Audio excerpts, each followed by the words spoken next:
Chapter 1. And there were present. Nigel Bathgate, in the language of his own gossip column, was definitely intrigued about his weekend at Frantock. At 25, he had outgrown that horror of enthusiasm which is so characteristic of youth grown up. He was actually on his way to Frantock, and in colossal form at the very thought of it. They were doing it in such grandeur, too. He leant back in his first-class corner seat and grinned at his cousin opposite. Odd sort of fellow, old Charles. One never knew much of what went on behind that long, dark mask of his. Good-looking bloke, too. Women adored him, reflected Nigel, mentally wagging his head. Still flattered and made up to him, although he was getting on in years, 46 or 7. Charles Rankin returned his young cousin's ruminative stare with one of those twisted smiles that always reminded Nigel of a fawn. "Shan't be long now," said Rankin. "The next station is ours. You can see the beginnings of Frantock over there to the left." Nigel stared across the patchwork landscape of little fields and hillocks to where a naked wood, fast asleep in its wintry solitude, half hid the warmth of old brick. "That's the house," said Rankin. "Who will be there?" asked Nigel, not for the first time. He had heard much of Sir Hubert Handesley's unique and delightfully original house parties, from a brother journalist who had returned from one of them, if the truth be told, somewhat persistently enthusiastic. Charles Rankin, himself a connoisseur of house parties, had refused many extremely enviable invitations in favour of these unpretentious weekends. And now, as the result of a dinner party at old Charles's flat, here was Nigel himself about to be initiated. "So, who will be there?" asked Nigel again. "The usual crowd, I suppose," answered Rankin patiently, "with the addition of one Dr. Foma Tokarev, who dates, I imagine, from Hansley's embassy days in Petrograd. There will be the Wilds, of course. They must be somewhere on the train. He's Arthur Wilde, the archaeologist. Marjorie Wilde is rather attractive, I think. And I suppose Angela North. You've met her? She's Sir Hubert's niece, isn't she? Yes, she dined that night at your flat with him." "So she did. If I remember, you seem to get on rather pleasantly." "Will Miss Grant be there?" asked Nigel. Charles Rankin stood up and struggled into his overcoat. "Rosamond," he said. "Yes, she'll be there."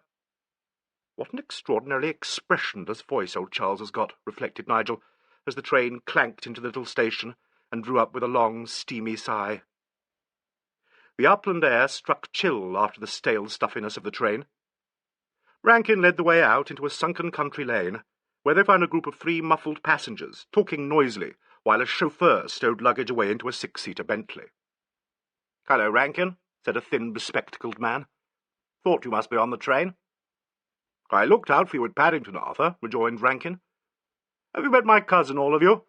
Nigel Bathgate, Mrs. Wilde, Mr. Wilde. Rosamond you have met, haven't you?"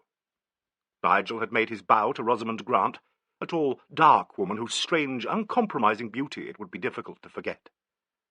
Of the Honourable Mrs. Wilde he could see nothing but a pair of very large blue eyes and the tip of an abbreviated nose. The eyes gave him a brief appraising glance, and a rather high-pitched, fashionable voice emerged from behind the enormous fur collar. "How do you do? Are you a relation of Charles? Too shattering for you. Charles, you'll have to walk. I hate being steam-laundered even for 5 minutes." "You can sit on my knee," said Rankin easily. Nigel, glancing at him, noticed the peculiar bright boldness of his eyes. He was staring not at Mrs. Wilde, but at Rosamond Grant. It was as though he had said to her, "I'm enjoying myself. I dare you to disapprove."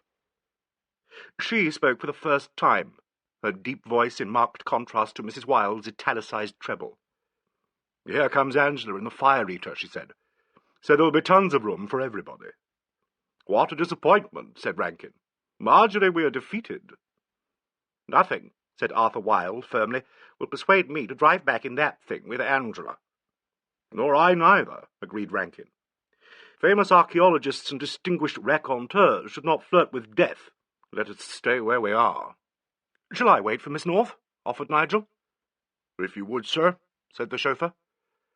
"Do get in, Marjorie, darling," murmured Arthur Wilde, who was sitting in the front seat. "I'm longing for my tea and bun."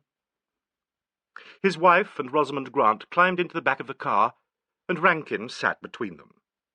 The two-seater sports car drew up alongside. "Sorry I'm late," shouted Miss Angela North. "Who's for fresh air and the open road and the wind on the heath and what not?"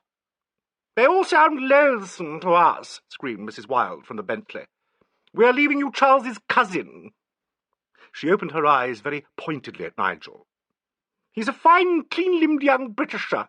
Just your style, Angela." The Bentley shot away down the lane. Feeling incapable of the correct sort of facetiousness, Nigel turned to Angela North and uttered some inadequate commonplace about their having met before. "Of course we did," she said. "I thought you very nice. Get in rather quickly, and let's catch them up." He climbed in beside her, and almost immediately had his breath snatched away by Miss North's extremely progressive ideas on acceleration. "This is your first visit to Frantock," she observed, as they skidded dexterously round a muddy bend in the lane. "Hope you like it. We all think Uncle Hubert's party's great fun. I don't know why, quite. Nothing much happens at them. Everybody comes all over childish as a rule, and silly games are played amidst loud cheers and much laughter from those present. It's going to be murders this time. There they are." She caused the horn to give birth to a continuous belching roar, mended their speed by about 15 or 20 miles an hour, and passed the Bentley as it were in a dream. "Have you ever played murders?" she asked. "No, nor yet suicides, but I'm learning," said Nigel politely. Angela laughed uproariously. She laughs like a small boy, thought Nigel. "Feeling flustered," she shouted. "I'm a careful driver, really." She turned almost completely round in her seat to wave to the receding Bentley. "Soon be over now," she added. "I expect so," breathed Nigel. The wrought-iron posterns of a gate flashed past them, and they dived into the rushing greyness of a wood. "This wood's rather pleasant in the summer," remarked Miss North. "It looks lovely now," Nigel murmured, closing his eyes as they made for a narrow bridge. A few moments later, they swung into a wide curve of gravelled drive and stopped with dramatic brevity in front of a delightful old brick house. Nigel extracted himself thankfully from the car and followed his hostess indoors. He found himself in a really beautiful hall, dim with the smoky greyness of old oak, and cheerful with the dancing comfort of a huge open fire. From the ceiling, an enormous chandelier caught up the light of the flames and flickered and glowed with a strange intensity. Half drowned in the twilight that was already filling the old house, a broad staircase rose indefinitely at the far end of the hall. Nigel saw that the walls were hung conventionally with trophies and weapons, the insignia of the orthodox country house. He remembered Charles had told him that Sir Hubert possessed one of the finest collections of archaic weapons in England. "If you don't mind giving yourself a drink and getting warm by the fire, I'll rouse up Uncle Hubert," said Angela. "Your luggage is in the other car, of course. They'll be here in a moment." She looked squarely at him and smiled. "I hope I haven't completely unmanned you. By my driving, I mean." "You have, but not by your driving," Nigel was astonished to hear himself reply. Was that gallantry? It sounded like Charles. Somehow he gathered that to sound like Charles was a mistake. "I'll be back in a jiffy," said Angela. "There are the drinks." She waved towards an array of glasses and disappeared into the shadows. Nigel mixed a whisky and soda and wandered to the stairs. Here he saw hanging a long strip of leather, slotted to hold a venomous company of twisted blades and tortuously wrought hafts. Nigel had stretched out his hand towards a wriggling Malay kriss when a sudden flood of light blazed across the steel and caused him to turn abruptly. A door on his right had opened. Silhouetted against the brilliance of the room beyond was a motionless figure. "Excuse me," said an extremely deep voice. "We have not met, I believe. Allow me to make an introduction of myself. Dr. Foma Tokarev. You are interested in Oriental weapons." Nigel had given a very noticeable start at this unexpected interruption. He recovered himself and stepped forward to meet the smiling Russian, who advanced with his hand outstretched. The young journalist closed his fist on a bunch of thin fingers that lay inert for a second and then suddenly tightened in a wiry grip. Inexplicably, he felt gauche and out of place. "I beg your pardon. How do you do?" "No, well, yes, interested, but I'm afraid very ill-informed," stammered Nigel. "Ah," ejaculated Dr. Tokarev deeply. "You will, by compulsion, learn something of the weapons of the ancients if you stay here. Sir Hubert is a great authority and an enthusiastic collector." He spoke with extreme formality, and his phrases with their curiously stressed inflections sounded pedantic and unreal. Nigel murmured something about being very ignorant, he was afraid, and was relieved to hear the hoot of the Bentley. Angela came running back out of the shadows. Simultaneously a butler appeared, and in a moment the hall was clamorous with the arrival of the rest of the party. A cheerful voice sounded from the head of the stairs, and Sir Hubert Handesley came down to welcome his guests. Perhaps the secret of the success of the Frantook parties lay entirely in the charm of the host.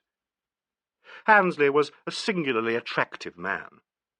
Rosamond Grant once said that it wasn't fair for one individual to have so many good things. He was tall, and, although over 50 years of age, had retained an athlete's figure. His hair, dead white, had not suffered the indignity of middle age, but lay thick and sleek on his finely shaped head. His eyes were a peculiarly vivid blue, and deep-set under heavily marked brows, his lips firm and strongly compressed at the corners. Altogether, almost too handsome man. His brain was of the same stereotyped quality as his looks. An able diplomat before the war, and after it a cabinet minister of rather orthodox brilliance, he still found time to write valuable monographs on the subject of his ruling passion, the fighting tools of the older civilizations, and to indulge his favourite hobby, he had almost made it a science, of organising amusing house parties. It was characteristic of him that after a general greeting he should concentrate on Nigel, the least of his guests. "I'm so glad you've been able to come, Bathgate," he said. "Angela tells me she fetched you from the station. Ghastly experience, isn't it? Charles should have warned you." "My dear, he was too intrepid," shouted Mrs. Wilde. "Angela took and threw him into a squalid little tumbril, and he flashed past us with set green lips and eyes that had gazed upon stark death. Charles is so proud of his relative, aren't you, Charles?" "He's a Pukka Sahib," agreed Rankin solemnly. "Are we really going to play the murder game?" asked Rosamond Grant. "Angela ought to win it." "We are going to play a murder game. A special brand of your own, isn't it, Uncle Hubert?" "I'll explain my plans," said Handesley, "when everyone has got a cocktail. People always imagine one is so much more amusing after one has given them something to drink. Will you ring for Vasily, Angela?" "A game of murderings," said Dr. Tokarev, who had been examining one of the knives. The firelight gleamed on his large spectacles, and he looked, as Mrs. Wilde murmured to Rankin, too grimly sinister. "A game of murderings. That should be such a good fun. I am ignorant of this game." "In its cruder form, it's very popular at the moment," said Wilde. "But I feel sure Handesley has invented subtleties that will completely transform it." A door on the left of the stairs opened, and through it came an elderly Slav carrying a cocktail shaker. He was greeted enthusiastically. "Vasily Vasilyevich," began Mrs. Wilde in Anglo-Russian of comic opera vintage, "little father, be good enough to bestow upon this unworthy hand a mouthful of your talented concoction." Vasily nodded his head and smiled genially. He opened the cocktail shaker, and, with an air of superb and exaggerated concentration, poured out a clear yellowish mixture. "What do you think of it, Nigel?" asked Rankin. "It's Vasily's own recipe. Marjorie calls it the Soviet repression." "Not much repression about it," murmured Arthur Wilde. Nigel, sipping gingerly at his portion, was inclined to agree. He watched the old Russian fussing delightedly among the guests. Angela told him that Vasily had been in her uncle's service ever since he was a young attaché at Petersburg. Nigel's eyes followed him as he moved amongst that little group of human molecules, with whom, had he but known it, he himself was to become so closely and so horribly associated. He saw his cousin, Charles Rankin, of whom he reflected he knew actually so little. He sensed some sort of emotional link between Charles and Rosamond Grant. She was watching Rankin now as he leant with something of the conventional philanderer in his pose towards Marjorie Wilde.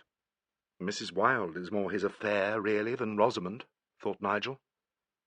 Rosamond is too intense. Charles likes to be comfortable. He looked at Arthur Wilde, who was talking earnestly with their host. Wilde had none of Handesley's spectacular looks, but his thin face was interesting and, to Nigel, attractive. There was quality in the form of the skull and jaw, and a sensitive elusiveness about the set of the lips. He wondered how two such widely diverging types as this middle-aged student and his fashionable wife could ever have attracted each other. Beyond them, half in the shadow, stood the Russian doctor, his head inclined forward, his body erect and immobile. "What does he make of us?" wondered Nigel. "You look very grim," said Angela at his elbow. "Are you concocting a snappy bit for your gossip page, or thinking out a system for the murder game?" Before he could answer her, Sir Hubert broke in on the general conversations. "The dressing bell goes in 5 minutes," he said. "So, if you're all feeling strong enough, I'll explain the principles of my edition of the murder game." "Company, shut!" shouted Rankin. Chapter 2.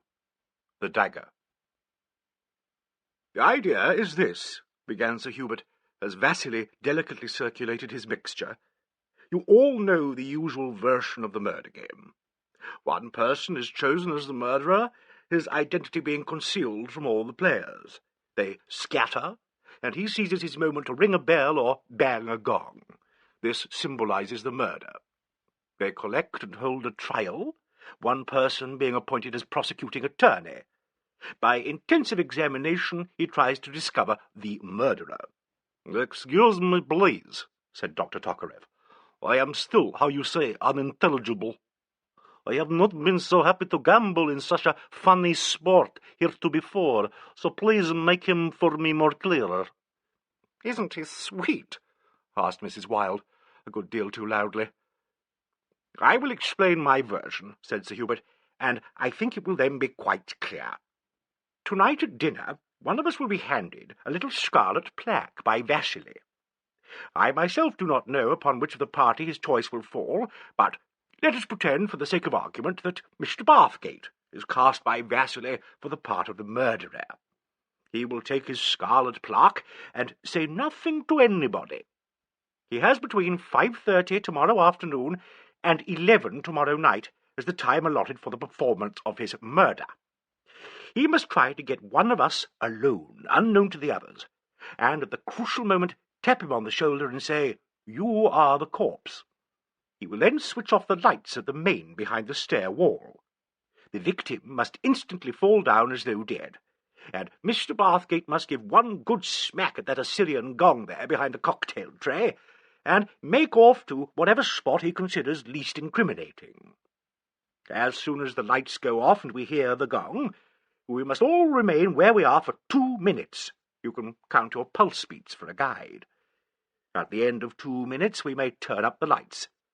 Having found the corpse, we shall hold the trial, with the right, each of us, to cross-examine every witness. If Mr. Bathgate has been clever enough, he will escape detection. I hope I have made everything reasonably understandable?" "Pellucidly explicit," said Dr. Tokarev. "I shall enjoy immensely to take place in such intellectual diversion." "He isn't a bit pompous, really," whispered Angela in Nigel's ear, "but he memorises 4 pages of Webster's dictionary every morning after a light breakfast. Do you hope Vasily chooses you for murderer?" she added aloud. "Lord, no," laughed Nigel. "For one thing, I don't know the lie of the land. Couldn't you show me round the house in case I have to?" "I will, tomorrow. Promise?" "Cross my heart." Rosamond Grant had wandered across to the foot of the stairs. She drew a long, subtly curving dagger from the strip of leather and laid it flat upon her palm. "The murderer has plenty of weapons to hand," she said lightly. "Put that beastly thing away, Rosamond," said Marjorie Wilde, with a note of very real terror in her voice. "They give me the horrors. All knives do. I can't even endure watching people carve. Oh!" Rankin laughed possessively. "I'm going to terrify you, Marjorie," he said. "I'm actually carrying a dagger in my overcoat pocket at this very moment." "Are you, Charles? But why?" It was the first time Nigel had heard Rosamond Grant speak to his cousin that evening.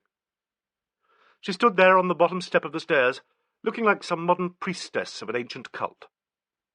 "It was sent me yesterday," said Rankin, "by a countryman of yours, Dr. Tokarev, whom I met in Switzerland last year.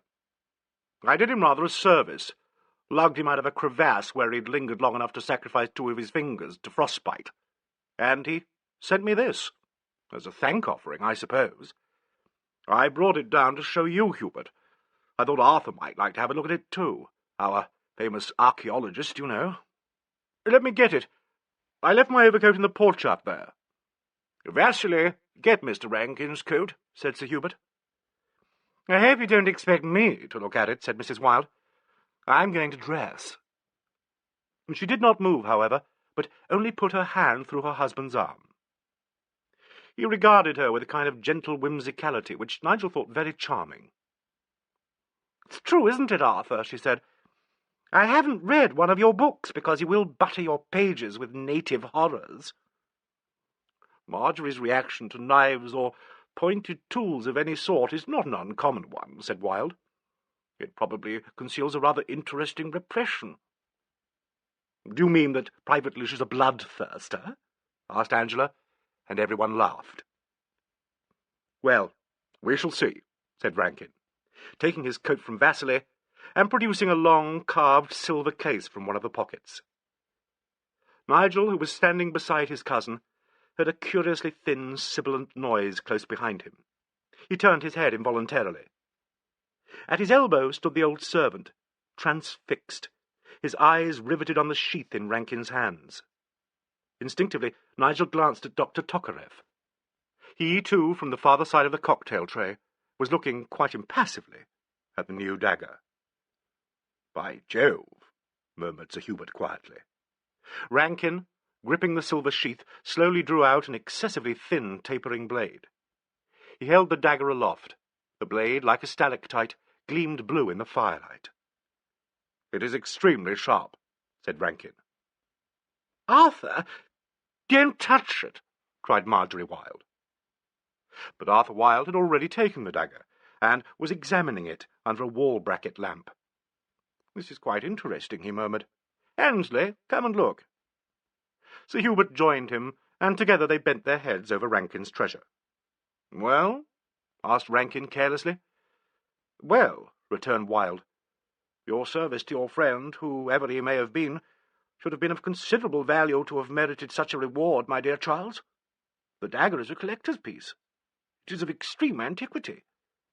Handesley and Dr. Tokarev will correct me if I am mistaken." Sir Hubert was staring at it as if by the very intensity of his gaze he could see back through the long perspective of its history into the mind of the craftsman who had fashioned it. "You are right, Wilde. Of the very greatest antiquity. Obviously Mongolian. Ah, you beauty," he whispered. He straightened his back, and Nigel thought that he made a supreme effort to wipe away from his face and his voice all the covetousness of the ardent collector. "Charles," he said lightly, "you have aroused my worst passion. How dare you?" "What does Dr. Tokarev say?" asked Rosamond suddenly. "I should differentiate," said the Russian, "to this august learning of Sir H. Handesley, and additionally to Mr. Wilde. Nevertheless, I make a suggestion that to possess this knife is not altogether enviable." Vasily stood motionless behind Nigel. Somehow the latter was aware of his vehement concentration. Could he understand the pedantic English of his countryman?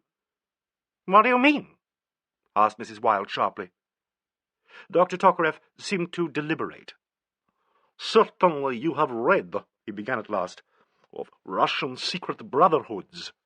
In my country, for many ages so unhappy, there have always been such brotherhoods. often very strange, with erotic performances and mutilations. Not so pretty, you know. In reign of Piotr the Great, very many indeed. English shilling shockers frequently make such silly nonsense mention. Also journalists. Excuse me, please. To Nigel. Not a bit, murmured Nigel. This knife, continued Dr. Tokarev, is sacred.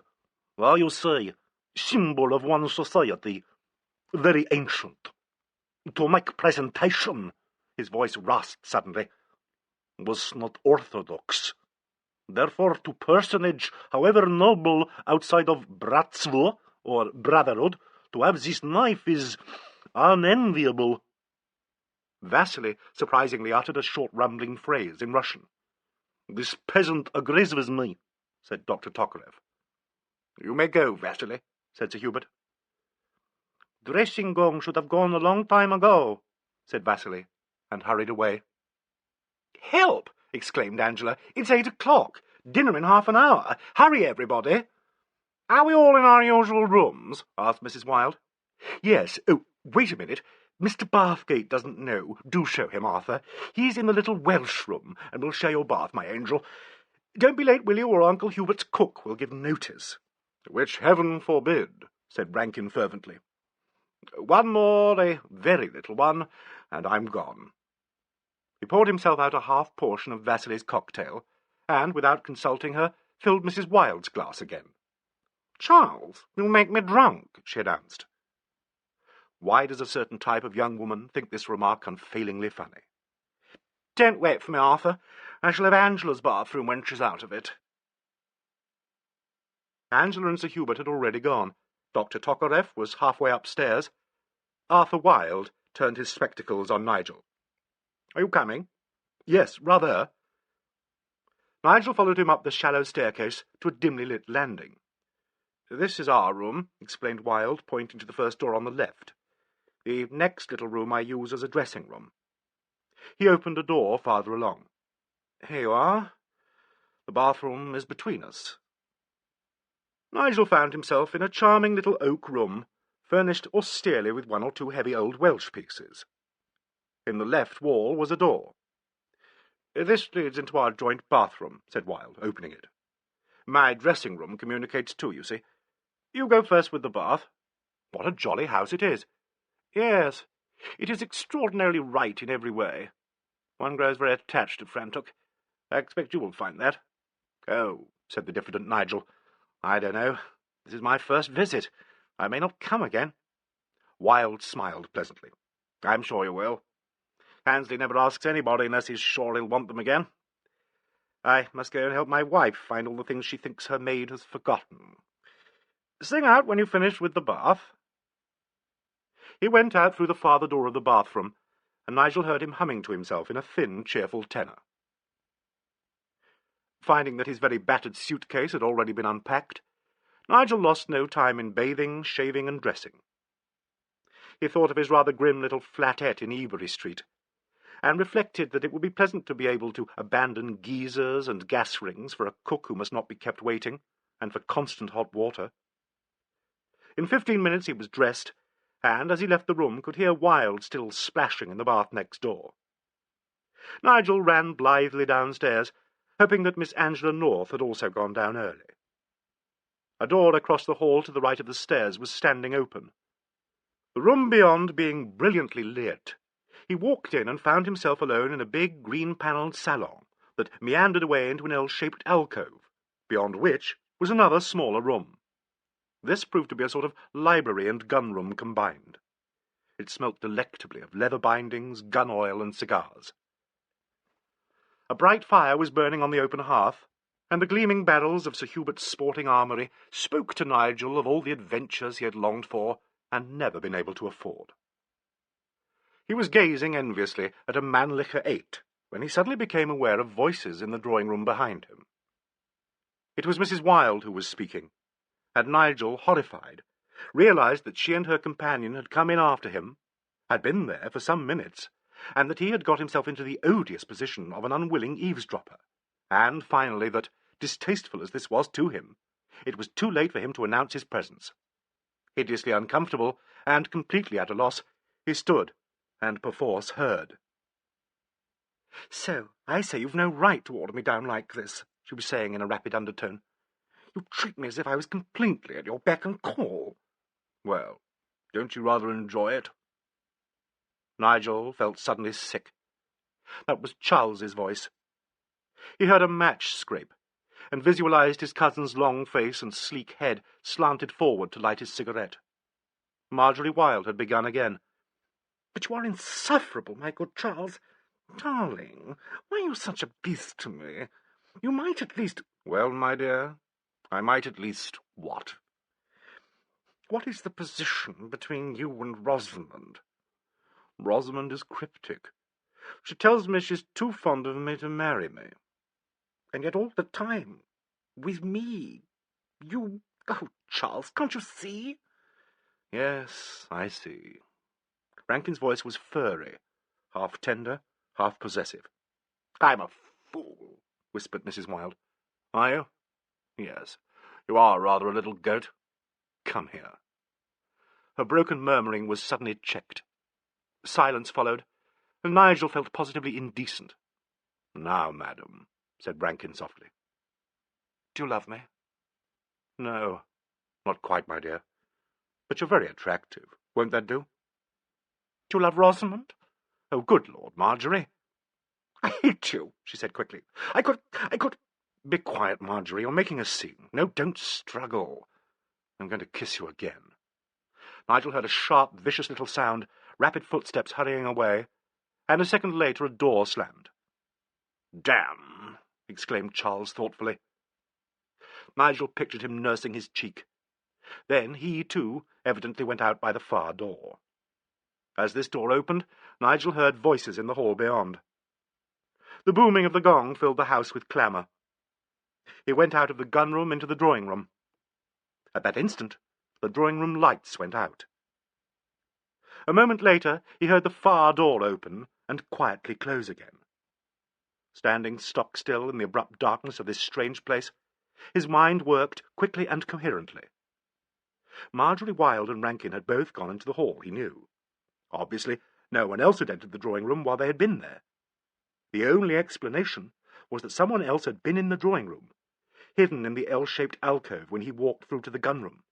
Someone who, like himself, had overheard the scene between those two. His eyes soon adapted themselves to the comparative darkness. He made his way gingerly to the door, opened it, and walked out into the hall. Nobody noticed him. The entire house party was collected round Rankin, who seemed to be concluding one of his pre-prandial stories. Under cover of a roar of laughter, Nigel joined the group. "Hello, here he is," exclaimed Sir Hubert. "Everybody down? Then let's go in." Chapter 3. You Are the Corpse. Nobody got up very early at Frantock on Sunday mornings. Nigel, wandering down to breakfast at 9:30, found himself alone with the sausages. He had scarcely turned his attention to the Sunday Times when he was told that a long-distance call had come through for him from London. He found Jameson, his taciturn chief, at the other end of the wire. "Hello, Bathgate. Sorry to tear you away from your champagne. How are the seats of the mighty?" "Very much like other people's seats, only not so kick-worthy." "Of course, it's never comic, my boy. Look here, isn't your host a bit of an authority on Russia? Well, an unknown Pole has been stuck in the gizzard in Soho, and there's some hare been started about a secret society in the West End. Sounds bogus to me, but see if you can get a story out of him. Are Poles Russians, or are they poles apart? Well, something of that sort. Remember me to the third footman. Good morning." Nigel grinned and hung up the receiver. Then he paused meditatively. What with daggers, deaths, and eavesdroppings, he pondered, there's an undercurrent of sensation in this house party. Oh, rather fun, but I wish old Charles wasn't cast for the first philanderer's part. He walked back to the dining-room. 10 minutes later he was joined by his host, who suggested a leisurely excursion through the fields. "Arthur has a paper to write for the British Ethnological Conference. Dr. Tokarev spends his mornings in improving his vocabulary and performing other mysterious intellectual rites. Angela housekeeps, and the others are so late always that I've given up making plans for them. So, if it wouldn't bore you—" Nigel said eagerly that he would be anything but bored. They set out together. A thin, clear flood of wintry sunshine warmed the stark trees and rimy turf of Frantock. A sudden wave of goodwill towards anybody and everybody exhilarated Nigel. The covert ugliness of Rankin's relationship to Mrs. Wilde, and perhaps to Rosamond Grant, was forgotten. He had been an unwilling eavesdropper. Well, what of it? It could be forgotten. On an impulse, he turned to his host and told him how much he was enjoying himself. "But that really is charming of you," said Handesley. "I'm as susceptible as a woman to compliments about my parties. You must come again if journalism, a tiresomely exacting job I know, will allow you the time." This seemed a very excellent opportunity for Nigel to get his story. He plucked up his courage and told Sir Hubert of the telephone call from his office. "Jameson suggested that perhaps you could give me some personal experiences of these societies. Please don't if it's a nuisance, but apparently the murder of this Pole is attributed to some sort of feud in a similar organisation in London." "I suppose it is a possibility," said Handesley cautiously. "But I should like to know a great deal more about the circumstances. I have written a short monograph on the Russian Brotherhoods, or rather on certain aspects of them. I'll let you have it when we go in." Nigel thanked him, but tentatively made the journalist's monotonous appeal for something a little more personal. "Well," said Handesley, "give me time and I'll try. Why not attack Dr. Tokarev? He seems to be full of information on the subject." "Wouldn't he be furious? He's so very— is it remote?" "And therefore beyond annoyance. He will either oblige with a sententious dissertation, or refuse with a wealth of symbolism. You never know, with the Russian, whether he is really talking about the things he seems to be talking about, or whether they merely represent an abstract procession of ideas. Try him." "I will," said Nigel, and they finished their walk in companionable silence. Looking back on the Frantock affair after it was all over, Nigel always thought of that walk as the one perfect and peaceful episode during his visit. At luncheon he was aware once more of the secondary theme of dissonance between Rankin, Rosamond, and Mrs. Wilde. He suspected, too, an antagonism between Tokarev and Rankin, and being particularly sensitive to the timbre of emotional relationships, was mentally on tenterhooks. After luncheon they all went their ways, Handesley and Tokarev to the library, Mrs. Wilde and Rankin for a stroll, Nigel and Angela to explore the house, with a view to the former learning his way about it for the murder game, and then to play badminton in the barn. Rosamond Grant and Wilde had disappeared, whether severally or together Nigel had no idea. He and Angela got extremely hot, laughed a great deal, and, each delighted with the other's company, arrived back in the hall in time for tea. "Now," said Handesley, when Angela had poured out the last cup, "it's 25 minutes past 5.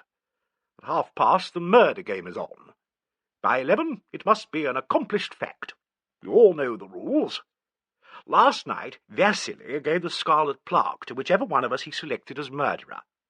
I remind you that the murderer is to turn out the lights and sound the gong, that you are not by word or look to suggest that you have been discarded or selected by Vasily as actor for the part of assassin. The murderer has had a day in which to formulate his plans. There, that's all." "OK, Chief," drawled Rankin. "Meet me behind the arras, be your purpose bloody," said Wilde sweetly. "Any questions?" asked Handesley. "Such admirable terse discourse makes no jot of confusion. Already I am, as you say, on tender cooks," murmured Dr. Tokarev. "Well," concluded Handesley cheerfully, "let us wish the murderer, at any rate, an interesting amount of success." "I'm not sure," said Mrs. Wilde, "that this game isn't going to be rather terrifying." "I call it a definite thrill," remarked Angela. Sir Hubert walked over to the gong and took the leather-padded hammer in his hand. They all watched the grandfather clock that stood in the farthest corner of the hall. The long hand jerked across the last division, and the clock, deep-voiced, told the half-hour. At the same moment, Handesley struck the gong. "Murder is afoot," he said theatrically. "The gong shall not sound again until it is accomplished. Shall we move into the drawing-room?" Nigel, thankful that Vasili's choice had not fallen upon himself, speculated on the possible identity of the murderer, determined to make a mental note of everybody's movements, and equally to be left alone with no single member of the house-party, since he felt that the role of corpse would be less amusing than that of witness or of prosecuting attorney. In the drawing-room, Mrs. Wilde started a rag by suddenly hurling a cushion at, of all people, Dr. Tokarev. To the astonishment and discomfiture of everybody, the Russian, after a brief moment of blank bewilderment, suddenly developed a species of mad playfulness. Always, to English people, there is something rather embarrassing about a foreigner playing the fool.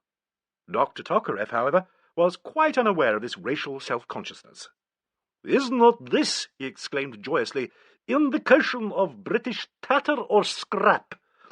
I am reading that when English lady propels cush at head of gentleman, she connotes sporting desire." And with that, he hurled the cushion at Mrs. Wilde with such accuracy and force that she completely lost her balance and fell into Rankin's arms. With one hand he held her closely against him, and with the other whirled the cushion about his head, striking the Russian full in the face. For a second, Nigel saw that Dr. Tokarev's face was capable of expressing something divorced from tranquil amiability. "Look out!" he shouted involuntarily. But the doctor had stepped back with a little bow, and was smilingly holding up his hands. There was an uncomfortable silence. "I'm on Dr. Tokarev's side," said Angela suddenly, and collared Rankin about the knees. "So am I," said Rosamond. "Charles, do you like your face rubbed up or down?" "Let's debag old Arthur," suggested Rankin, emerging breathless from the hurly-burly. "Come on, Nigel! Come on, Hubert!" There's always something wrong with old Charles when he rags, thought Nigel. But he held the protesting while his trousers were dragged off, and joined in the laugh when he stood pale and uncomfortable, clutching a hearthrug to his recreant limbs and blinking short-sightedly. "You've smashed my spectacles," he said. "Darling," screamed Mrs. Wilde, "you look too stupid to be believed. Charles, what a horror you are to make such nonsense of my husband." "I feel I look rather magnificent," declared Wilde. "Who's got my trousers? You, Angela. My Edwardian blood congeals at the sight. Give them up, child, or I grow churlish." "Here you are, Adonis," said Rankin, snatching the trousers from Angela and tying them round Wilde's neck. "Gosh, what a lovely sight. Perfect picture of a gentleman who has stroked his 8 to victory." "Run and put them on, my pet," said Mrs. Wilde, "or you'll get growing pains." Wilde obediently disappeared. "Last time I debagged Arthur was at Eton," said Rankin. "God, what ages ago it seems." He turned to the wireless and began tuning in to a concert of dance music. "Come on, Rosamond," he said. "Let's dance." "I'm too hot," said Rosamond, who had been talking to Tokarev. "Marjorie!" shouted Rankin. "Can you bear to trip a measure?" "Has Rosamond turned you down?" "Too dreary for you, Charles." "I've let him off his duty dance," said Rosamond. "Dr. Tokarev is telling a story 1,000 years old, and I must hear the end." "This is a history," began Tokarev, "of a hospodin, a noble, and 2 ladies. It is what you call eternal triangle, a very old motif in human history." "So old that it is, don't you think, rather boring?" asked Rankin. "Do dance, Marjorie," said Angela. Without waiting for her consent, Rankin put his arm round Mrs. Wilde, and at once Nigel saw that she was translated. There are some women who, when they dance, express a depth of feeling and of temperament that actually they do not possess. He saw that Mrs. Wilde was one of these women. Under the spell of that blatantly exotic measure, she seemed to flower, to become significant and dangerous. Rankin, rapt and serious, was at once her foil and her master. He never took his eyes off hers, and she, unfriendly, provocative, stared back at him as though she were insulting him. Nigel, Angela, and Handesley stopped talking to watch these two, and Wilde, returning, stood stock still in the doorway. Only the Russian seemed disinterested. He had bent over the wireless set and was examining it intently. The quicker second movement slid back into the original theme of the tango. The dancers had come together in the first steps of their final embrace when an ear-splitting shriek from the wireless shattered the spell. "What the devil?" exclaimed Rankin angrily. "Please forgive," said Tokarev calmly. "Evidently I have blundered. Such funny muck-up and screechiness I never before have heard." "Wait a moment. I'll get it back," suggested Handesley. No, don't bother. It would be too stupid to go on," answered Rankin ungraciously. He lit a cigarette and walked away from his partner. "Charles," said Handesley quietly, "Arthur and I have been discussing your dagger. Really is enormously interesting. Do be a little more forthcoming about its history." "All I can tell you," said Rankin, "is this. I pulled a wild-looking gentleman out of a crevasse in Switzerland last year. I don't speak Russian, and he didn't speak English. I never saw him again, but apparently he traced me, through my guide, I suppose, to my hotel, and thence presumably to England. The knife, with the 2 words Switzerland, so lavish, and thanks, only reached me yesterday. I conclude it was from him." "Will you sell it to me, Charles?" asked Sir Hubert. "I'll give you much more than you deserve for it." "No, Hubert, I won't. Well, I'll tell you what I'll do. I'll leave it to you. Nigel here gets all my possessions. Nigel, if I kick the bucket, my lad, Hubert is to have the dagger. Bear witness, all of you." "It shall be done," said Nigel. "Considering I'm 10 years your senior, it's not what I should call a handsome offer," complained Handesley. "Still, let's have it in writing." "You old ghoul, Hubert," laughed Rankin. "Hubert!" shrieked Marjorie Wilde. "How can you be so utterly blood-sucking?" Rankin had walked to the writing desk. "Here you are, you maniac," he said. "Nigel and Arthur can witness." He wrote the necessary phrase and signed it. Nigel and Wilde witnessed, and Rankin handed it to Handesley. "You'd much better sell it to me," said Handesley coolly. "Excuse me, please," boomed Dr. Tokarev. "I do not entirely understand." "No?" The note of antagonism had crept into Rankin's voice. "I merely leave instructions that if a sticky end should overtake me— Excuse me, please, a sticky end? Oh, damn! If I should die, or be murdered, or disappear from view, the knife which you, Dr. Tokarev, consider has no business to be in my possession shall become the property of our host." "Thank you," said Dr. Tokarev composedly. "You do not approve?" "Yet, no. By my standpoint of view, this knife does not belong by you." "The knife was given to me." "Such indiscretion has doubtless been suitably chastised," remarked the Russian peacefully. "Well," broke in Handesley, noting perhaps the 2 little scarlet danger signals in Rankin's cheeks, "let us hope it will give no offence by hanging for tonight at the foot of my stairs. Come and have a cocktail." Charles Rankin lingered in the drawing-room with his cousin. He slipped his arm through Nigel's. "Not a very delicious gentleman, that Dago," he said loudly. "Look out, he'll hear you." "I don't give a damn." Wilde paused in the doorway and detained them. "I shouldn't let it worry you, Charles," he said in his diffident voice. "His point of view is not unreasonable. I know something of these societies." "Oh, hell, what's it matter anyway? Come and let's drink. This murder's got to be done." Nigel glanced at him sharply. No, laughed Rankin. "Not by me. I didn't mean that. By someone." "I'm not going to be left alone with anyone," Mrs. Wilde was announcing. "I wonder," speculated Handesley, "if that's true, or is it a bluff? Or am I bluffing?" "I'm going to take my drink up with me," said Rosamond.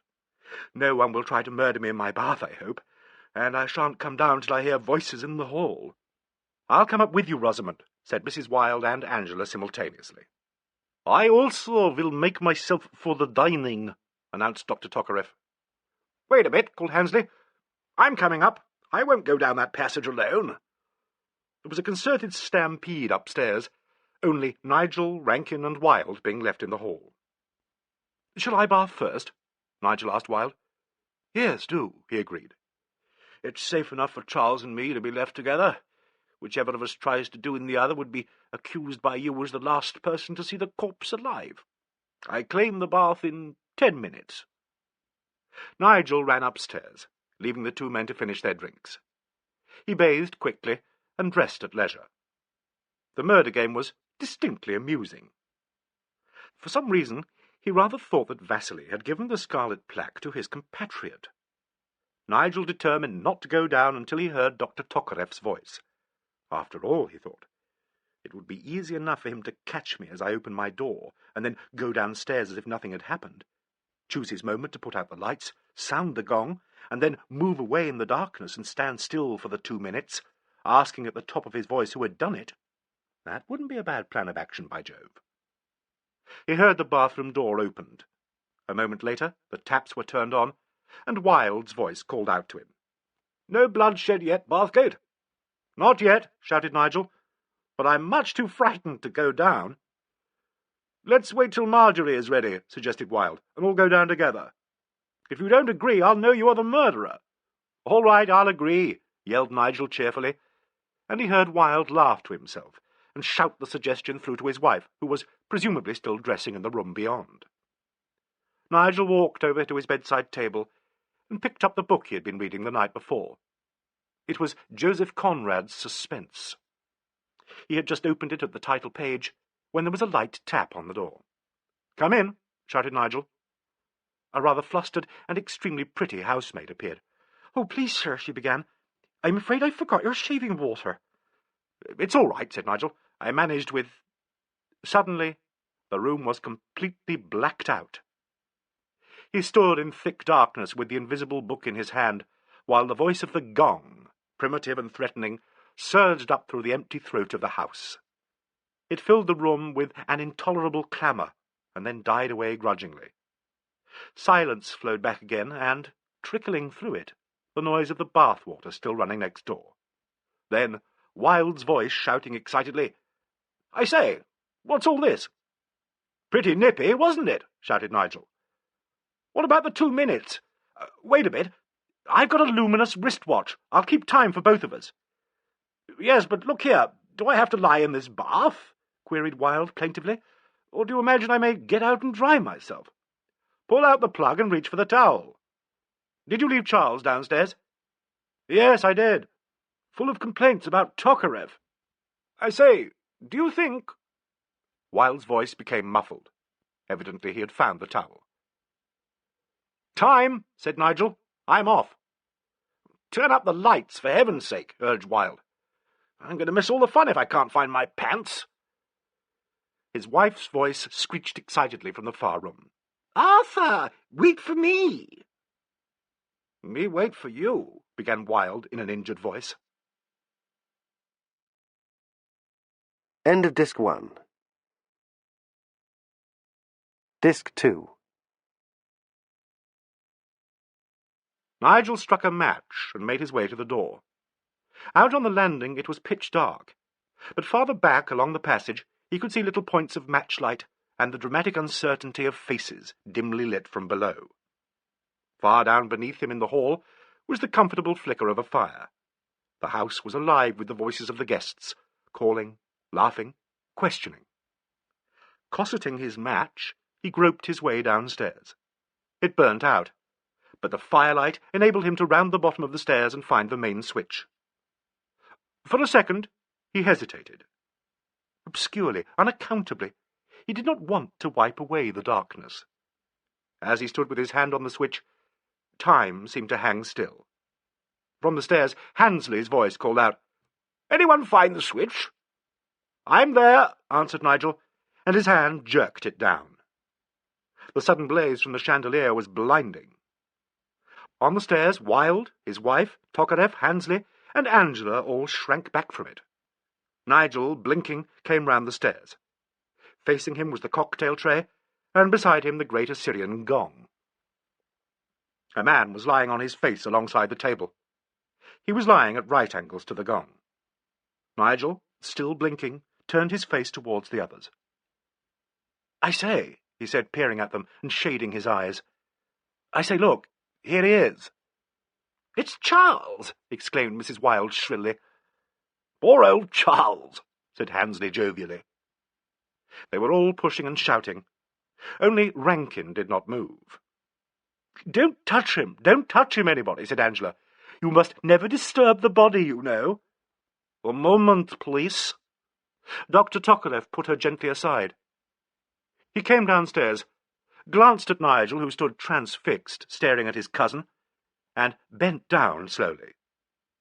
"This young lady speaks with wisdom," said Dr. Tokarev. "Undoubtedly, let us not touch." "Charles!" screamed Mrs. Wilde suddenly. "My God!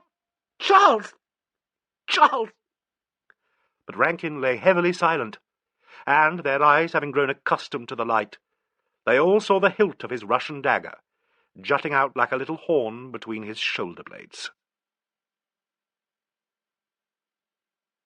Chapter 4, Monday. Chief Detective Inspector Alleyn was accosted by Detective Inspector Boyes in the corridor outside his office. "What's the matter with you?" said Inspector Boyes. "Has someone found you a job?" "You've guessed my boyish secret. I've been given a murder to solve. Aren't I a lucky little detective?" He hurried out into the main corridor, where he was met by Detective Sergeant Bailey, who carried a fingerprint apparatus, and by Detective Sergeant Smith, who was burdened with a camera. A car was waiting for them, and in 2 hours' time they were standing in the hall at Frantook. P.C. Bunce, of the local constabulary, eyed the inspector cautiously. "Very nasty business, sir," he said with relish. "The superintendent being took very bad with the flu, and no one else here to handle the case except the sergeant, we rang up the yard immediately. This is Dr. Young, the divisional surgeon who made the examination." A sandy-coloured, palish man had stepped forward. "Good morning," said Inspector Alleyn. "No doubt about the medical verdict, I suppose?" "None whatever, I'm grieved to say," said the doctor, whose accent had a smack of Scots in it. "I was called in immediately after the discovery. Life had been extinct about 30 minutes. There is no possibility of the injury being self-inflicted. The superintendent here has an acute attack of gastric influenza and is really quite unfit to do anything. I gave definite instructions that he was not to be worried about the case. In view of the most extraordinary circumstances, and also of Sir Hubert's position, the local office decided to approach Scotland Yard." Dr. Young stopped talking suddenly, as if someone had turned his voice off at the main. He then made a deep, uncomfortable noise in his throat, a noise that sounded like "Chahoom." "The body?" queried Inspector Alleyn. The constable and the doctor began to speak together. "Beg pardon, Doctor," said P.C. Bunce. "It has been moved into the study," explained the doctor. "It had already been greatly disturbed. I could see no point in leaving it here, in the hall. Very difficult." "Greatly disturbed? By whom? But let me have the whole story. Shall we sit down, Dr. Young? I really know nothing of the case." They sat down before the great fireplace, where, only 12 hours ago, Rankin had warmed himself as he told one of his pre-prandial stories. "The victim's name," began Dr. Young in a businesslike voice, "was Rankin. He was one of a party of 5 guests spending the weekend with Sir Hubert Handesley and his niece. They'd been playing one of these newfangled games, one called—" he paused for a second, "called Murders. You may have heard of it." "Don't play it myself," said Inspector Alleyn. "I'm not frightfully keen on busman's holidays, but I think I know what you mean." "Well?" "Well, I gather they were all dressing for dinner. You will hear all the details from the guests, of course. When the signal agreed upon was sounded, and on coming down they found not a sham, but a real victim." "Where was he lying?" "Over here." The doctor crossed the hall, and Inspector Alleyn followed him. The floor in front of the gong had been newly washed and smelt of disinfectant. "On his face?" "In the first instance, yes, but as I say, the body had been moved. A dagger, Russo-Chinese and his own property, had been driven in between the shoulders at such an angle that it had pierced the heart. Instantaneous." "I see.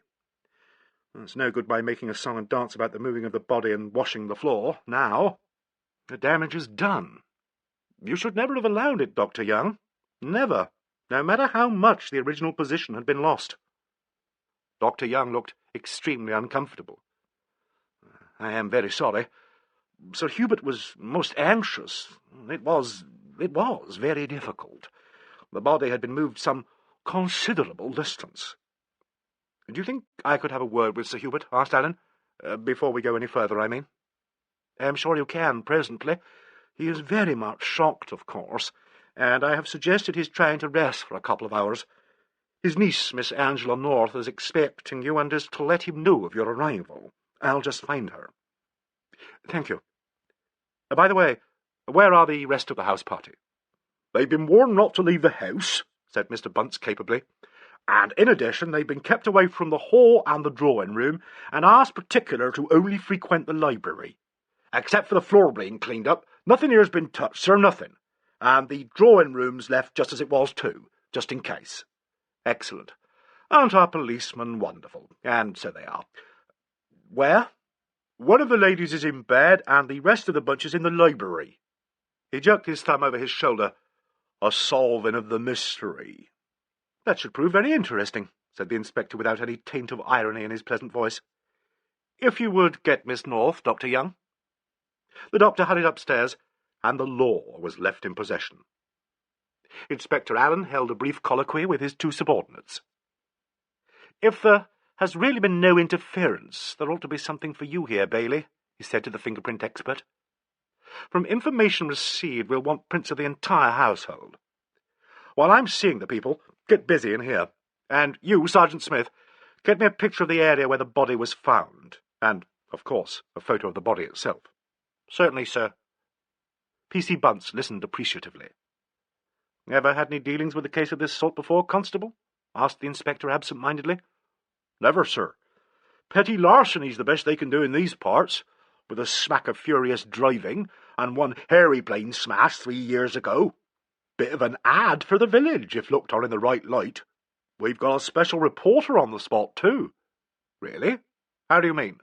"A Mr. Bathgate, sir, of the Clarion. He's staying here, sir." "Singularly fortunate," said Inspector Alleyn dryly. "Oh, yes, sir. Here he is, sir." Angela came downstairs with the doctor and with Nigel. She was extremely white, and had about her the pathetic dignity of the very young when they meet disaster with fortitude. Inspector Alleyn met her at the foot of the stairs.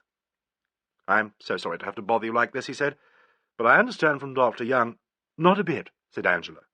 "We were expecting you. This is Mr. Bathgate, who has been very kind about telegraphing and helping us. He is Mr. Rankin's cousin." Nigel shook hands. Since he had seen Charles lying, empty, unmeaning, coldly remote, at his feet, he could feel neither sorrow nor horror, not even pity. And yet he supposed he had been fond of Charles. "I'm very sorry," said Inspector Alleyn. "This must have been distressing for you. May we go and talk somewhere?"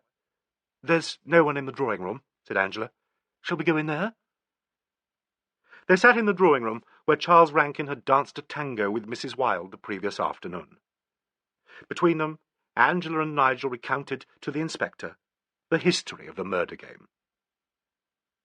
Angela had time for a good long stare at her first detective. Alleyn did not resemble a plainclothes policeman, she felt sure, nor was he in the romantic manner, white-faced and gimlet-eyed. He looked like one of her Uncle Hubert's friends, the sort that they knew would do for house parties. He was very tall and lean. His hair was dark and his eyes grey, with corners that turned down. They looked as if they would smile easily, but his mouth didn't. "His hands and his voice are grand," thought Angela, and subconsciously she felt less miserable. Angela told Nigel afterwards that she approved of Inspector Alleyn. He treated her with a complete absence of any show of personal interest, an attitude that might have piqued this modern young woman under less tragic circumstances. As it was, she was glad of his detachment. Little Dr. Young sat and listened, repeating every now and then his inarticulate consolatory noise. Alleyn made a few notes in his pocket-book. "The parlour game, you say," he murmured, "was limited to 5.5 hours? That is to say, it began at 5:30 and should have ended before 11. Ended with the mock trial. The body was found at 6 minutes to 8. Dr. Young arrived some 30 minutes later. Just let me get that clear. I have a filthy memory. At this unorthodox and slightly unconvincing statement, Dr. Young and Angela started. "And now, if you please," said the inspector, "I should like to see the other members of the household. One by one, you know. In the meantime, Dr. Young can take me into the study. Perhaps you and Miss North will find out if Sir Hubert is feeling up to seeing me." "Certainly," agreed Angela. She turned to Nigel. "Afterwards, will you wait for me?" "I'll wait for you, Angela," said Nigel.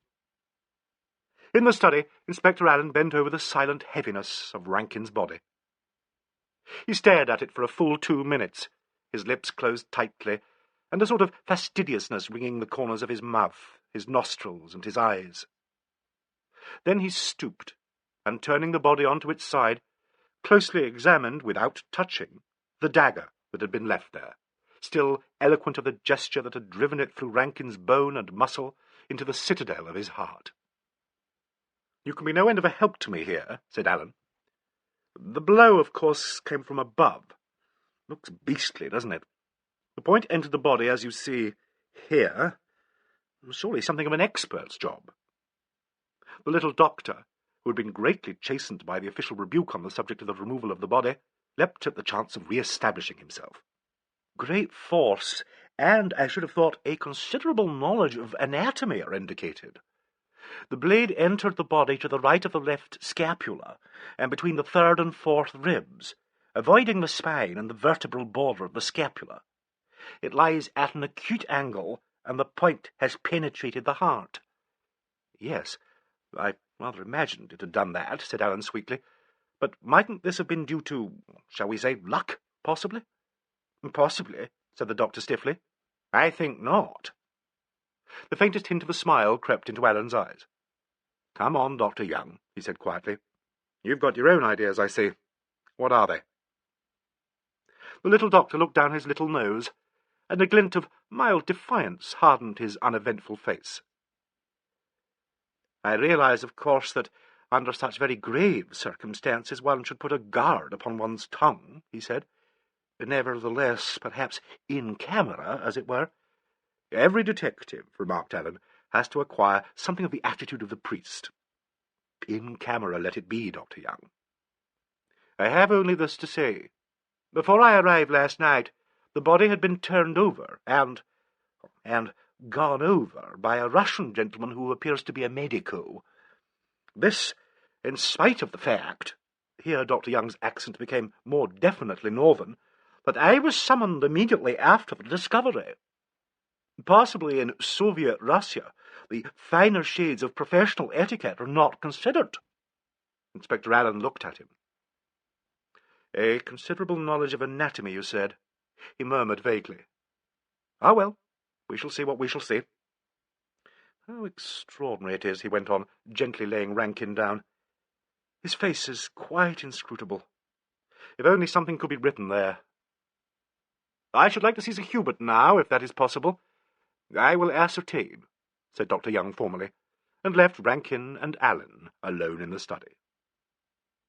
Handesley was already waiting in the hall. Nigel and Angela were with him. Nigel was perhaps more shocked by the change in his host, and more alive to it, than to anything else that had happened since Rankin's death. Handesley looked ghastly. His hands were tremulous, and he moved with a kind of controlled hesitancy. Alleyn came into the hall and was formally introduced by little Dr. Young, who seemed to be somewhat nonplussed by the inspector's markedly Oxonian voice. "I'm sorry to have kept you waiting," said Handesley.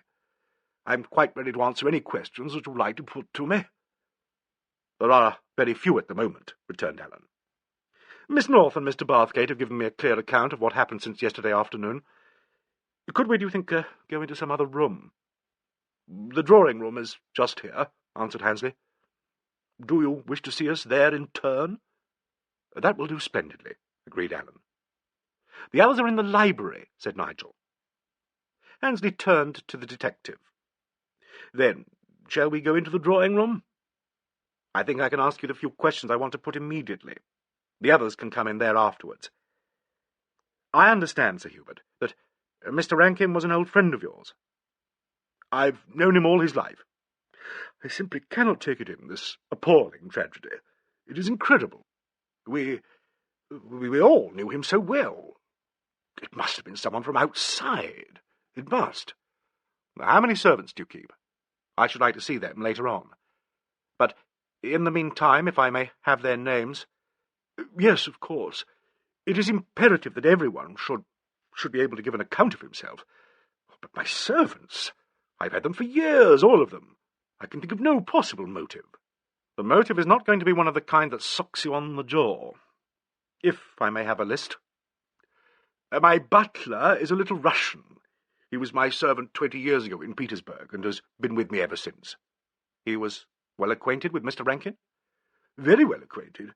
Rankin has stayed here regularly for many years, and has always been on excellent terms with my servants.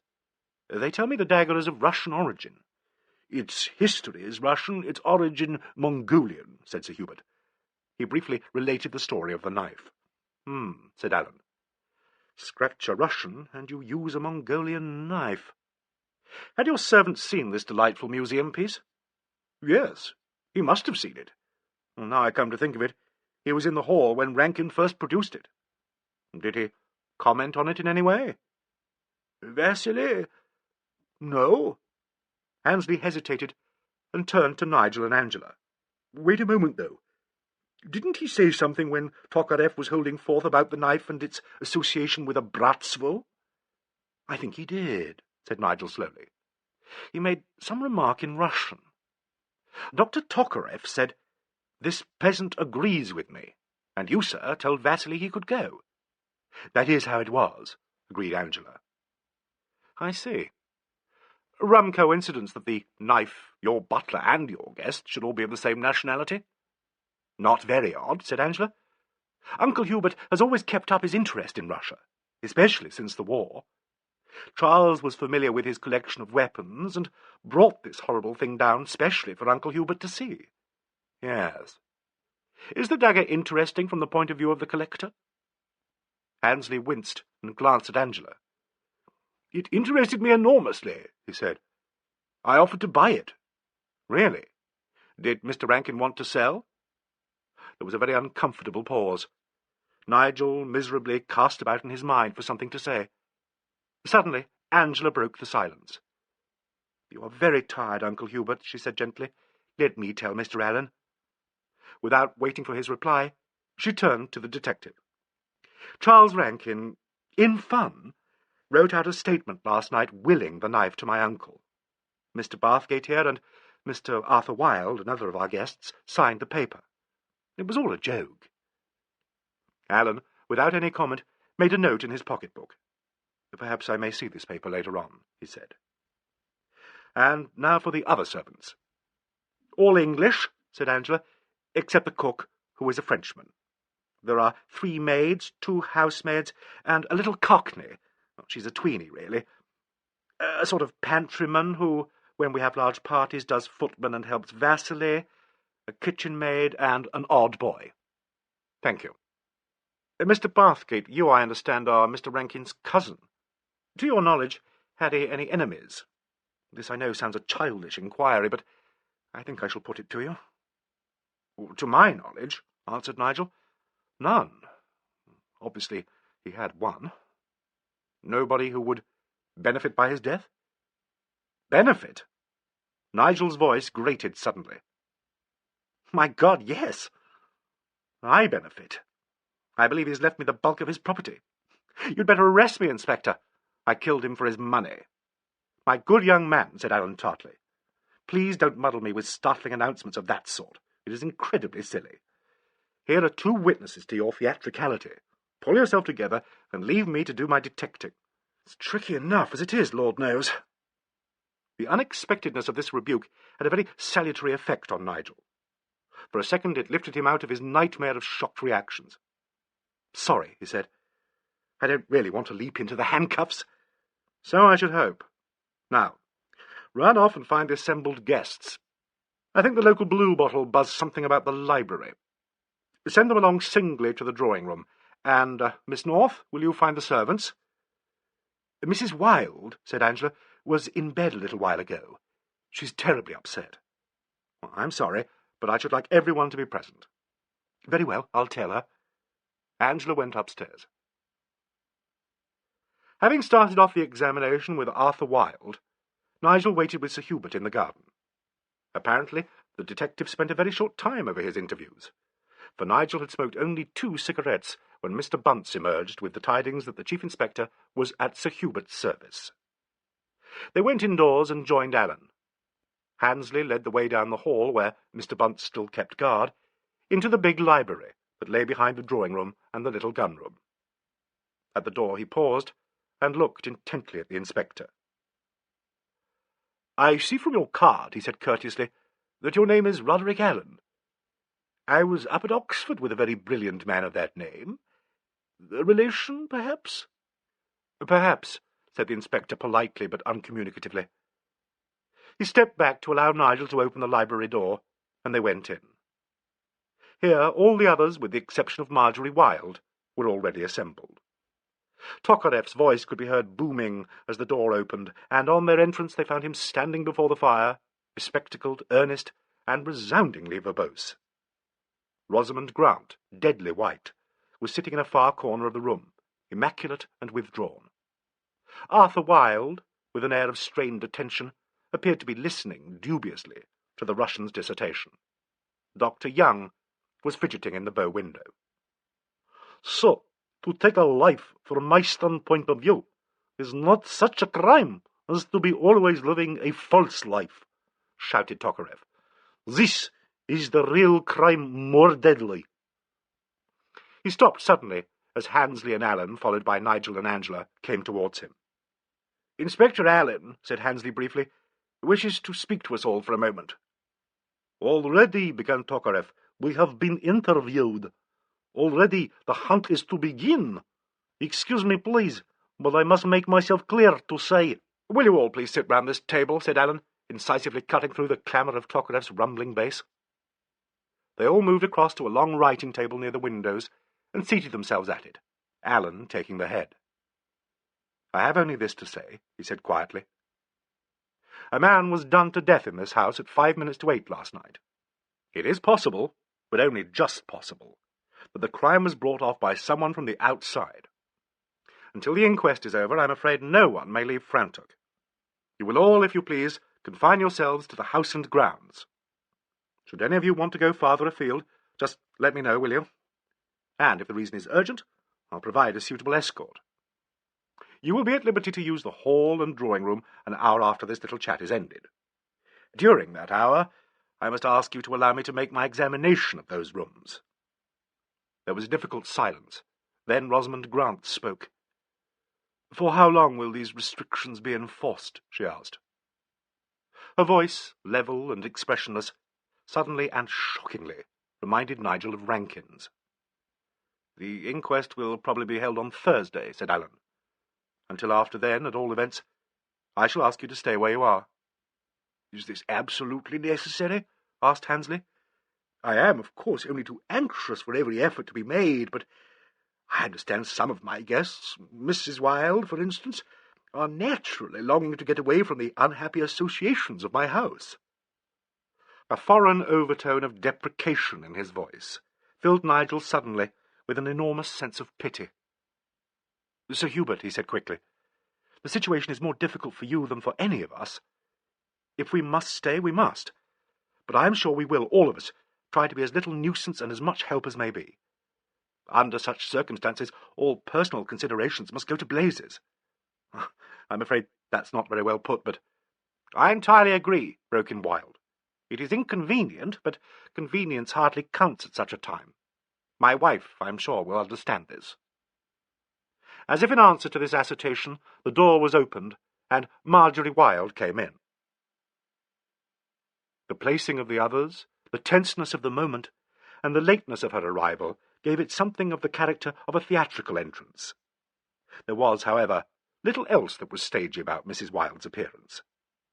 She came in very quietly. Her make-up was much less vigorously stated than usual, and her clothes, as Nigel found himself reflecting, contrived to look like mourning. "I'm "Very sorry to have kept you all waiting," she murmured. "Please don't move anyone." Her husband pulled a chair up for her, and at last they were all seated at the table. "Now," said Alleyn, "I understand, I think, the general principles and the history of this game which ended so strangely and so tragically. I do not, however, quite realize what would have happened if a sham instead of a real victim had been found." "But excuse me," began Tokarev. "Is this how you say a relevancy?" "It is quite in order, otherwise I should not ask. What would you have done in the ordinary course of the game?" He turned to Wilde. "We should," said Wilde, "have immediately assembled and held a mock trial, with a judge and a prosecuting attorney, each of us having the right to cross-examine. Our object would have been to find the murderer, the member of the party to whom Vasily had given the scarlet plaque." "Thank you. Yes, I see. And you have not done this." "Good God, Inspector," said Nigel violently. "What do you take us for?" "He takes one of us for a criminal," said Rosamond slowly. "I think the murder game should be played out," Alleyn continued. "I propose that we hold the trial precisely as it was planned. I shall play the part of prosecuting attorney. I'm not very good at official language, but I'll do my poor best. For the moment there will be no judge. That will be the only difference between this and the original version. Except that I hope there will be no difficulty in at once discovering the recipient of the scarlet plaque." "There will be no difficulty," said Wilde. "Vasily gave the scarlet plaque to me."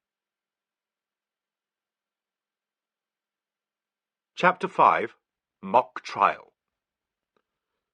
Arthur Wilde's announcement had a dramatic effect quite out of proportion to its real value.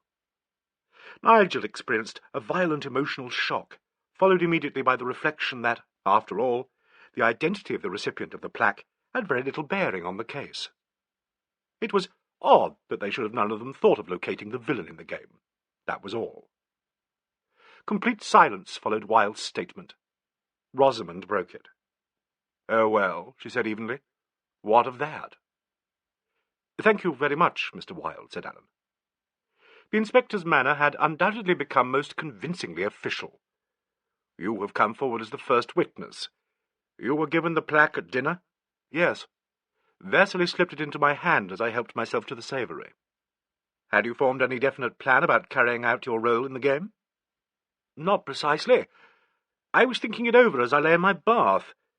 Mr. Bathgate was in the next room. I decided against him as the victim, too obvious. Then I heard the gong and the lights went out. I was just going to call out that it couldn't be the murder, but an accident of some sort, when I realized that I should be giving my own show away before I had brought it off. So I pretended to think it was the murder, and began drying myself and dressing. I thought I should find an easy victim in the darkness. I did, too." A violent exclamation from Handesley interrupted him. "What is it, Sir Hubert?" asked Alleyn gently. "It was you, then, Arthur, who ran into me on the landing and said, 'You're the corpse.'" "And it was you who answered, 'Shut up, you ass,'" returned Wilde. "Yes, you thought I was fooling. When I realized that, I got away quickly." "Just a moment," interrupted the detective. "Let me get this quite clear. Really, it's frightfully muddling. When the alarm was given, Mr. Wilde, you were in your bath. Knowing yourself to be the intended murderer in the game, you imagined the darkness and the gong sounding were accidental.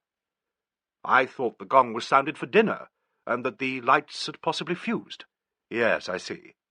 So you lay low and determined to perform your part in the game under cover of the dark?" "Yes," said Wilde.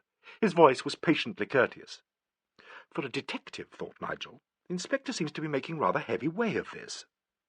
Alleyn continued. "So you came out onto the landing, ran into Sir Hubert, and instantly uttered the set phrase. You, Sir Hubert, thought he was fooling?"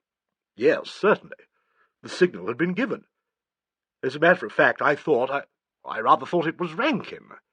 I don't know why." "Mr. Wilde," said Alleyn, "in the words of the popular coloured engraving, when did you last see Mr. Rankin?" "I was talking to him alone in the hall before we went up to dress. We were the last to go up. Charles remarked that if either of us was he in the game, it would be no good trying to victimize the other, as everyone knew we were left alone together." Yes, exactly. Then Mr. Rankin was still in the hall when you went up to dress? Yes. Did anyone see you together? Wilde thought for a moment. Yes, he said. I remember Mary, the little between-maid, came in and went out to the entrance hall to lock the front door. She was still tidying or something as I went upstairs. I remember I asked her if she knew the right time, if the hall clock was right. She said, yes, 10 minutes to 8, and I said, good Lord, we'll be late, or something like that, and ran upstairs, leaving her there. Presumably, then, Mr. Rankin was alone in the hall from a little after 7:50 till 5 minutes to 8, when he was killed. About 4 minutes. Thank you, Mr. Wilde. Alleyn made a brief entry in his notebook, and then looked round the table. Are there any questions that someone else would like to put? He asked. I can assure you that I will honestly welcome them. There was a short silence, broken unexpectedly by Mrs. Wilde. She leaned across the table, looking with an odd air of formality at her husband. I would like to ask, she said rapidly, what you and Charles talked about during the time you were alone together. For the first time, Arthur Wilde hesitated. I don't think, he said quietly, that we said anything that could have any bearing on the point at issue. Nevertheless, said Tokarev suddenly, the question is asked. Well, there was the faintest echo of whimsicality in his answer. Well, we talked about you, Dr. Tokarev. Indeed? What about me? Rankin seemed to resent your comments on his ownership of the dagger. He felt that it implied some sort of criticism of himself. He was rather on the defensive about it. Dr. Young unexpectedly uttered his throaty comment, "Kahum," and Alleyn smiled. What did you say to all this? He asked. Arthur Wilde rumpled up his hair. I told him not to be an ass, he said. Charles was always rather touchy. It was characteristic. I tried to explain how a knife associated, as Dr. Tokarev believed, with the innermost ritual of a bratstvo would naturally have more significance to a Russian than to an Englishman. He soon got over his huff and said he quite saw my point. And then we chaffed each other about the murder game, and I left him. Any more questions? Asked Alleyn. There were none, apparently. I realized, said Wilde, that I was probably the last person, except Mary and the man who killed him, to see Charles alive. I hope very much that if anyone does think of any questions they would like to put, they will not hesitate in asking them. I should like to say, said Nigel, that I can corroborate most of what you've said. I left you with Charles and heard you come up a few minutes later. You remember we shouted out to each other while your bath was running, and afterwards, when the lights went out. I can state positively that you were in the bathroom before, during, and after the time when the crime was committed. Yes, agreed Marjorie Wilde. And you called through to me, too, Arthur. Your rooms were all close together? Asked Alleyn. Nigel sketched out a rough plan of the 4 rooms and slid it across the table to him. I see, said the inspector, and looked carefully at it. I'm sure you all appreciate, he said a moment later, the importance of establishing Mr. Wilde's account of his movements. They've already been corroborated by Mrs. Wilde and Mr. Bathgate.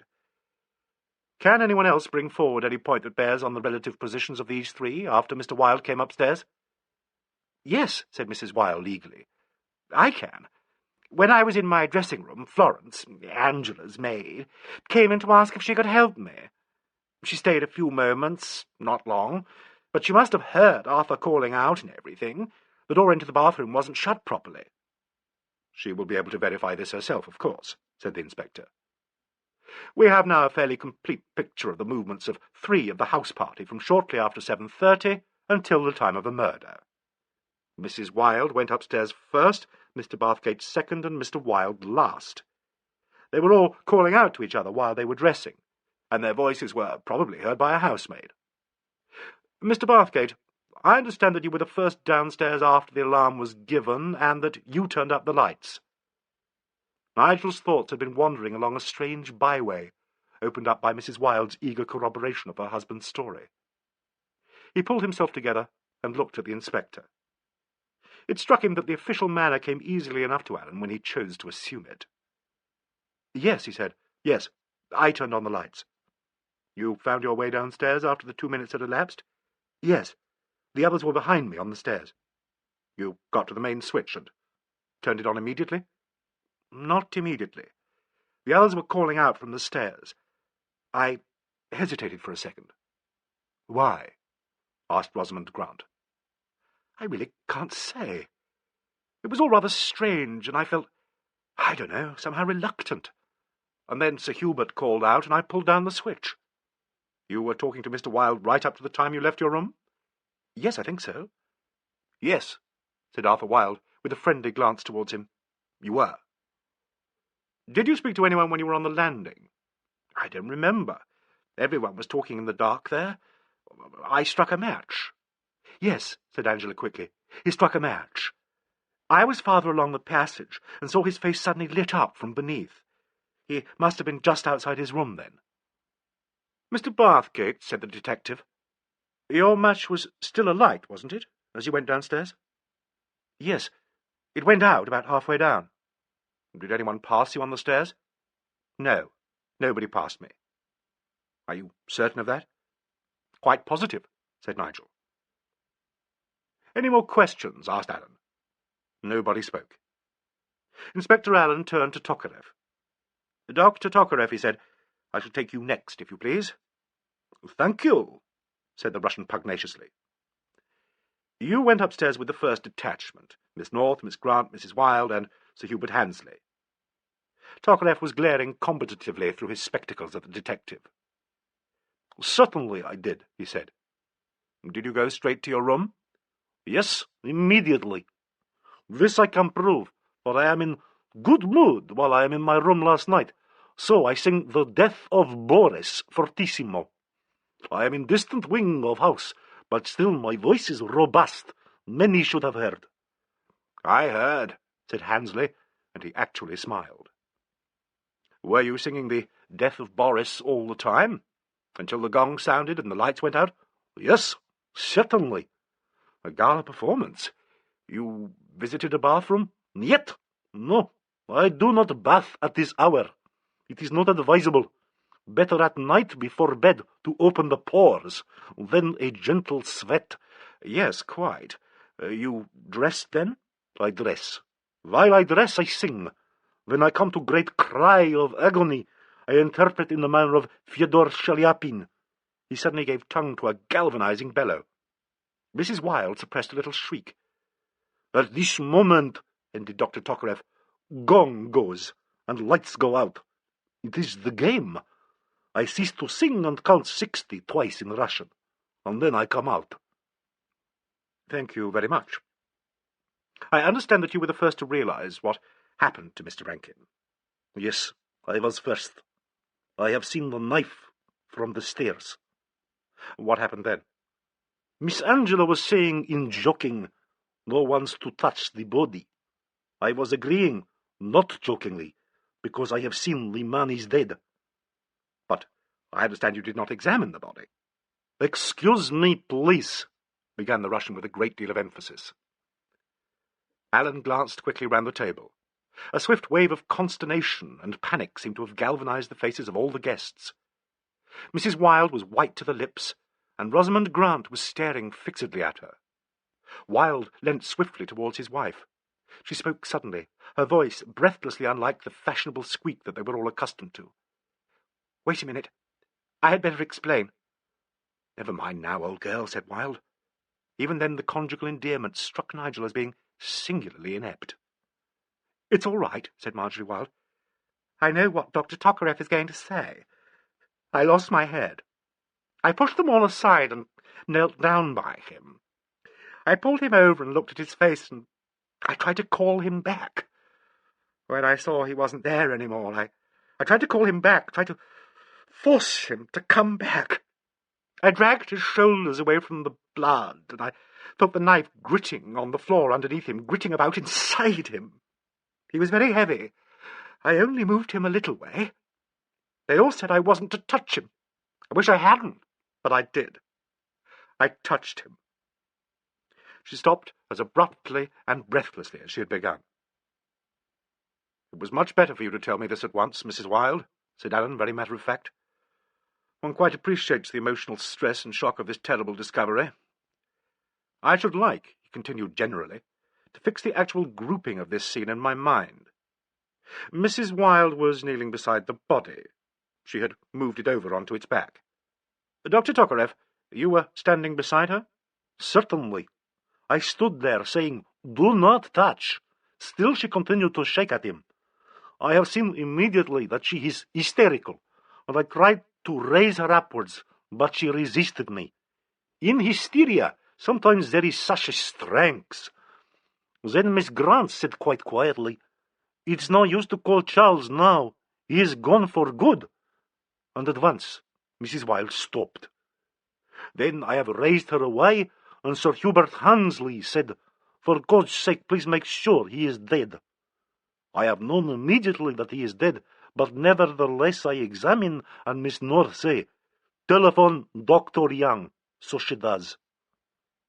"Is everyone agreed that this is substantially correct?"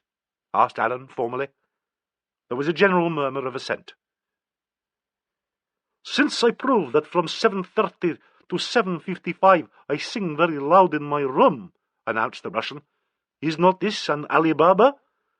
I should like now to go to London, where I have an appointment for a meeting." "I am afraid that is impossible," said Allen smoothly. "But," began the Russian, "I will explain afterwards, Dr. Tokarev. At the moment we will see out the consummation of the murder game. Sir Hubert, what were your movements from the time you went upstairs until the alarm?" Handesley looked at his own interlocked fingers lying before him on the table. He did not raise his eyes. His voice was even and unbroken. "I went to my dressing-room at the far end of the corridor. I undressed and spoke to Vasily, who was pulling out my things. Then he went out and I had my bath. I had finished bathing and had dressed, all except my dinner jacket, when there was a knock at my door. Angela came in. She wanted to know if I had any aspirin. Miss Grant had a headache and would like to take some.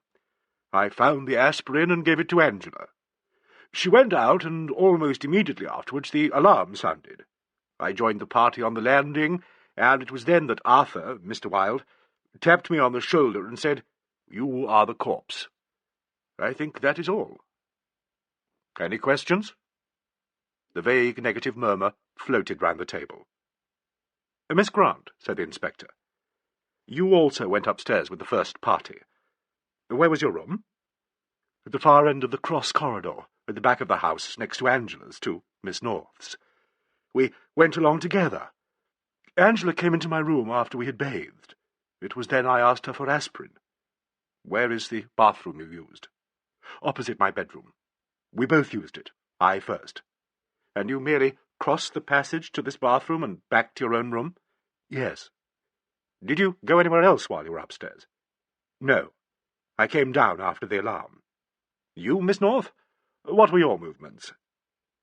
"I came up with Rosamond. While she bathed, I read in my own room. On my return from the bathroom, I went into her, and after that to my uncle's room for the aspirin. I had just got back to Rosamond's door when the lights went out." "Where is Mr. Rankin's room?" "Next to mine, and immediately opposite the entrance of the top passage into the corridor. May I complete the sketch there?" Allen pushed the sheet of paper along to her, and she traced in the remaining rooms. "Thank you very much," said Allen. "That completes the position of the characters. It also brings to a close the opening phase of the reconstruction of the game. Before we go, I should like to speak to Florence, your maid, Miss North. I am sure you will all see that it is most important to establish the positions of Mr. and Mrs. Wilde and Mr. Bathgate." Angela got up and crossed to a bell-push by the mantelpiece. The others moved back their chairs, and Wilde began a low-voiced conversation with Handesley. The bell was answered, not by Vasily, but by a small, agitated maid. She looked as if she belonged to the back stairs, and had got into the drawing-room by mistake. "Will you ask Florence to come in for a moment, Mary?" said Angela. "Yes, miss." "Oh, just a second, Mary," said Allen, with a glance at Angela. "Were you in the hall last night, when Mr. Wilde went upstairs and Mr. Rankin was left alone?" "Oh, yes, sir, I was. Mr. Roberts don't usually send me to the front of the house, sir, but last night—" "Did Mr. Wilde speak to you?" "He asked me the time, and I says 10:02, and he says, 'Hell, I'm late,' and skedaddles upstairs." "What was Mr. Rankin doing?" smoking a cigarette, sir, quite happy like. I says, shall I take away the cocktail tray? And he says, don't do that, he says. I'll have a quick one, he says, and spoil that schoolboy complexion. So I goes away, sir, and then only a few seconds later, sir, the lights went out. Oh, isn't it awful? Terrible. Thank you, Mary. After a hesitating glance at Handesley, the maid went out. Doesn't the butler usually answer that bell? Asked Allen after a pause. Yes, said Angela vaguely. Yes, of course. Mary's the between maid. She never answers the bell. I don't know why he didn't come. Everyone is so upset. I suppose Vasily— She was interrupted by the entrance of Florence, a darkish, wooden-faced individual of about 35. Florence, said Angela, Mr. Allen wants to ask you something about last night. Yes, miss. Will you tell me, please, began Allen, which of the rooms you went into last night when the guests were upstairs dressing? Very good, sir. I went first to Miss Angela's room. How long were you there? Only a few minutes. Miss Angela wished to ask Mrs. Wilde if I could assist her. So you went to Mrs. Wilde's room? Yes, sir. What happened there? Madam asked me to fasten her dress. I fastened it, said Florence sparsely. Did Mrs. Wilde speak to you? Madam was speaking to Mr. Wilde, who was in the bathroom next door to the dressing room. Did Mr. Wilde answer? Yes, sir. He was speaking to Mrs. Wilde and also to Mr. Bathgate, who was in his own room beyond. When you left Mrs. Wilde, where did you go? To Miss Grant's room. How long were you there? I waited a moment, sir. Miss Grant was not there. She came in a few minutes later and said she did not require me. I left. Miss Angela was coming along the passage, and then the lights went out. Did Miss Grant come from the bathroom? Florence hesitated. I think not, sir. Miss Grant bathed earlier, before Miss Angela. Thank you very much. I think that's all I wanted to ask you. Thank you, sir. The door shut behind Florence. No one had looked at Rosamond Grant. No one had spoken. Allen turned a page of his notebook. By the way, Miss Grant, he said, did you not say that apart from your visit to the bathroom you did not leave your room until the gong sounded? Wait a moment, ejaculated Dr. Young. Rosamond, it's all right, cried Angela, running across to her friend. But Rosamond Grant had slid from her chair to the floor in a dead faint. In the sort of horribly false confusion that followed, Nigel was aware only of one thing, and that was the pounding at the bell-push in answer to some confused order of Sir Hubert's. "Brandy, that's what she wants," Handesley was shouting. "Better some sal volatile," said Dr. Young. "Just open those windows, one of you." "I'll fetch some," Angela said, and hurried away. The flustered Mary had reappeared. "Tell Vasily to bring some brandy," said Handesley. Please, sir, I can't. "Why not?" "Oh, sir, he's gone. He's disappeared, sir, and none of us like to tell you." "Hell's teeth!" ejaculated Allen.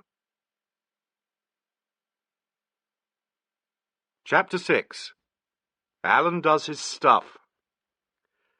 Detective Inspector Alleyn had been most particular about the state of the house. Nothing must be touched, he said, until he had finished what he called his nosy parkering. Nothing had been touched.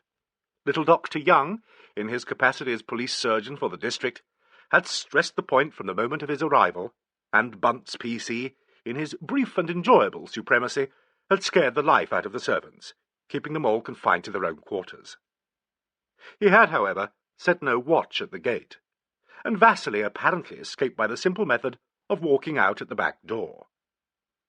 Allen recovered from his momentary rage at the disappearance of the butler, rang up the station, and found that the old Russian had, with peculiar ingenuousness, caught the 10:15 for London. The inspector telephoned the Yard, and gave orders that he should be traced and detained immediately. By this time, a detachment of plain-clothes-men had appeared at Frantok. Allen had the tall and quite insurmountable fence inspected, mounted a guard of helmets, felt hats, and waterproofs at the gates, and invited Detective Sergeant Bailey, the fingerprint expert, who had come down with him, to attend him in the house. Mr. Bunce was also on tap in the hall. Handesley had been requested to detain his guests in the library or to let them loose in the garden. End of Disc 2. Disc 3.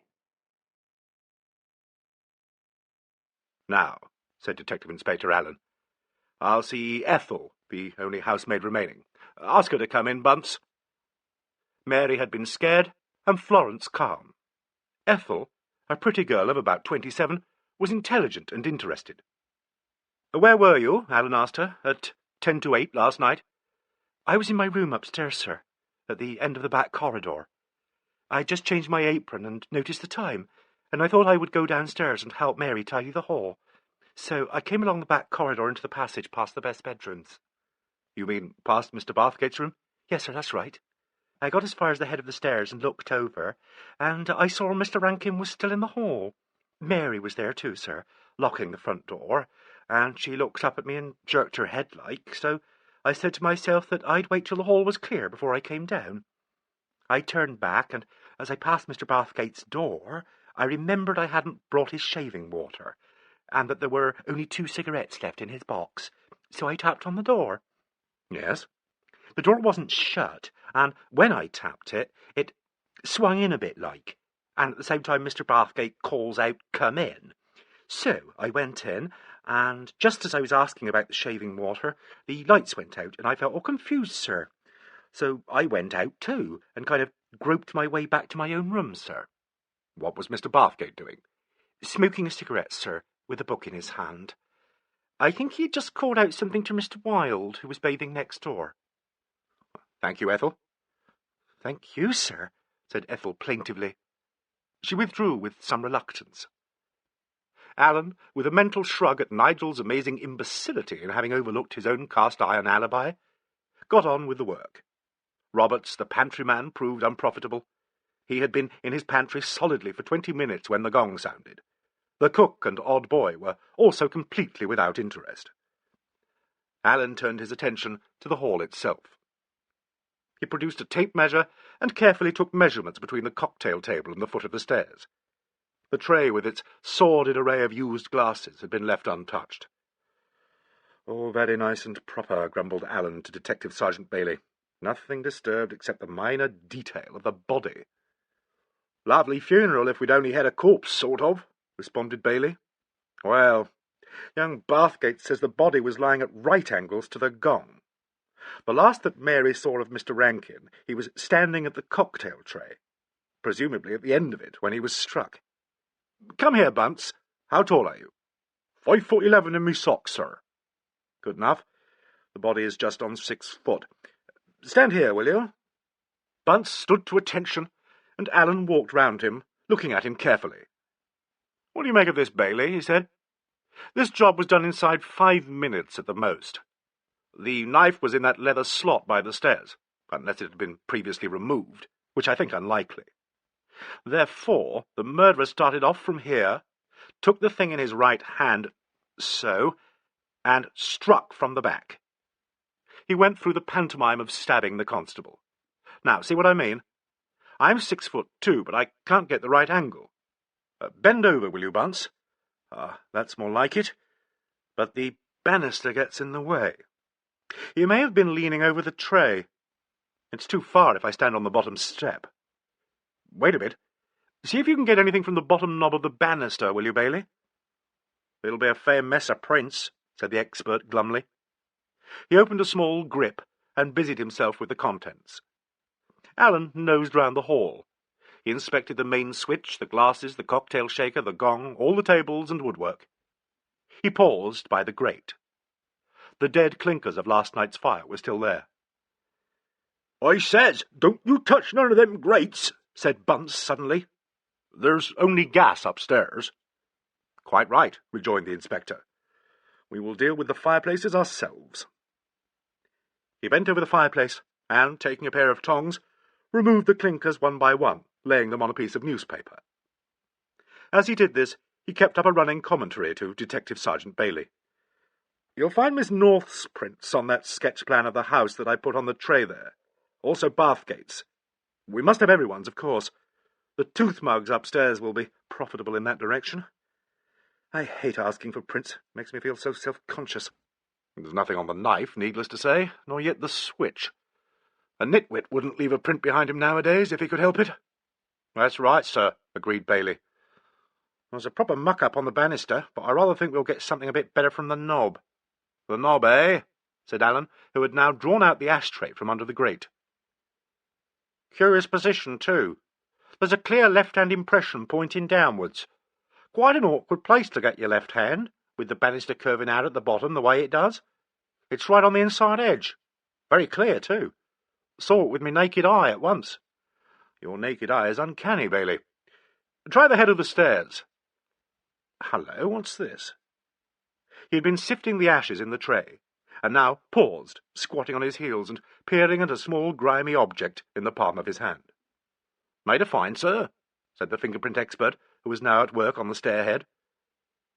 Somebody's been chucking away their belongings, grunted the inspector. He produced a small magnifying glass and squinted through it.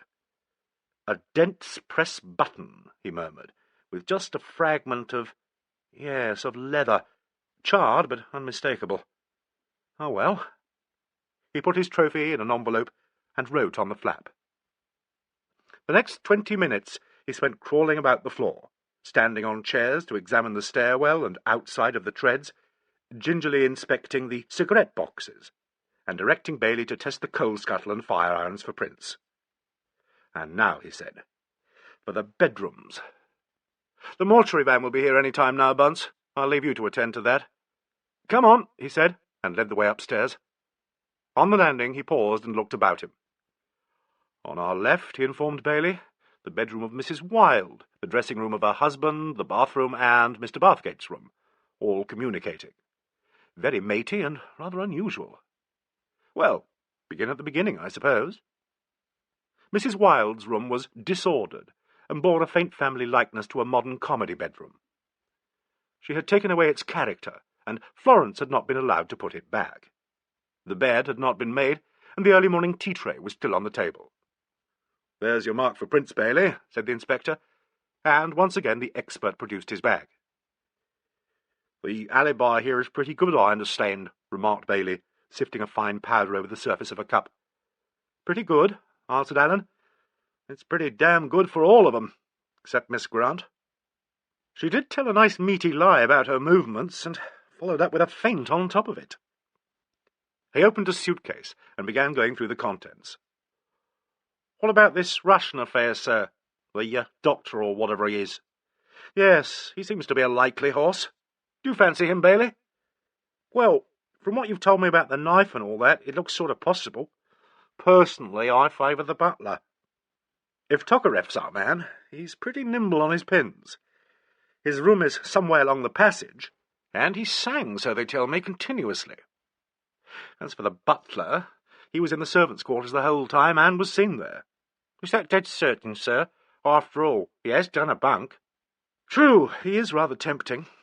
But when you've got your prints from the banister, I'll know better if I'm on the right track. Do your stuff in the bathroom now, will you, Bailey? Bathgate and Wilde will be found to predominate. Then come back and go through this tall boy for me, while I get on to the other rooms. Do you mind working out of your department for a bit?" "Pleasure, sir. What am I looking for?" "A single glove, probably yellow dogskin. Right hand. I don't expect to find it here. Make a list of all the clothes, please." "Right, sir," said Bailey from the bathroom. Allen followed him and looked round the dressing-room and bathroom very carefully.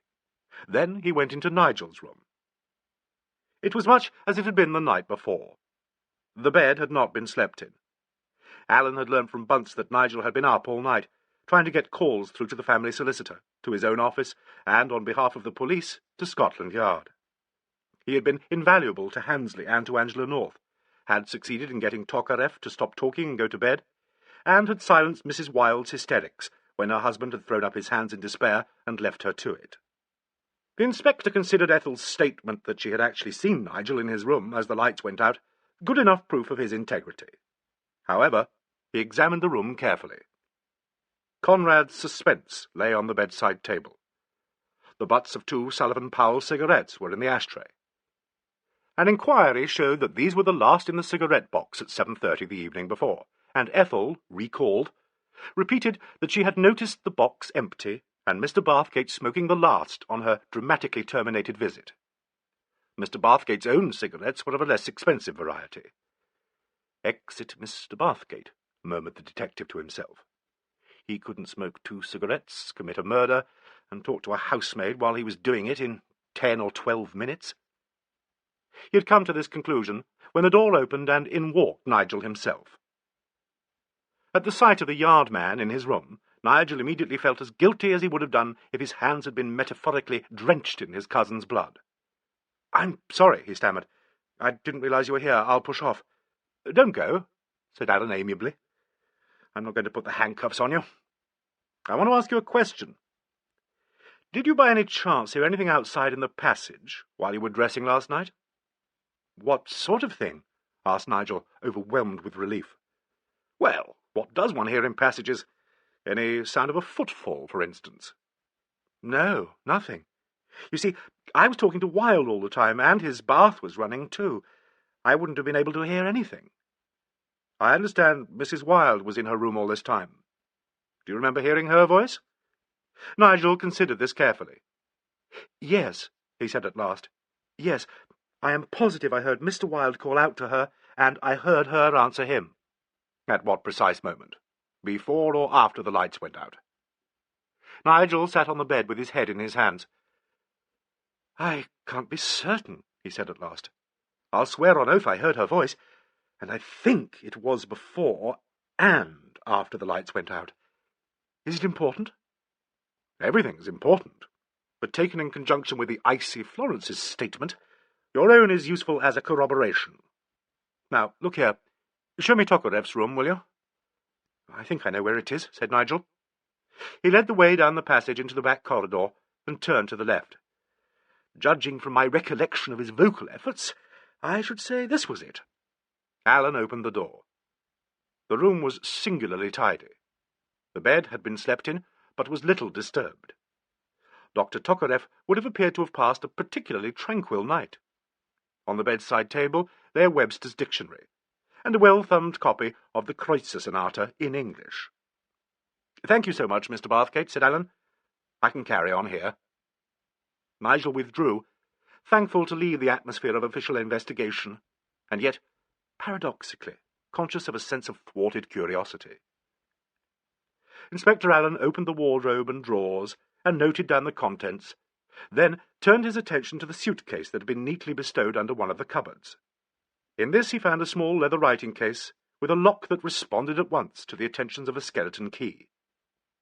The case contained a number of documents typewritten in Russian, a few photographs, mostly of the doctor himself, and a small suede pouch in which he found a little seal set in a steel mount. Alleyn took it to the writing table, inked it, and pressed it down on a piece of paper. It gave a tolerably clear impression of a long-bladed dagger. The inspector whistled softly between his teeth and, referring to the documents, found a similar impression on many of the pages. He copied 1 or 2 sentences into his notebook, carefully cleaned the seal, and replaced everything in the writing case, snapping the lock home and restoring the suitcase to its former position. Then he wrote a note in his little book. "Communicate with Shumilov, in ray above," and, with a final glance round, returned to the passage. Next he went into Angela's bedroom, and then into Rosamond Grant's. Finally he visited Sir Hubert Handesley's bedroom, dressing-room, and bathroom. All these he subjected to a similar meticulous search, making a list of the clothes, going through the pockets, sorting, examining, and restoring every movable and garment. He found little to interest him, and had paused to light a cigarette in Handesley's dressing-room, when a light rap on the door and a respectful murmur outside announced the presence of Detective Sergeant Bailey. Alleyn went out into the passage. "Excuse me, sir," said Bailey, "but I think I've got hold of something." "Where?" "In the lady's bedroom, sir. I've left it just as it is." "I'll come," said Alleyn. They returned to Marjorie Wilde's bedroom, passing Mary, all eyes, on the landing. "Now then, Mary," said Alleyn severely, "what are you doing up here? I thought I asked you all to stay in your own department for an hour." "Yes, sir. I'm that sorry, sir, but the master's asked for his Norfolk jacket what's got his pipe in it, sir, and Mr. Roberts, he sent me out for it." "Tell Roberts I thought he understood my instructions. I will bring down the jacket myself for Sir Hubert." "Yes, sir," murmured Mary plaintively, and scuttled downstairs again. "Well, Bailey, what is it?" asked the inspector, shutting Mrs. Wilde's door behind him. "It's this drawer contraption here," said Bailey, with his slightly disparaging air of social independence. The 6 drawers of a Georgian tall boy were laid out neatly on the floor. "You've no eye for antiques, Bailey," said Inspector Alleyn. "That's a very nice piece indeed." He walked over to the empty carcass and stroked the top surface appreciatively. "It's a bit the worse for wear, however," said Bailey. "The casing at the bottom's hollow, and there's a hole in the inside lining. See, sir?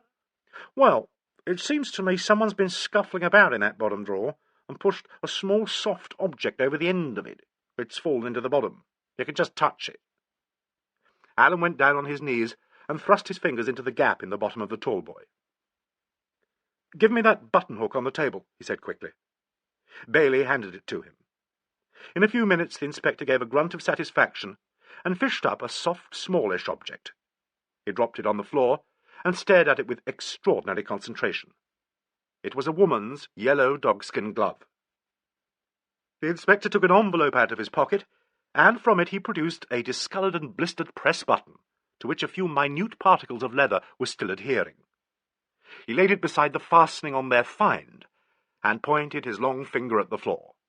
The 2 buttons were identical. "Not such a bad beginning, Bailey," said Inspector Alleyn. Chapter 7. Rankin leaves Frantok. After a brief cogitation, Alleyn went over to the writing table, and, laying the glove down, drew a chair up and sat in it, staring at his find as if it were some kind of puzzle for the correct solution of which a large prize was offered. He pursed his lips crookedly, and twisted one long leg about the other. Finally, he took a rolled steel rule and a tape measure from his pocket, and began to make elaborate measurements.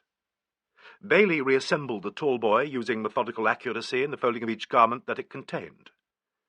"Bring me one of the lady's gloves, will you?" grunted Alleyn suddenly. Bailey selected a delicate trifle of fawn-coloured suede, and laid it on the writing table.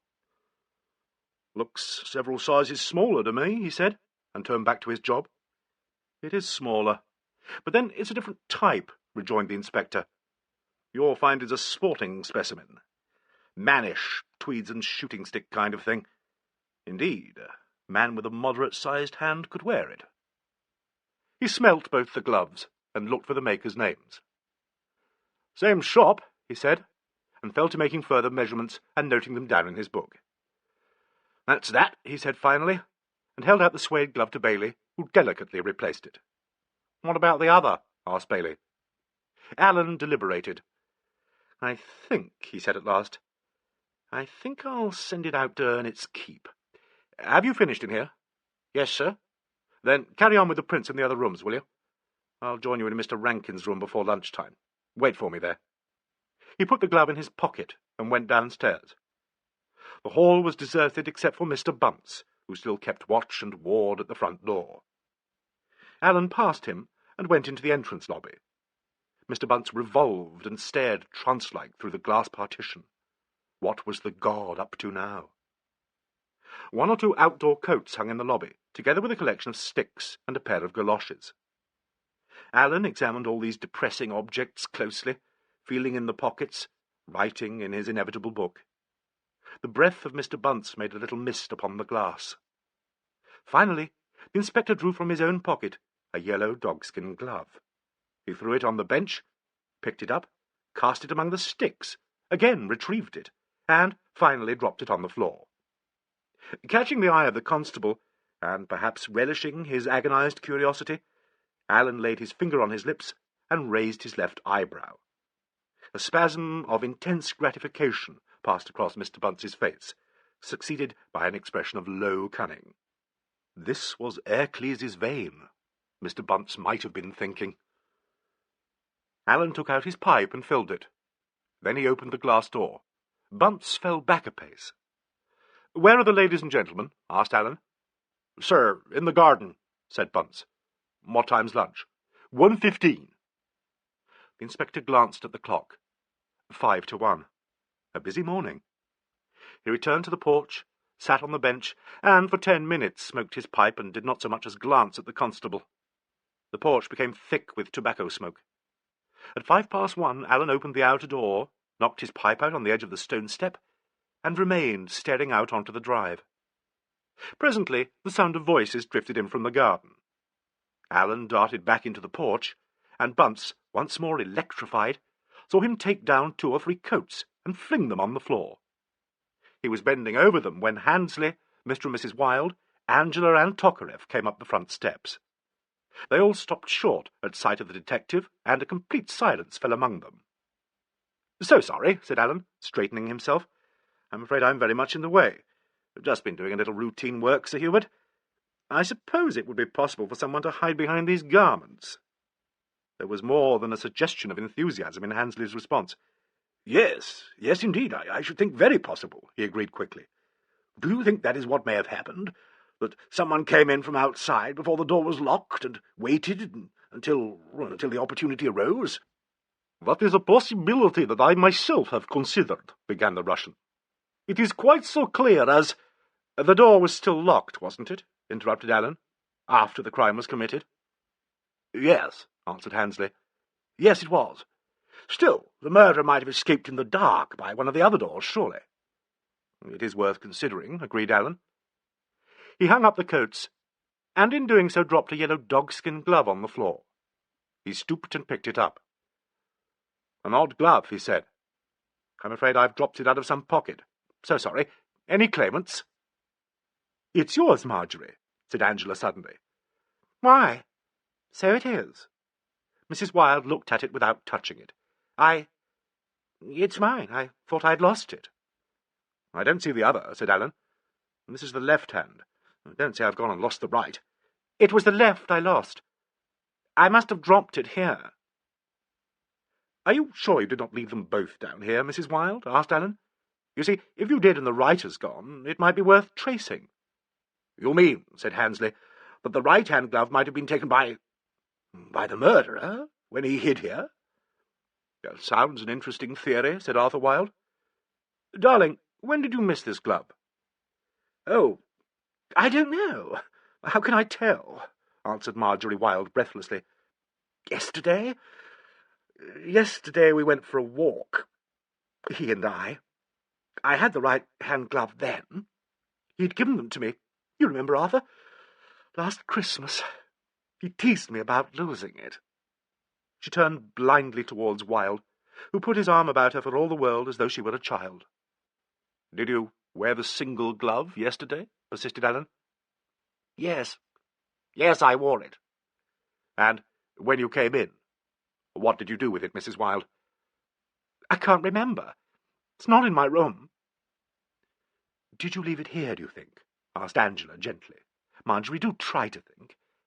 I can see what Mr. Allen means. It may be frightfully important." "I tell you I can't remember. I should think I did. Yes, I did. I'm sure I did. Arthur, shouldn't you think I did?" "Darling heart," said Wilde, "I didn't see you, but I know you generally throw your gloves down as soon as you get in. I should take very long odds on it. The fact that the lost one was here," he went on, turning to Ellen, "looks rather as if it was a favourite spot." "I think so too," said Allen. "Thank you so much, Mrs. Wilde. I'm very sorry to bother you." He opened the inner door, and Mrs. Wilde and Angela went through, followed by the men. Handesley paused. "What about luncheon, Mr. Allen?" he said. "I should be delighted if—" "Thank you," said Allen, "but I think I will finish up here and in the bedrooms. The mortuary car will arrive at 1:30. I should suggest, Sir Hubert, that you keep your guests as long as possible in the dining-room." Yes, said Handesley, turning away quickly. "I know what you mean. Yes, I will." Roberts, the pantryman, came into the hall and announced lunch. Allen waited until they had all gone, pocketed the glove, and went upstairs to Rankin's room, where he found Bailey waiting for him. "Any luck, sir?" asked the fingerprint expert. "Not a great deal. The glove is Mrs. Wilde's. She had lost it. Probably shoved it over the end of the drawer when she first came here. She wore the mate yesterday, and the general idea is that she left it in the lobby downstairs. That may have been suggested by my supposedly finding the other one there. However, it seems quite likely. If she did, anyone may have picked it up. I've started a hare that our man may have come in from outside. You've seen how the ground lies there. Quite impossible, but it's useful to let them think it's our theory. It would have been very easy for the butler to pick that glove up in the lobby or the hall and keep it by him, said Bailey. Ah, your favourite. Yes, it would, and it would have been equally easy for any of the others to do so. Get out all the clothes, will you, Bailey? Blast! I had hopes of that glove. The left-hand print on the stair knob is Mr. Wilde's, said Bailey. Is it? Answered Alleyn without enthusiasm. I'm sure one. Seems to me, sir, said Bailey, as he opened the wardrobe doors, that whoever stabbed Mr. Rankin took an enormous risk. Suppose he'd turned and seen him. If it was a member of the house party, he had only to pretend he was the murderer in the game. How was he to know Rankin wasn't the murderer? It was an 8-to-1 chance, said Alleyn. Mr. Wilde was the only one who would have been certain of that, and he was in his bath. Wait a moment, though. There was one other. Yes, sir. Vasily. One to you, Bailey. But Vasily wasn't playing. Well, sir, I think he was. I'm not at all sure I don't agree with you, you know. What have we here? Bailey had laid Rankin's suits out on the bed, and was sprinkling the water jug and glass with white powder. The two worked in silence for some time, until Alleyn had come to the last of Rankin's garments, a dinner jacket. This he carried over to the window, and examined rather more closely. As a rule, he observed, there's much less to be gleaned from the clothes of a man with a valet than from those of the poorer classes. Highly recommended by successful homicide would be a telling reference for any manservant. Here, however, we have an exception. And presumably, Mr. Rankin's valet sent him down here with a tidy dinner jacket. By Saturday night he had managed to get a good deal of liquid powder down the face of it. Keen on the ladies, I dare say, said Detective Sergeant Bailey placidly. Poor devil. There are certain aspects of our job that are not very delicious. Alleyn produced an envelope and a pocket-knife. By dint of scraping the coat very delicately, he managed to collect a pinch of fine light powder. I may have to send the jacket in for analysis, he said, but I think this will do. Go through all the papers now, Bailey, and the drawers, and then I think we've finished in here. He left his companion and returned to Mrs. Wilde's, to Angela's, and to Rosamond Grant's rooms. On each of their dressing tables he found collections of bottles and boxes. Mrs. Wilde seemed to travel with half a beauty parlour in tow. The inspector, who had collected a case from downstairs, opened it and produced a number of small bottles, into each of which he poured samples of liquid powder and of scent. These he carried back to Rankin's room, and, picking up the dinner jacket, nosed it reflectively. I rather fancy, he said to Bailey, it's a mixture of milk of gardenias and Chanel 5. Mrs. Wilde and a hint of Miss Grant, in fact, but an analysis will correct me. Someone, said Bailey, has dusted the outer rim of the stairs and not the inner. There's a glove mark on the knob. Did you notice, sir? How you do dwell on those stairs, said Alleyn. And with that he finally left the bedrooms and went downstairs. In the hall he found Nigel. You've finished your lunch early, Mr. Bathgate, said Alleyn. I came out, said Nigel. Sir Hubert told me what was happening, and I thought, if you didn't mind, that I would like to see Charles off. Why, of course. I only thought that for the ladies it would be better to have it happen as unnoticeably as possible. Would you like to go into the study? If I may, please. So Nigel stood and looked for the last time at Charles Rankin. He had never seen death before, but it seemed to him that it was not so very strange. Only he found it difficult to touch Charles, a gesture that obscurely he felt obliged to make. He put out his hand and met the cold heaviness of the forehead. Then he went back into the hall. The mortuary car had arrived, and the men were already waiting. They brought Rankin out of the study, and in a very short time had driven him away. Inspector Alleyn stood by Nigel on the steps, watching until the car had disappeared down the drive. Nigel was conscious of him, and found that he liked his presence. When the sound of the car had died away, he turned to speak to the detective, but he had already gone. It was Angela who stood in the doorway. I know what's been happening, she said. Come for a walk. I'd like to, said Nigel. Where shall we go?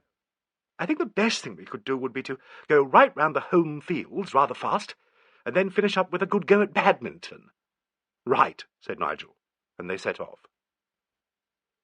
"We need a good deal of this sort of thing," remarked Angela firmly, after they had walked in silence for some time. "Otherwise we'll all get morbid." "I should have thought with you that was an impossibility." "Well, you're wrong. There's a stream at the bottom of this field. If it's not too sloppy, we can jump across. What were we saying? Oh, yes, me and morbidness. I do assure you I could easily become as grim as a Russian novel. Oh, for heaven's sake, don't let's talk about Russians. Dr. Tokarev is positively deafening, I find. He is rather fatiguing." "Nigel," said Angela suddenly, "let's make a pact. Let's be honest with each other. About the murder, I mean. It'll help such a lot. Do you agree? Or am I a nuisance?" "I agree. I'm so glad you've suggested it, Angela. And how could you possibly be a nuisance?" "Well, then, that's all right. I don't think you killed Charles. Do you think I did?" "No," said Nigel. "Who do you think did it?" "Honestly, I can't think." "But," insisted Angela, "you must have leanings. You must."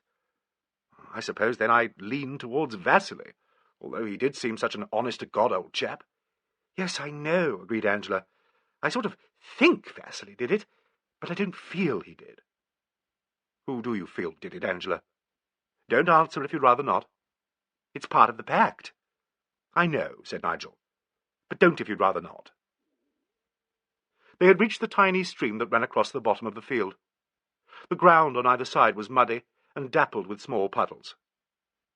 "I want to," said Angela, "but it'll be rather like crossing the stream to do it." "Let me carry you across." "I don't mind getting muddy." "But I mind if you do." "Let me carry you." Angela looked at him. "What's all this?" thought Nigel confusedly. "I've only just met her. What's happening?"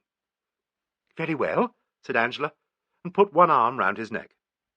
Liquid mud flowed into his brogues, and water struck like ice at his ankles. Neither of these discomforts did he resent, and when they reached firm ground he walked on delightedly until they had approached the trees. "You may put me down," said Angela close to his ear. "At once," she added rather loudly. "Yes, certainly," said Nigel, and obeyed. "Now," continued Angela, pink in the face, "having crossed the stream, I'll tell you who I feel—" "Wait a moment," said Nigel suddenly. From behind them on the home side of the field, a voice was hailing him. "Mr. Bathgate!" They turned and saw Mrs. Wilde waving energetically. "There's a telephone call come through for you from London," shouted Mrs. Wilde. "Damn," muttered Nigel. "Thank you," he shouted. "You'll have to go back," said Angela. "I'll go round the long way to the barn. But you haven't told me—" "I don't think, after all, that I will," said Angela. Chapter 8. Following information from a baby. Nigel's long-distance call turned out to be from Mr. Bennington, the family solicitor. Mr. Bennington was one of those small, desiccated gentlemen so like the accepted traditional figure of a lawyer that they lose their individuality in their perfect conformation to type. He was greatly perturbed by Charles Rankin's death.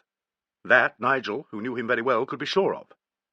But his dry voice and staccato phrases had lost nothing of their formal precision. He arranged to come down to Frantock the following afternoon.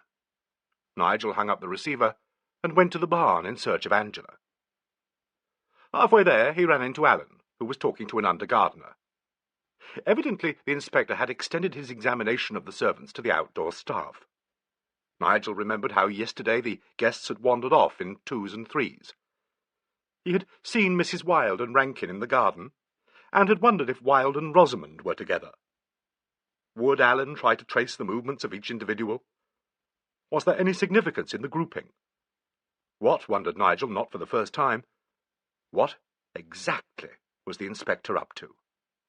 The under-gardener held by the hand a very small, very dirty, very red-faced child of undecipherable sex, whom Alleyn was regarding with a comical air of frustration. "Mr. Bathgate," ejaculated the inspector. "One moment. Tell me, have you a way with children?" I really don't know, said Nigel. Well, don't hurry away like that. This is Stimpson, the third gardener, and this is his daughter, Sissy. Sissy Stimpson. Stimpson tells me that she returned yesterday from the woods full of some story of a weeping woman. I rather want to investigate, but she is a difficult witness. Do see if you can have a success with her. I want to settle the identity of this tearful lady, and also of a person who appears to have trotted along beside her. Sissy is not exactly a gossipy child. Sissy, here's Mr. Bathgate come to talk to you. Hello, Sissy, said Nigel reluctantly. Sissy flung herself at her father's leg and buried her face in his unappetizing trousers. Cut that out, said Stimpson. She's a peculiar child, sir, he continued, turning to Nigel. Very peculiar nature she's got. Now, if her ma was present, I don't doubt but what she'd have the whole matter out of Sissy. But unluckily, sir, the wife's away till Saturday, and I can't say I got the same light touch with the child. Yer give over, will he, sis? He moved his leg uneasily, but the little girl refused to detach herself. Sissy, said Nigel, feeling inadequate and ridiculous, would you like a nice silver penny?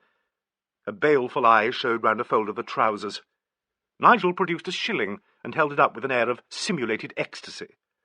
Look what I've found, he simpered. A sort of falsetto growl rose from the truculent child. Gotcha, it said.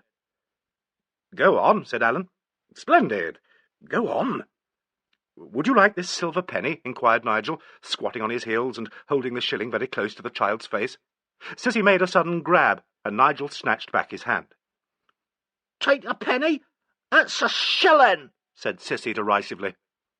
So it is, agreed Nigel. Well, look here. I'll give it to you if you tell this nice gentleman, he shot a vindictive glance at Alan, what you saw in the woods yesterday. Dead silence. Oh, squeaked the inspector suddenly. I've found a silver shilling too. Fancy. Stimpson showed signs of enthusiasm. Come on, Carney, he urged his daughter. Speak up, sis.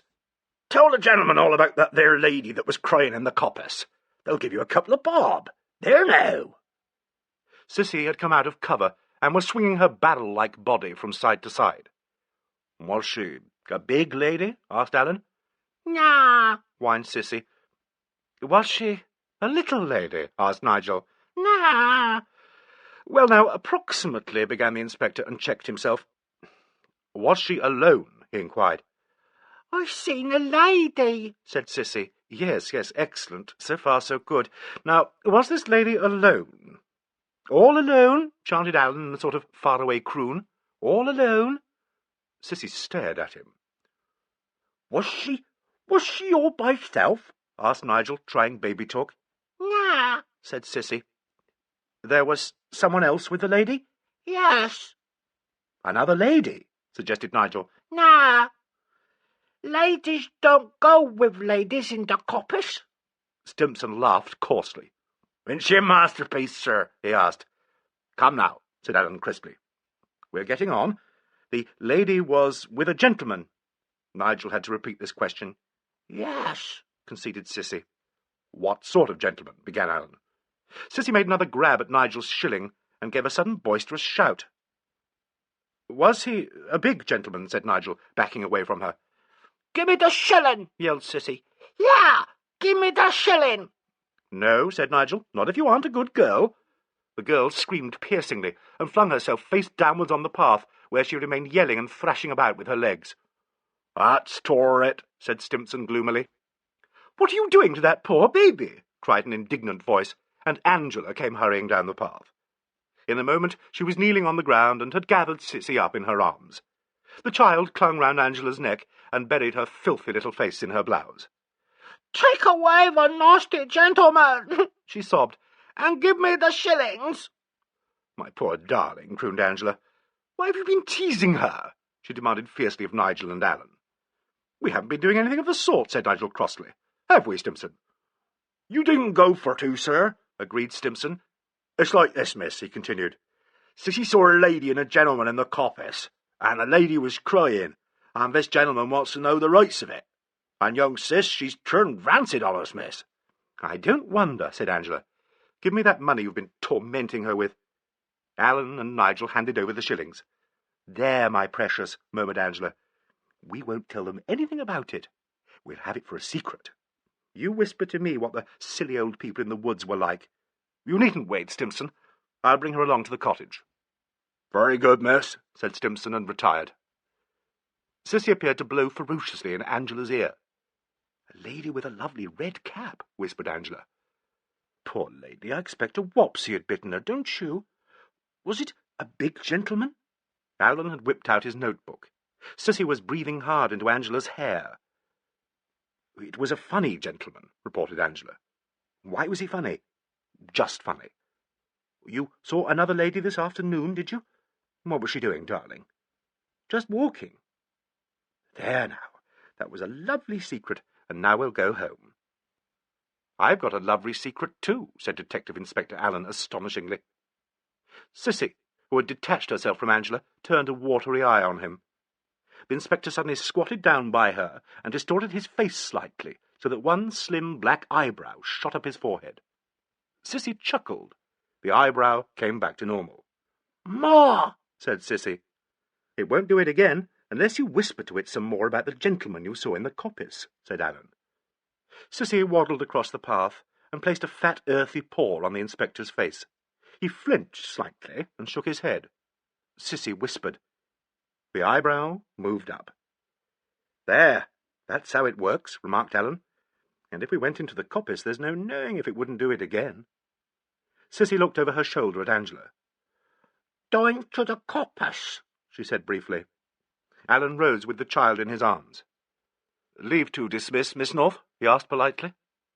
"Certainly, Inspector Alleyn," said Angela stiffly. The inspector performed a guardsman's salute with his free hand, and strode off down the path with Sissy's arms entwined lovingly about his neck. "Extraordinary," said Nigel. "Not a bit," rejoined Angela. "The child has got sense, that's all." "Shall we play badminton?" asked Nigel.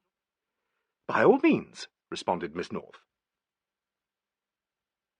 Alan's first action on returning to Frantock from his session with Miss Stimpson was to wash himself very thoroughly in the downstairs cloakroom.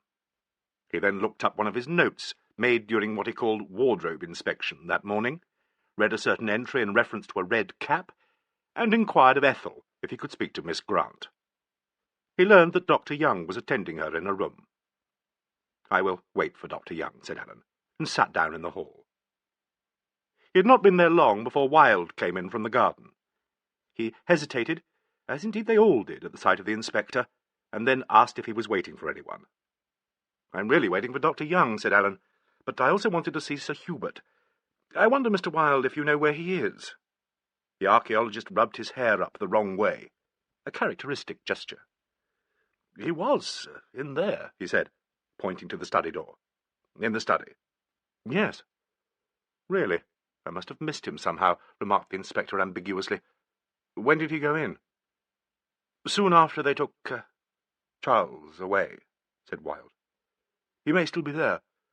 Would you like me to ask if he can see you, Inspector?" "Thank you so much," said Alan gratefully. Wilde opened the study door and looked inside. Evidently Handesley was still there, as Wilde went in and Alan heard their voices. He waited a couple of minutes, and then Wilde appeared again. Alan thought he looked faintly shocked. "He's just coming," he said, and with a nod to the inspector went upstairs. Handesley came out of the study. He had a sheet of notepaper in his hand. "Ah, there you are, Inspector," he said. "I've just been going through a few papers that I wanted." He hesitated, and then went on with painful deliberation. "It was impossible for me to enter the room while Mr. Rankin's body lay there." "I can well understand that," said Alan. "This," continued Handesley, holding out the paper, "is the document I mentioned this morning. The will Mr. Rankin signed yesterday, bequeathing the dagger to me. You mentioned that you would like to see it." "You've made things easy for me, Sir Hubert," said Alan. "It was in my mind to ask you for it." He took the paper and read it through impassively. "I suppose," said Handesley, who was staring out at the front door, "I suppose that, although the thing was drawn up more or less in fun, it does actually constitute a legal document." "I'm no lawyer," answered Alan, "but I should imagine that it was quite in order. May I keep it for the moment?" "Yes, of course." I suppose later on I may have it again. I should like to keep it." He paused, and then added quickly, "You see, it is the last thing he wrote." "Certainly," said Alan imperturbably. Dr. Young appeared and came downstairs. "May I see your patient, Dr. Young?" asked Alan. The doctor performed the feat known in Victorian nursery books as looking grave. "She's not so grand," he said doubtfully. "Is it necessary?" "Shouldn't ask you if it wasn't," rejoined Alan quite amicably. "I won't keep her long, and I've a beautiful bedside manner. She's in a very highly strung condition. I'd rather she was left to herself for a bit, but, of course—" "Of course Mr. Allen must see her," Handesley broke in. "This is no time for attacks of the vapours, Dr. Young." "Well, Sir Hubert, I feel really strongly about it," said Handesley emphatically. "Rosamond is a young woman of character. She's most unlikely to give in to her nerves. The sooner the inspector gets through his job, the better for all of us." "I wish everyone else felt the same way about it," said Alan. "I won't be 10 minutes, Dr. Young." And he went upstairs without waiting for the little doctor to answer him. In response to his knock at her door, Rosamond Grant called out in her usual strong, rather deep voice. He went in and found her lying in bed. Her face was terribly white, and all the colour seemed to have been drained out of her lips. But she was cool enough when she saw who her visitor was, and invited him to sit down. "Thank you," said Alan. He drew up a small armchair, and seated himself between the bed and the window. "I'm sorry you're laid up, Miss Grant," he said in his matter-of-fact way, "and sorrier still to disturb you. I've often wondered which is the more indecently preposterous job, a detective's or a journalist's." "You should compare notes with Nigel Bathgate," rejoined Rosamond Grant. "Not," she added wearily, "that he's been trying to get stories out of us. I suppose even the keenest journalist does not try to make copy out of his cousin's murder, especially when he happens to be his cousin's heir. Mr. Bathgate is the only member of this household from whom I have definitely withdrawn suspicion," said Alan. "Indeed," she answered harshly. "And do I head the list of suspects, Inspector Allen?" Alan recrossed his legs and appeared to deliberate. Had a third person been there at Rosamond Grant's bedside, he might have thought to himself how strangely secret are the thoughts of human beings. Impossible to read what mental agonies tormented the mind of this pale, harsh woman. Impossible to see behind the shadowy face of the detective into the pigeonholes of his brain. End of Disc 3. Disc 4. "I think," he said at last, "I think you were ill-advised to mislead me at the mock trial this morning. That sort of thing creates a very bad impression. Far better to tell me where you went after your bath last night. You did not go to your room. Florence saw you returning to it from somewhere along the corridor. Miss Grant, where had you been? Has it not occurred to you that there might be a perfectly natural and obvious explanation that it would have embarrassed me to give at our mock trial?" said Rosamond. "Oh, nonsense," answered Alan crisply. "You're not the type to recoil upon Victorian gentility with a charge of this sort under discussion. That I don't believe. Tell me where you went, Miss Grant. I cannot force you to answer, but I do earnestly advise you to do so." Silence. "Then tell me," said Alan, "with whom you went walking in the woods, wearing your red cap and weeping so bitterly." "I can't tell you," said Rosamond fiercely. I can't. "As you please." Alan appeared to be suddenly indifferent. "Perhaps before I go you will let me have a few more details about yourself." He produced his notebook. "How long have you known Mr. Rankin?" 6 years. "Quite a long friendship. You could have scarcely been grown up when you first met." "I was at Newnham. Charles was nearly 20 years older than I." "At Newnham?" said Alan, politely interested. "You must have been up with a cousin of mine, Christina Allen." Rosamond Grant waited for some seconds before she answered him. "Yes," she said at last. "Yes, I remember her, I think." "She's a fully-fledged chemist now," he told her, "and lives in an ultra-modern flat in Knightsbridge. Well, I shall be flayed alive by Dr. Young if I stay here any longer." He got up and stood over the bed. "Miss Grant," he said, "be advised by me. Think it over. I shall come here tomorrow. Make up your mind to tell me where you went to immediately before Mr. Rankin was murdered." He walked to the door and opened it. "Think it over," he repeated, and went out. Marjorie Wilde and her husband were standing in the passage. "How is she?" asked Mrs. Wilde quickly. "I want to go in and see her." "Not a hope, I'm afraid. It's strictly against orders," answered Alleyn cheerfully. "There you are, Marjorie," said Wilde. "What did I tell you? Wait till you've seen Dr. Young. I'm sure Rosamond does not want visitors." "You saw her?" said Mrs. Wilde to Alleyn. "I should have thought that would be worse than any ordinary visitor." "Marjorie, darling," ejaculated Wilde. "Oh, everybody loves a policeman," remarked Alleyn. "She was thrilled to see me." "Marjorie!" called Angela's voice from the stairs. Mrs. Wilde looked from her husband to the inspector. "Marjorie!" called Angela again. "Coming!" answered Mrs. Wilde suddenly. "I'm coming!" And she turned away and walked quickly towards the stairs. "Sorry about that," said Wilde, looking troubled. "She's not exactly herself, and she'd made up her mind to see Miss Grant. It's a horrible experience for a woman, all this." "It is indeed," agreed Alleyn. "Are you coming down, Mr. Wilde?" Wilde glanced at the closed door. "Yes, certainly," he said, and they went down together.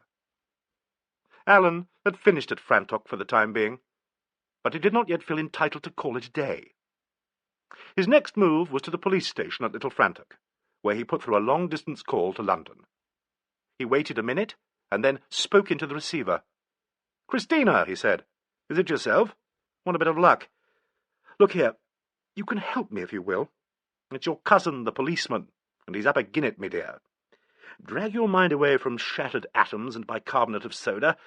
Cast it back 6 years and tell me everything you can remember about one Rosamond Grant who was up at Newnham with you." A miniature voice crackled in the earpiece.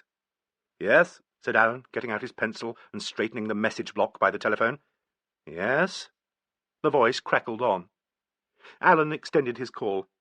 He wrote busily, and gradually a curious expression, eager, doubtful, intensely concentrated, stole over his face. It was a look with which they were very familiar at the Yard. Chapter 9. Garden Peace. "If you don't mind," said Nigel to old Mr. Bennington, "I'll walk as far as the front gates with you."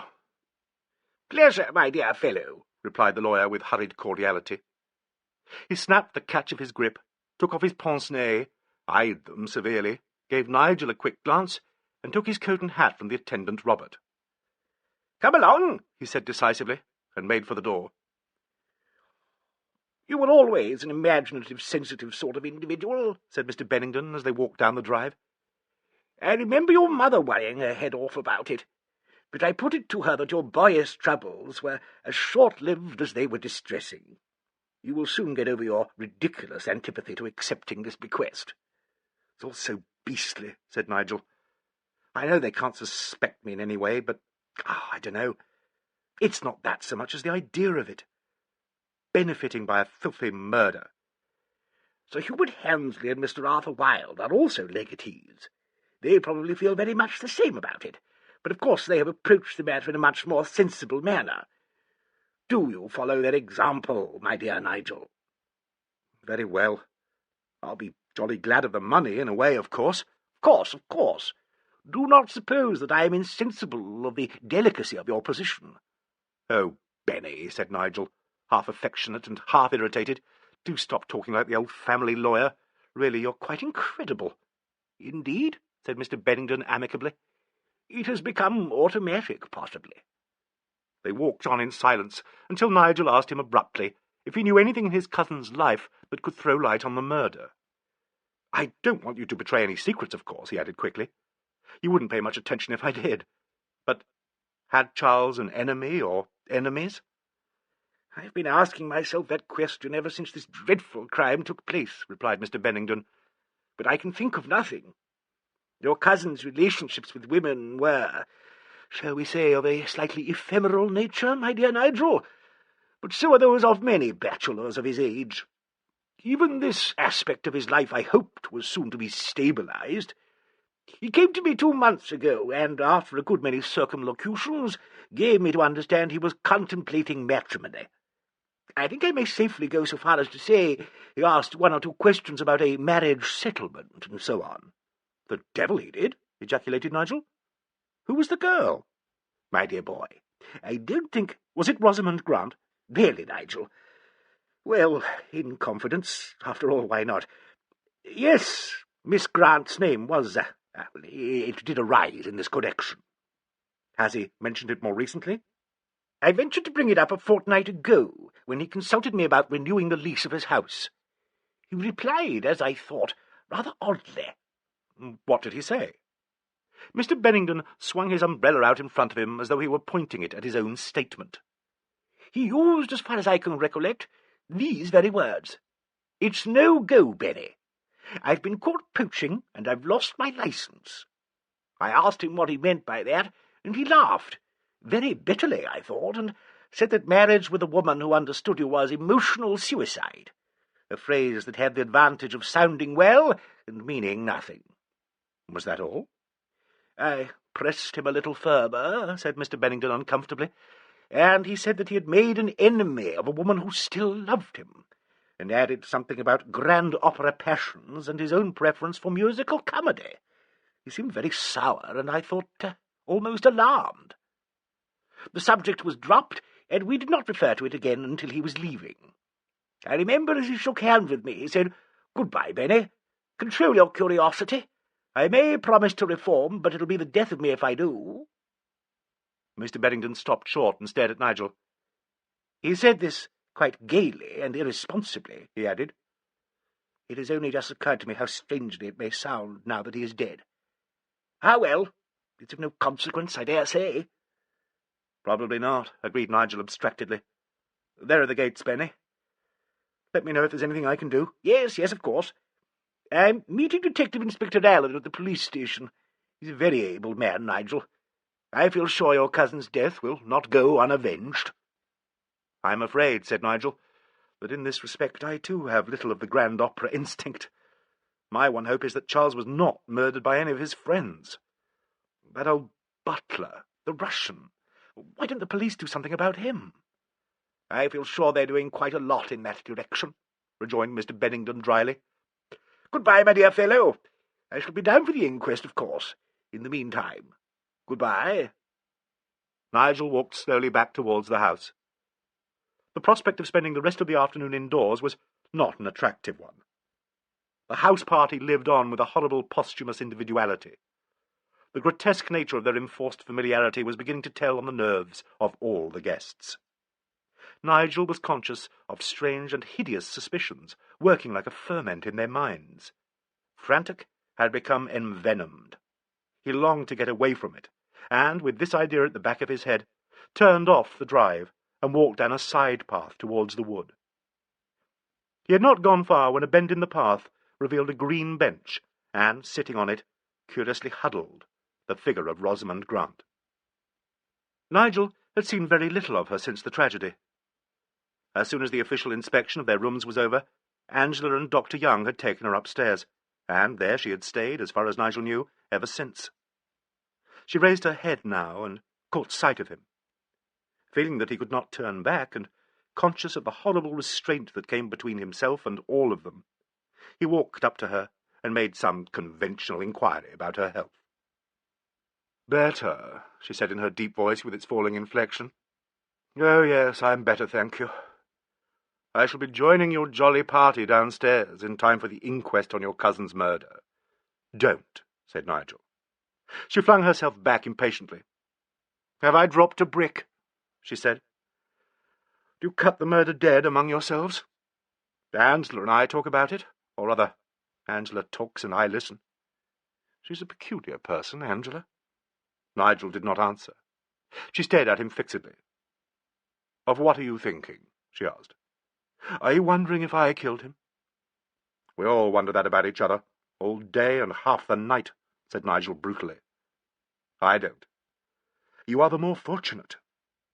I only wonder what that man Alleyn is doing, what he's building up out of the mess of detail, what neat, ugly conclusion he's coming to.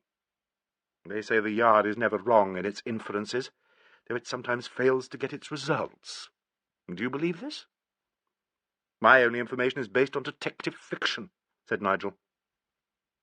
So is mine.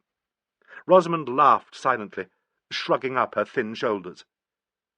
And nowadays they make their yard men so naturalistic that they are quite incredible. This man Alleyn, with his distinguished presence and his cultured voice and what-not, is in the Edwardian manner. He hectors me with such haute noblesse, it is quite an honour to be tortured. Oh, God, I wish Charles were not dead. Nigel was silent, and after a moment she began to speak again. A week ago, she said. No, 3 days ago. I thought to myself, quite seriously, you know, that I should be glad if I knew I was going to die. Now I am terrified. What do you mean? Nigel broke out, and at once checked himself. No, don't tell me without being sure you won't wish that you hadn't. I'll tell you this much, she said. It is not the detective that I am afraid of. Then why don't you go to him and make a clean breast of whatever it is? What? Betray myself? I don't understand you, said Nigel heavily. Why can't you tell Alleyn what you did when you went upstairs? Nothing can be more dangerous than your silence. Suppose I said I went in search of Charles. That? For what reason? Someone is coming, she said quickly. There was indeed the sound of a light footstep beyond the trees. Rosamond stood up as round the bend in the path came Marjorie Wilde. She was wearing a black overcoat, but had no hat on. When she saw them, she stopped dead. Oh, hello, she said. I didn't know you two were out here. Are you better, Rosamond? Yes, thank you, answered Rosamond, staring at her. A heavy silence fell among them. Mrs. Wilde suddenly asked Nigel for a cigarette. We've been having a cosy chat about the murder, said Rosamond. Who do you think did it? Mrs. Wilde laid her hand to her cheek, and her lips parted, showing a line of clenched teeth. Her voice, usually so shrill, came at last on an indrawn breath. I can't understand you. How can you talk of it like this? Or at all? You're acting the woman who has been deeply shocked, said Rosamond. You are feeling it too, I expect, but not in the way you want to convey to us. How like you, exclaimed Mrs. Wilde. How like you to talk and talk, silly, clever stuff that makes you feel superior. I'm sick of cleverness.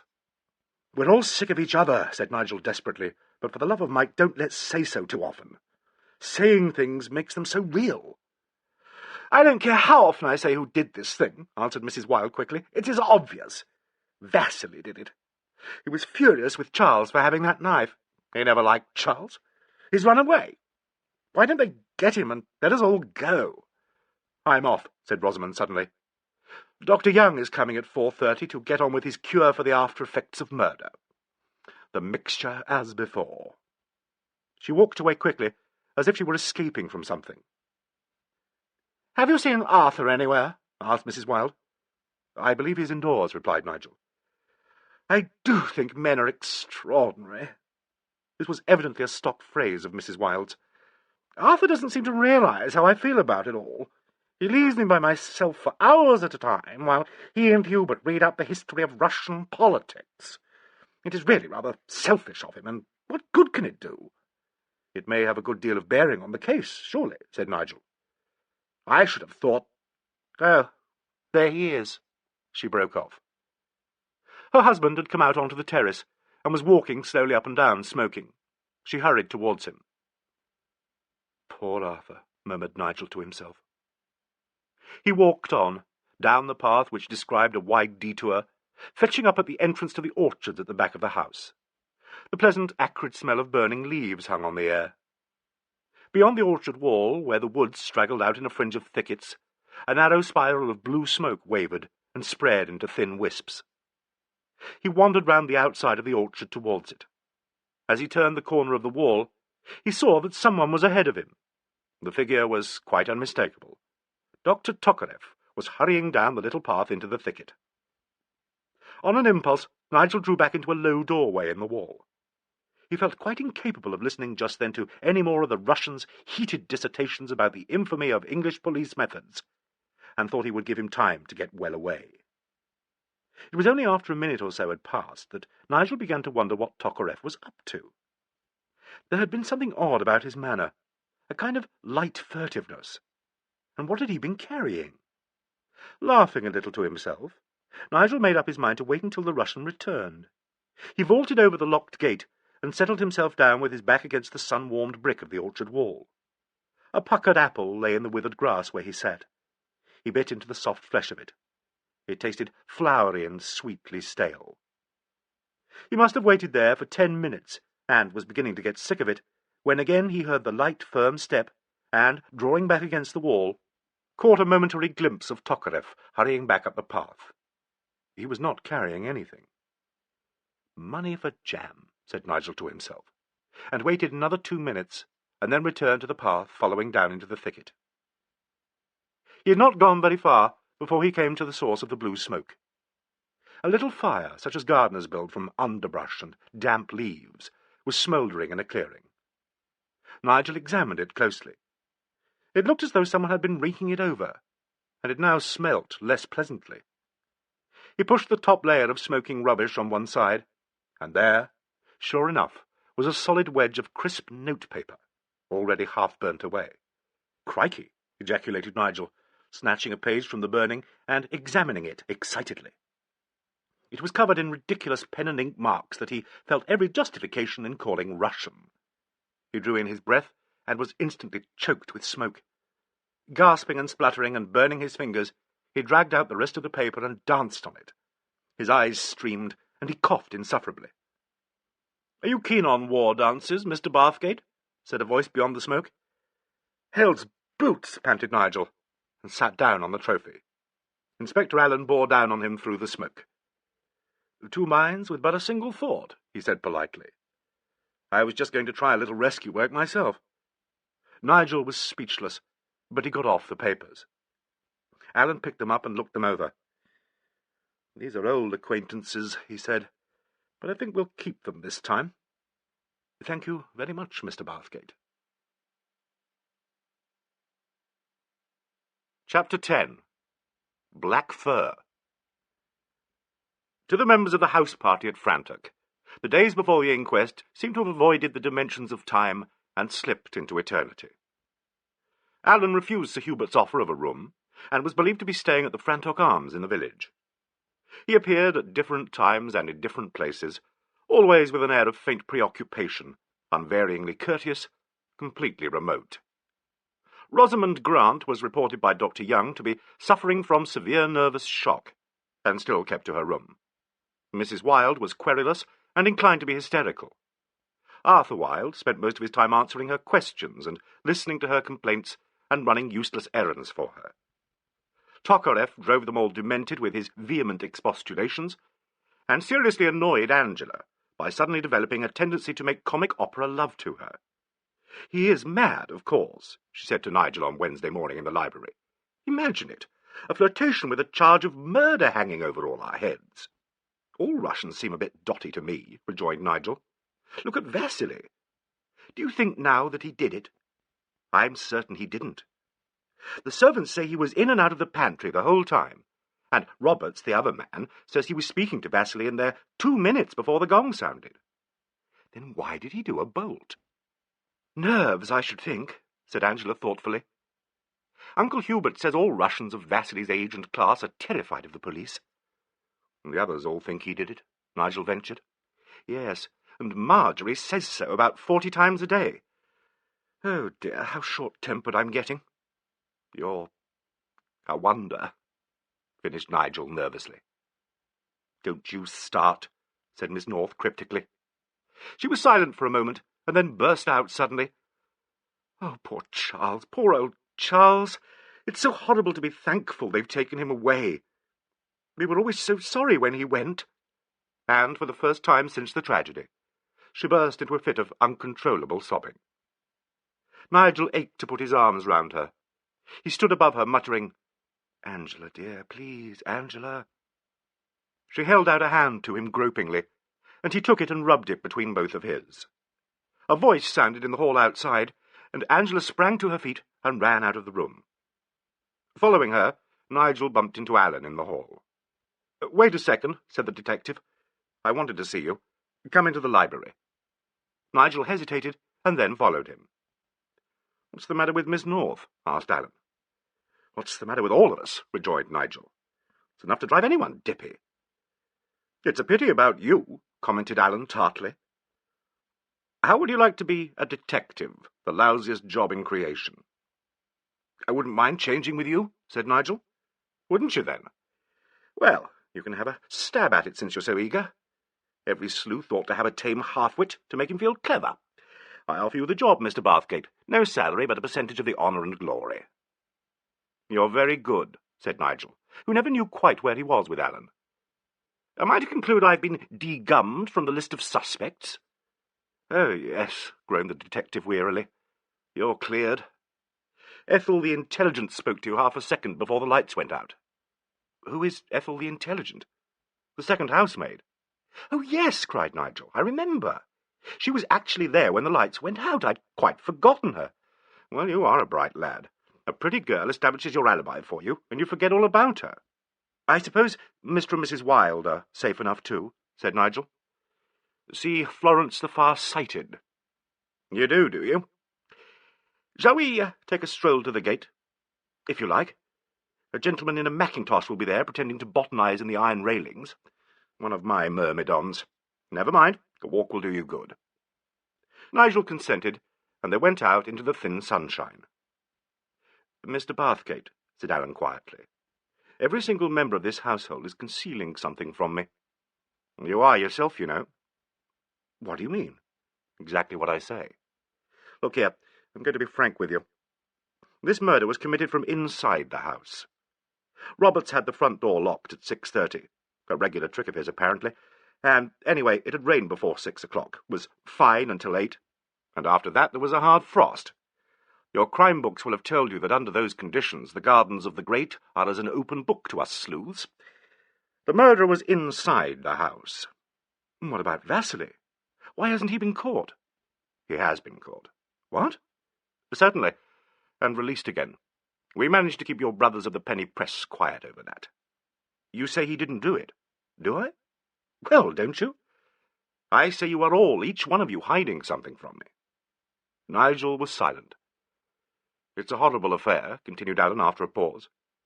"But believe me, you can do no good, no manner of good, by keeping me in the dark. Look here, Mr. Bathgate, you're a poor actor. I saw you watching Mrs. Wilde and Miss Grant. There's something there that hasn't come out, and I fancy you know what it is." Oh, Lord, Alleyn, it's all so beastly. Anyway, if I do know anything, it doesn't amount to a row of beans. Forgive me, but you don't know in the least little bit what it may amount to. Had you met Mrs. Wilde before you came here?" "No." "Miss Grant?" "Once, at my cousin's house." "Had your cousin ever talked to you about either of them?" "Apart from casually mentioning them, never." "How far had this flirtation with Mrs. Wilde gone?" I don't know. I mean, how do you know?" "He held her in his arms on Saturday night." Nigel felt and looked extremely uncomfortable. "If he had her in his room," said Alleyn brutally. "It was not in his room," said Nigel, "and could have bitten his tongue out." "Ah, then where was it? Come now, I've got under your guard. Better tell me." "How do you know he held her in his arms?" "You have just told me," said the great detective quietly, quoted Alleyn. "I know because his dinner jacket was significantly stained with her liquid powder. Presumably it was clean when he arrived, and he had not changed on the night he was killed. Therefore it was on Saturday night. Am I right?" "I suppose so." "It must have been before dinner. When did you handle the Mannlicher in the gun-room?" "Oh, hell," said Nigel. "I'll come clean." He gave as sparse an account as he could of the duologue between Rankin and Mrs. Wilde. By the time he had finished, they had crossed the little footbridge in the wood, and were in sight of the gates. "You tell me," said Alleyn, "that after you had heard Rankin and Mrs. Wilde leave the room, and had entered it yourself, someone turned out the lights. Might that not have been Rankin himself returning to do so?" "No," said Nigel. "I heard him shut the door and go away. No, it was someone who had sat at the far end of the drawing-room, beyond the elbow of the room, you know, and, like me, had overheard." Have you any impression of them? How could I? It is possible. Their sex, for instance? Please don't attach any significance to this. I rather felt, why I don't know, that it was a woman. And here we are at the gates. Mr. Alfred Bliss, he of the Mackintosh, is, as you see, greatly interested in a distant view of an AA telephone box. We won't disturb him. My dear lad, let us embark on a little ramble. Good Lord, what do you mean, a ramble?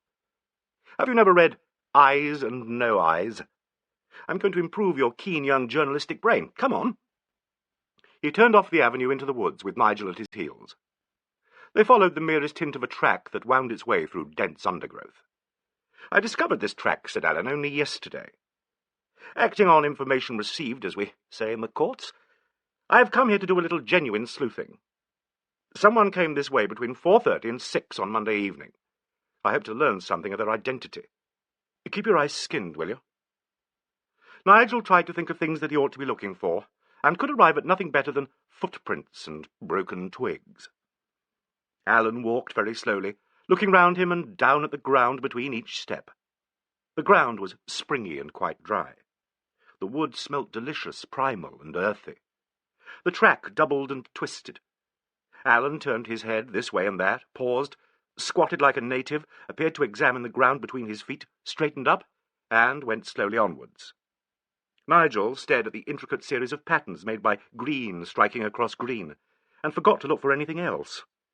He wondered who had gone down this path before them, stirring the leaves, whose head had been darkly silhouetted against the patterns of green, whose presence had left the faint imprint which Alleyn so assiduously hunted. Suddenly they were walking towards a high iron fence, and he realized that they had arrived at the edge of the wood where Frantock ran with the main road. "Feeny," said Alleyn. "End of the trail. Seen anything?" "Afraid not. Not much to see. Now, look here. Look at these iron standards in the fence. Fairly well discoloured and stained, aren't they? Some sort of meagre little vegetable has managed to make a living on them. Easily rubbed off, though. Can you get your hand between them?" "Not I. Nor I neither. Someone managed to do it on Monday. Look there. A small hand." He leant his face down to the rails and looked at them closely. Then, cautiously, he ran his fingers down the stem, holding his handkerchief to catch the minute fragments that fell into it. These, in turn, he scrutinized. "Black fur," he said. "I think black fur." "Holmes, my dear fellow, this is supernatural," murmured Nigel. "Holmes wasn't such a boob, when all's said," answered Alleyn. "Personally, I think those yarns are jolly clever. As you say, were you expecting to find black fur on the railings, may I ask?" "I hadn't hoped to. It's a help, of course." "For God's sake, Alleyn," exploded Nigel, "tell me a bit more, or don't tell me anything. I'm sorry, but I am rather interested." "My dear fellow, I'm sorry too. I assure you I'm not being mysterious out of vanity or officiousness. If I told you everything, every bit of evidence, every investigation I think proper to make, you would suspect, as I have suspected, every member of your house party in turn. I will tell you this much. On Monday, late in the afternoon, a person whose identity I am anxious to establish came here to this fence and, unseen by the waterproof at the gates, threw a letter, stamped and addressed, out onto the road there. It was picked up by a passing cyclist, who took it into the village post office." "How did you nose all this out?" "What an unattractive phrase that is. I didn't nose at all. The cyclist, instead of putting the letter in the box, handed it over the counter with a brief explanation of where he had found it. The young woman in the basket cuffs who guards His Majesty's mail in Little Frantock showed startling intelligence. I had, of course, asked her to stop all letters going out of Frantock, and, recognising the locality, she thought there might be something up and held it back. It wasn't in a Frantock envelope either." "You have got it, then?" "Yes. I'll show it to you when we get back." "Is it illuminating?" "Quite the reverse at present. But indirectly I hope it will be. Come on." They made their way out of the wood and tramped in silence back to Frantock. Nigel made but one remark. "This time tomorrow," he said, "the inquest will be over. Presumably. Or adjourned." "Thank heaven for that, anyhow. We can at least go home." They walked up the steps to the front door. "Come into the study for a moment," invited Alleyn. The study had been set apart as a sort of private office for him. He unlocked the door, and Nigel followed him in. "Light the fire, will you?" said Alleyn. "We shall be some time." Nigel lit the fire and his pipe, and settled himself down in the armchair. "Here's the letter," said Alleyn. From his breast pocket he produced a white envelope, and handed it to Nigel. "I may tell you," he said, "that there were no fingerprints on it. Of course, I have by this time got photos of all your fingerprints." "Oh, quite," said Nigel rather blankly. The envelope bore a typed address. Miss Sandilands, P.O. Shamperworth Street, Dulwich. The enclosure also was typed, on a piece of the green notepaper used by Sir Hubert, and distributed throughout all the bedrooms. Nigel read it aloud. "Please destroy the parcel in Tunbridge B at once, and do not tell a soul." There was no signature. "The envelope," said Alleyn, "tells us nothing.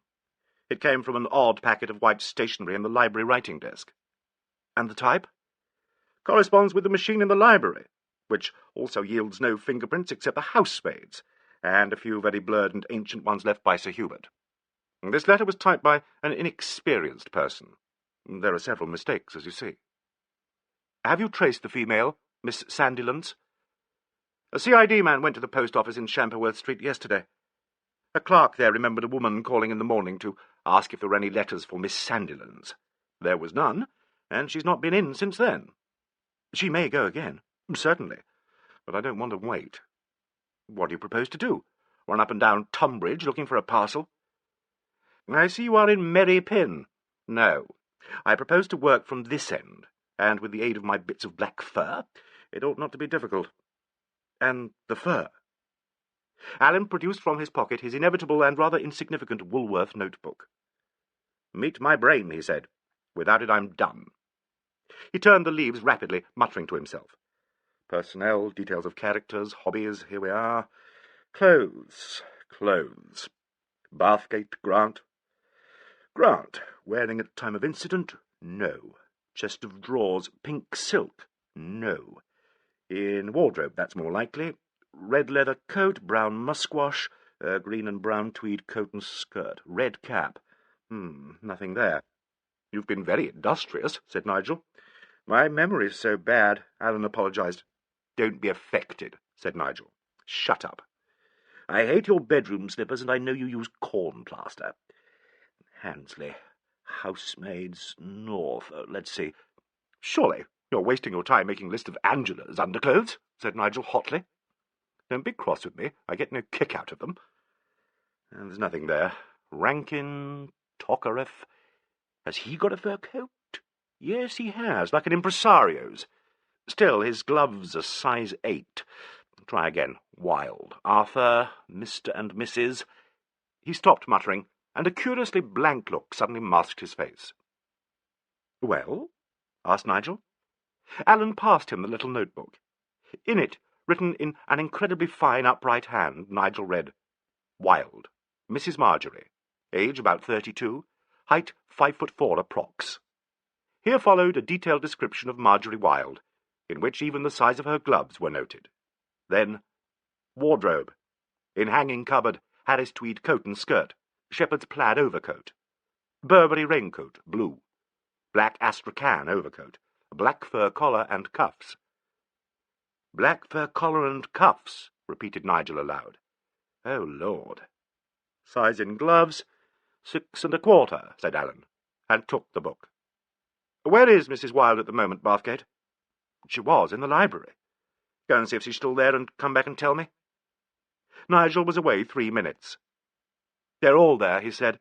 "It's nearly tea-time." "Then come upstairs after me and walk slowly to your own door.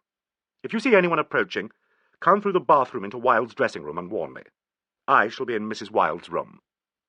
He went out swiftly, and Nigel followed in time to see him running cat-like upstairs. By the time Nigel reached the landing, the inspector had disappeared. Nigel walked to his own door and paused, taking his cigarette case out and groping in his pockets for matches. His heart was beating thickly. Had he been standing there hours or seconds when he heard a light footstep coming from the long corridor? He struck a match as Florence appeared, strolled through his own door, and then darted swiftly into the bathroom. "Alleyn," he whispered urgently, "Alleyn." Then he stopped short, flabbergasted. Arthur Wilde was washing his hands at the basin. Chapter 11. Confession? Nigel was so greatly taken aback that some seconds elapsed before he realized that Wilde was equally disconcerted. His face was extremely pale, and he stood very still, his hands plunged incongruously in the soapy water. I'm sorry, stammered Nigel at last. I thought you were Alan. Wilde achieved a wan smile. Alan, he said. Yes, so I gathered, Bathgate. Will you tell me, did you think Alan was here, or in my wife's room? Nigel was silent. I wish you could see your way to answering me, said Wilde very quietly. He took a towel from the rack and began to dry his hands. Suddenly he dropped the towel on the floor and whispered, My God, this is a terrible business. Terrible, echoed Nigel helplessly. Bathgate, said Wilde in a sudden gust of passion. You must tell me. Did you expect to find the inspector here or behind that dressing-room door in Marjorie's room? Answer me. The door from the bathroom into the dressing-room was wide open, but the one beyond it was shut. Nigel looked involuntarily towards this door. I assure you, he began. You're a bad liar, Bathgate, said a voice from beyond. The door was opened and Alan walked through. You were quite right, Mr. Wilde, said he. I've been carrying out a little investigation in your wife's room. I have done so in all your rooms, you know. It is essential. You had already been through everything, said Wilde. Why must you torture us like this? My wife has nothing to conceal. How could she have killed Rankin, and in that way?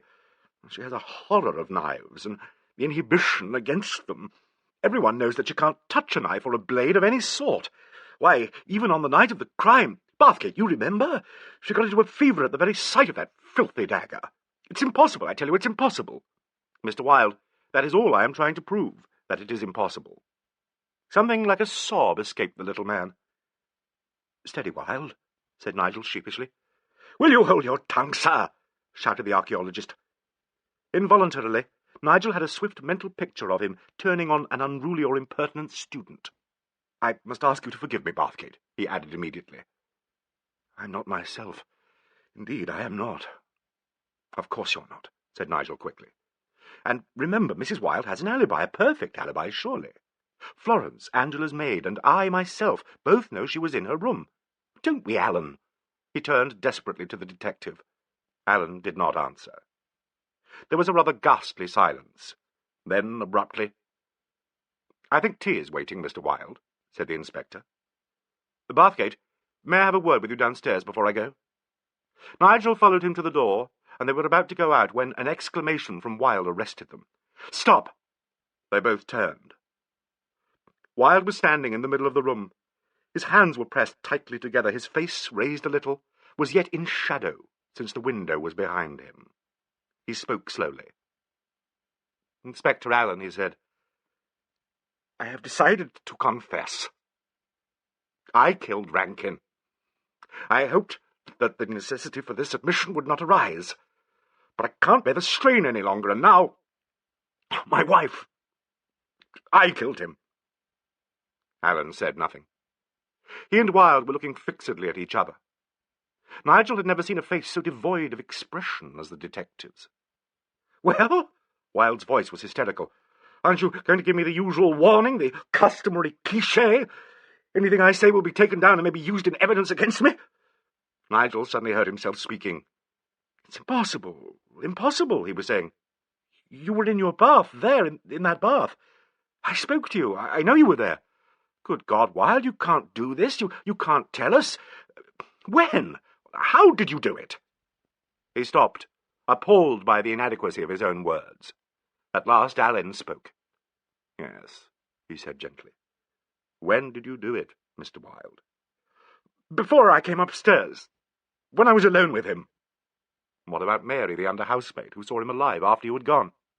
She made a mistake. She has forgotten. I was still there. And then how did you manage to talk through this door to Mr. Bathgate here? Wilde did not answer. You tell me, said Alleyn, turning to Nigel, that you were talking to each other continuously before and while the lights were out. Yes. Yet, Mr. Wilde, you turned the lights out and then took the trouble to sound the gong, and thus warn the entire household you had committed murder? It was the game. I didn't mean to kill him. I didn't realise. You mean that while you were busily talking to Mr. Bathgate upstairs, you were also in the hall where, under the nose of a housemaid who did not happen to notice, you struck Mr. Rankin in fun with an exceedingly sharp dagger which you had previously had leisure to examine. Silence. "Well, Mr. Wilde," said Alleyn compassionately. "Don't you believe me?" cried Wilde. "Frankly, no." Alleyn opened the door. "But you've been playing an extremely dangerous game. I shall be in the study for a minute or two, Bathgate." He went out, shutting the door behind him. Wilde walked to the window and leant across the ledge. Suddenly he bent his head and buried his face in his arm. Nigel thought he had never before seen so tragic a figure. "Look here," he said swiftly, "you've been letting your nerves get the better of you. I'm certain no one suspects your wife. Alleyn himself knows it's impossible. We three, you, she, and I, are, on the face of it, exempt. You've told a brave lie, but damn silly one. Pull yourself together and forget it." He touched Wilde lightly on the shoulder and left him. Alleyn was waiting for him downstairs. "I plucked up my courage and asked Miss Angela if we three might have tea together in here," said the inspector. "She's bringing it in herself, as I thought it unnecessary to bother the servants." "Really?" Nigel wondered what was afoot now. What an extraordinary incident that was just now. Very. I suppose it's not unusual for highly strung people to do that sort of thing. I did it myself. So you did, but Wilde had a better reason, poor devil. I admired him for it. So did I, enormously. Of course, his wife is innocent. Alleyn did not answer. "Look at her alibi," said Nigel. "Yes," said Alleyn, "I'm looking at it. It's a lovely alibi, isn't it?" Angela came in with the tea. "Well, Mr. Alleyn," she said, setting the tray on a stool before the fire. "What are you up to now?" "Sit down, Miss Angela," invited Alleyn, "and give us some tea, if you please. Very strong and no milk for me. Do you know anyone called Sandilands?" Angela paused, cup in hand. "Sandilands? No, I don't think so. Wait a moment, though. Is that strong enough? Thank you so much. Perfect." "Sandilands," repeated Angela meditatively. "Yes, now I do. Where have I met—" "Was it at—" began Nigel. "Take your tea and be tacit," advised Alleyn curtly. Nigel glared at him and was silent. "I've got it," said Angela. "There's an old Miss Sandilands, a sewing maid. She sometimes does work for Marjorie." "That's the one," said Alleyn brightly. "She worked for them at Tunbridge, didn't she?" "At Tunbridge? Oh, the Wildes were never at Tunbridge." "Perhaps Mrs. Wilde stays there, visits there, takes a cure there. I may have got muddled." "I never heard of it," said Angela decisively. "Marjorie is not at all like Tunbridge." "Oh, well, never mind," rejoined the inspector. "Has Miss Grant told you where she was while you were bathing on Sunday evening?" Angela looked gravely at him, and then turned to Nigel. "Oh, Nigel," she said, "what is he thinking?" "Search me," said Nigel gloomily. "Please, Miss Angela," said Alleyn. "She hasn't told me, but— Oh, am I right to go on?" "Indeed, indeed you are." "Well, then I think I know where she went." "Yes?" "To Charles's room." "What makes you think that?" "The morning afterwards you asked me to have his room locked and to give you the key. I went to do it myself. Rosamond has a pair of bath slippers, mules, you know. Yes, with green fluffy stuff, marabou or something, above the instep." "Yes," agreed the astonished Angela. "Well, the key was on the inside, so I had to enter the room to get it. I saw a wisp of the green fluff on the carpet." "Madam," said Alleyn triumphantly, "you are superb. And you picked up the bit of green fluff and— you didn't throw it away?" "I didn't, but I will if you're going to use it against Rosamond." "Here, oi, no blackmailing, please. You kept it because you thought it might save her. That it?" "Yes." "Well, hang on to it. Now, tell me this. What was the relationship between Rankin and Miss Grant?" "I can't discuss anything of that sort," said Angela coldly. My dear child, this is no time for coming over all county with me. I quite appreciate your scruples, but they're not worth much when they're used to screen a murderer, or to cast suspicion on an innocent person. I shouldn't ask you unless I had to. Let me tell you what I think. There was an understanding between Rankin and Miss Grant. He wanted her to marry him. She had refused because of his relationship with another woman. Am I right? Yes, I'm afraid so. Was she fond of him? Yes. That was what I wanted to know. Was she jealous? No, not jealous, but she felt it very deeply indeed. Alan opened his notebook again and drew out a fragment of blotting paper and passed it to Angela. Take your hand-glass and look at that, he said. Angela obeyed him, and then passed the blotting paper and mirror to Nigel. He read without difficulty, October the 10th. Dear Joyce, I am sorry to muddle your Whose writing is that? Asked Alan. It is Rosamond's, said Angela. It was written after 7:30 on Saturday night at the desk in the elbow of the drawing-room, commented the inspector, looking at Nigel. At 7:30 the excellent Ethel had tidied the desk and put out fresh blotting paper. On Sunday morning, noticing the stains on this sheet, she turned it under, putting a clean sheet on top. So you imagine, Nigel began. I do not imagine. Detectives aren't allowed to imagine. They note probabilities. I am firmly of the opinion that Miss Grant overheard, with you, the duologue between Mrs. Wilde and Rankin. It was she who turned out the lights and nipped out ahead of you on your leaving the drawing-room. I'm quite at sea, complained Angela. Nigel told her briefly of the conversation he had overheard from the gun-room. Angela was silent for a few minutes, and then she turned to Alan. End of Disc 4. Disc 5. There is one factor in this case, she began in a quaintly pedantic manner, that puzzles me above all others. Will my learned friend propound? Asked Alan solemnly. I am about to do so. Why, oh why, did the murderer sound the gong? I can understand his turning out the lights. He knew that in doing so, by the rules of the murder game, he ensured himself a clear 2 minutes to get away. But why, oh why, did he bang the gong? To keep up the illusion of the game? Nigel speculated. It seems so incredible, somehow, to make a proclamatory gesture like that. Darkness he would welcome, yes, but to start that clamour, it sounds so psychologically unsound. My learned friend's point is well urged, said Alan. But I put it to her that the murderer or murderess did not sound the gong. Then, said Nigel and Angela together, who did? Rankin. What? They shouted. Rankin sounded the gong. What the devil do you mean? Ejaculated Nigel.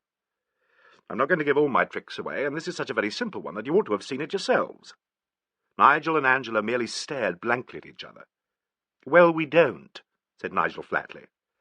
Later, perhaps it may dawn, commented the detective. In the meantime, how about a run up to London tonight? To London? What for? I hear that you, Miss Angela, are the fastest thing known off the dirt track, and when I use the expression the fastest thing, I use it literally, not colloquially. Will you, without explaining your movements to anyone, drive this young ornament of the press up to London in the Bentley and do a job of work for me? I will talk to your uncle about it for you. Now, tonight, said Angela. It is getting dark. I think you may start in half an hour. You must be back here when it gets light tomorrow morning, but I hope you may return long before dawn. On second thoughts, I think I shall accompany you. He looked, apparently in some amusement, at the not conspicuously delighted faces of the other two. I shall sleep in the back seat, he added vaguely. I've had too many late nights. Will you come, Nigel? Angela asked. Of course I will, said Nigel. And what are we to do when we get there? If you will give me the pleasure of dining with me, both of you, I'll explain myself then. Now, just one more question. You heard Mr. Rankin's story of how he became possessed of the knife with which he was killed. Can either of you remember anything at all that Rankin said, which would serve to describe the man who gave it to him? What did Charles say, Nigel? Asked Angela after a pause. Alan crossed to the windows and stood by the drawn curtains. He looked singularly alert. He told us, said Nigel thoughtfully, that a Russian whom he met in Switzerland gave it to him. He said it had been sent to him. It was in return for some service Charles did this Russian. And that was? Alleyn moved back into the room. I think he said something about pulling him out of a crevasse. That all? I can't remember anything else. Can you, Angela? Trying to think, murmured Angela. Did you gather that they had become friends? Did Rankin describe the man? No, said Nigel. No, but he said something else, Angela asserted. What could it have been? Think now. Was it something about the accident that led to this incident? Were either of them injured? What? Angela had uttered a short exclamation. That's it. The Russian lost 2 of his fingers with frostbite. The devil he did, ejaculated Alleyn. The devil he did. Is that relevant? Asked Nigel. It is extremely important, said Alleyn very loudly. It links up the Russian evidence very prettily. Let me just explain precisely what I mean by the Russian evidence. While he was speaking, the detective had risen and was standing facing the other 2 with his back to the curtained windows. The lamplight fell strongly on his dark head and broad shoulders. Let me tell you, he said emphatically, that on Saturday night a Pole was murdered in Soho. He was identified by his left hand. Alleyn slowly raised his own left arm under the lamp and spread the thumb, index, and little fingers of the hand. The 2 middle fingers he doubled over the palm. For perhaps 2 seconds Nigel and Angela sat staring at him in silence. Then they realized that he was whispering urgently, his hand still raised. Bathgate, he was murmuring. Tokarev is outside watching us. In 1 minute I shall turn and make for the French window. Follow me and help me collar him. You, Miss Angela, go out of the door as if nothing had happened. Speak to no one. Wrap yourself up quickly in the first coat you can find and wait for us in the Bentley. And then, aloud, and lowering his arm as Angela left the room, he added, And now we're alone, Bathgate, let me tell you exactly what I know of these Russians. He had whirled round and was at the French window before Nigel had got to his feet. The curtain was torn aside violently. Alleyn wrenched at the door. Blast, he said. Come on! There was a crash of splintered glass. A cold wind filled the warm room. Alleyn disappeared with Nigel close on his heels. Chapter 12. An Arrest and a Night Journey. Outside on the frozen balcony, 2 men struggled together bitterly and silently. The uncertain lamplight, broken by the billowing curtains, wavered across them. Nigel had a swift glimpse of Tokarev's face, spectacled, strangely passive. He flung himself at the Russian, tackling him low, and was himself bowled over, striking his face against the icy, frost-smelling stones. A moment later he saw Alleyn stagger backwards, and, as he himself scrambled up, he was aware of a figure that melted away out into the dark. "After him!" Alleyn grunted. A shrill whistle split the night air. Nigel was running across the lawn, vaguely conscious of the rush of cold air on his eyes and lips. The wood, he thought. He mustn't reach the wood. He could hear the dull rhythm of the Russian's feet on the soft turf. With a stringent effort, he quickened his pace, sprinted, and then dived, bringing the unseen fugitive down with him. This is better, thought Nigel, wrenching a wrist and arm across a writhing back. I've got him. Got him! Echoed Allen's voice out of the darkness, and in a moment the detective knelt beside him, and a bull's-eye lantern heralded the approach at the double of Bunce, P.C. Tokarev uttered a short gasping sound, a sort of groan.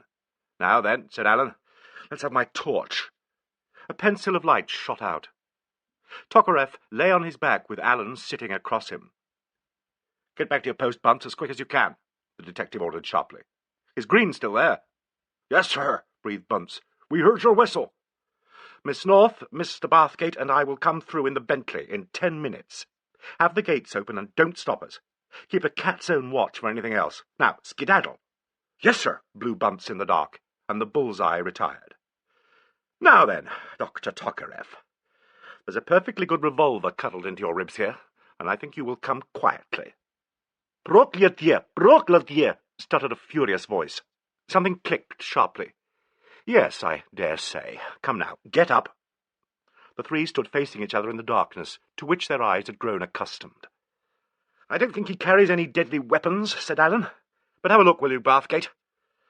Dr. Tokarev, you must consider yourself under arrest. Nothing in his hip pocket or anywhere? Sure? Right. Now, this way, quickly. Damn, too late. Here's the hue and cry. Oh, well, no matter. The sound of voices drifted across from the house. Two figures were silhouetted against the dishevelled warmth of the study windows. "Alan! Bathgate!" called Sir Hubert. "Here we are," answered Alan. "Nothing's the matter." "Nothing's the matter," bellowed the suddenly articulate Russian. "I greatly beg a difference. I am under an arrest. I am innocent of this murder. Sir Hubert, Mr. Wilde." "Come on," said Alan, and he and Nigel propelled their captive back towards the house. Handesley and Wilde met them in the pool of light outside the windows. "Just a little Russian touch," explained Alan. "Manacles at midnight.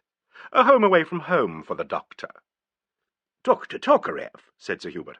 "This is a terrible business." "Tokarev," murmured Wilde to Nigel. "Tokarev after all." And Nigel wondered if there had crept into his voice a note of exquisite relief, or only one of profound astonishment.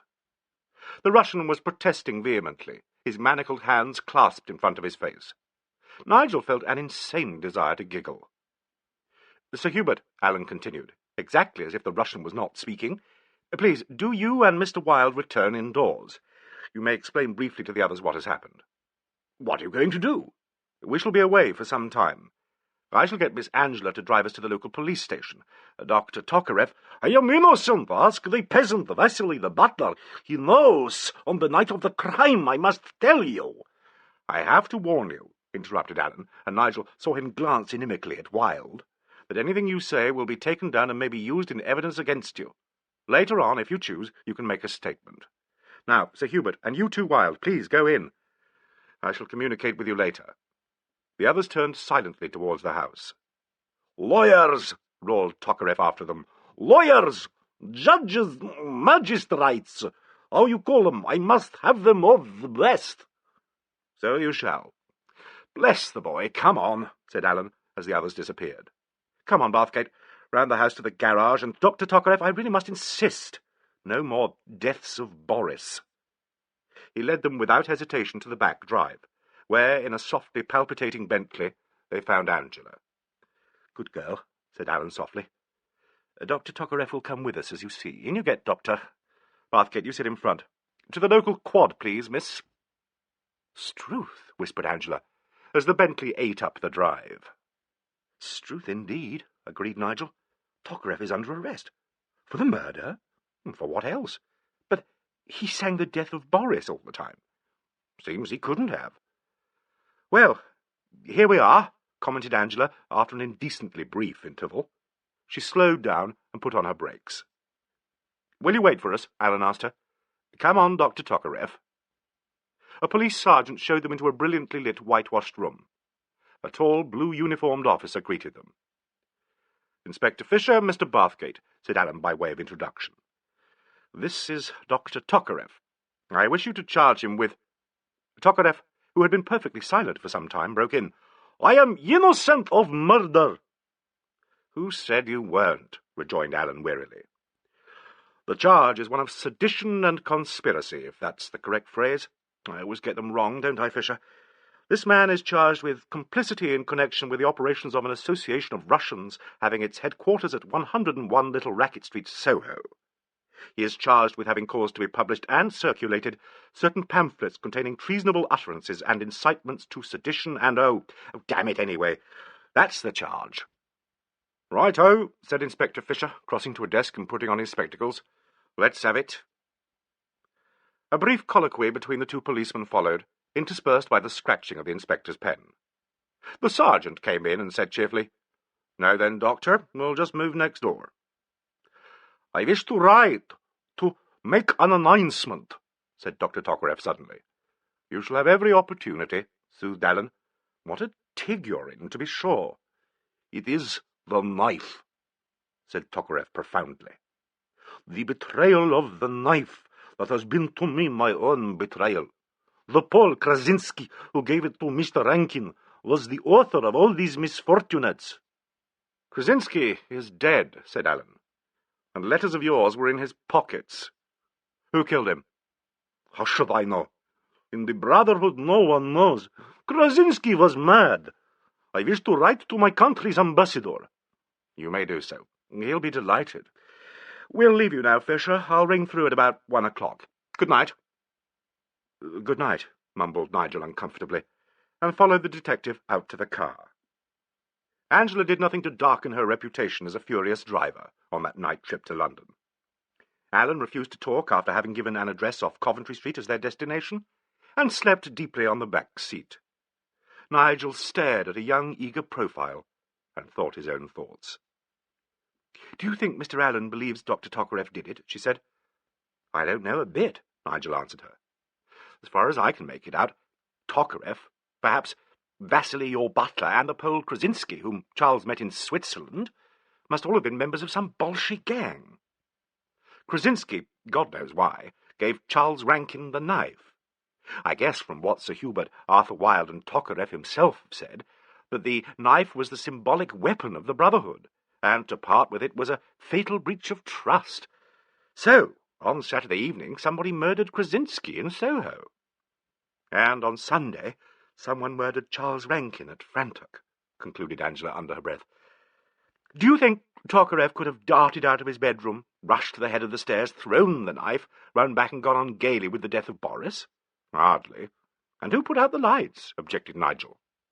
"And what does Mr. Allen mean by saying Charles himself sounded the gong?" Angela ended hopelessly. "I can't imagine, but I'm glad he's asleep. Angela, if I were to kiss the fur on your collar, would you mind very much? We are now doing 60, and we're going up to 65. Is this the time for dalliance?" "It may be my death," said Nigel, "but I'll risk it." "That wasn't the fur on my collar." "Darling."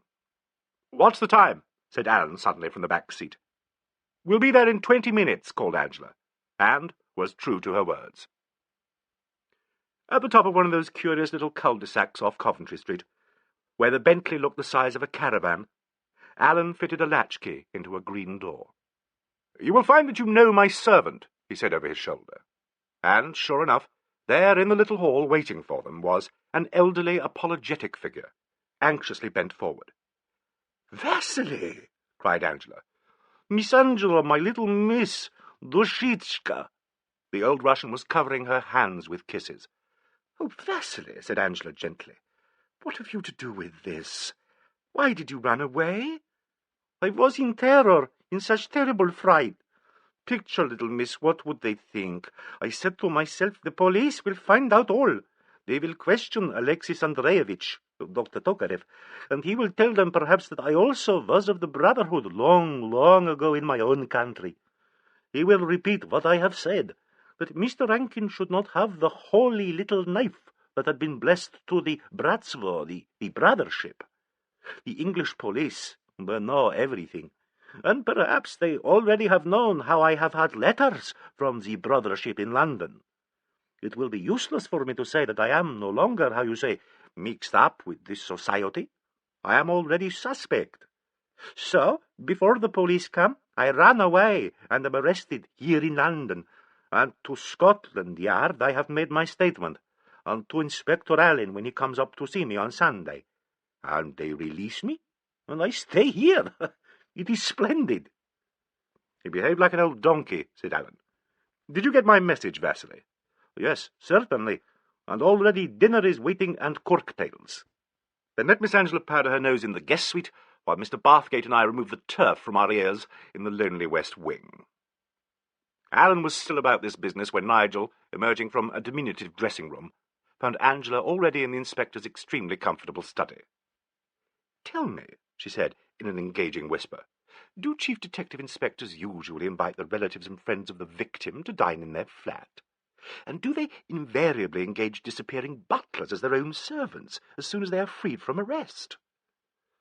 "Perhaps it is the done thing in the yard," answered Nigel, "though I must say he doesn't conform to my mental pictures of a sleuth-hound.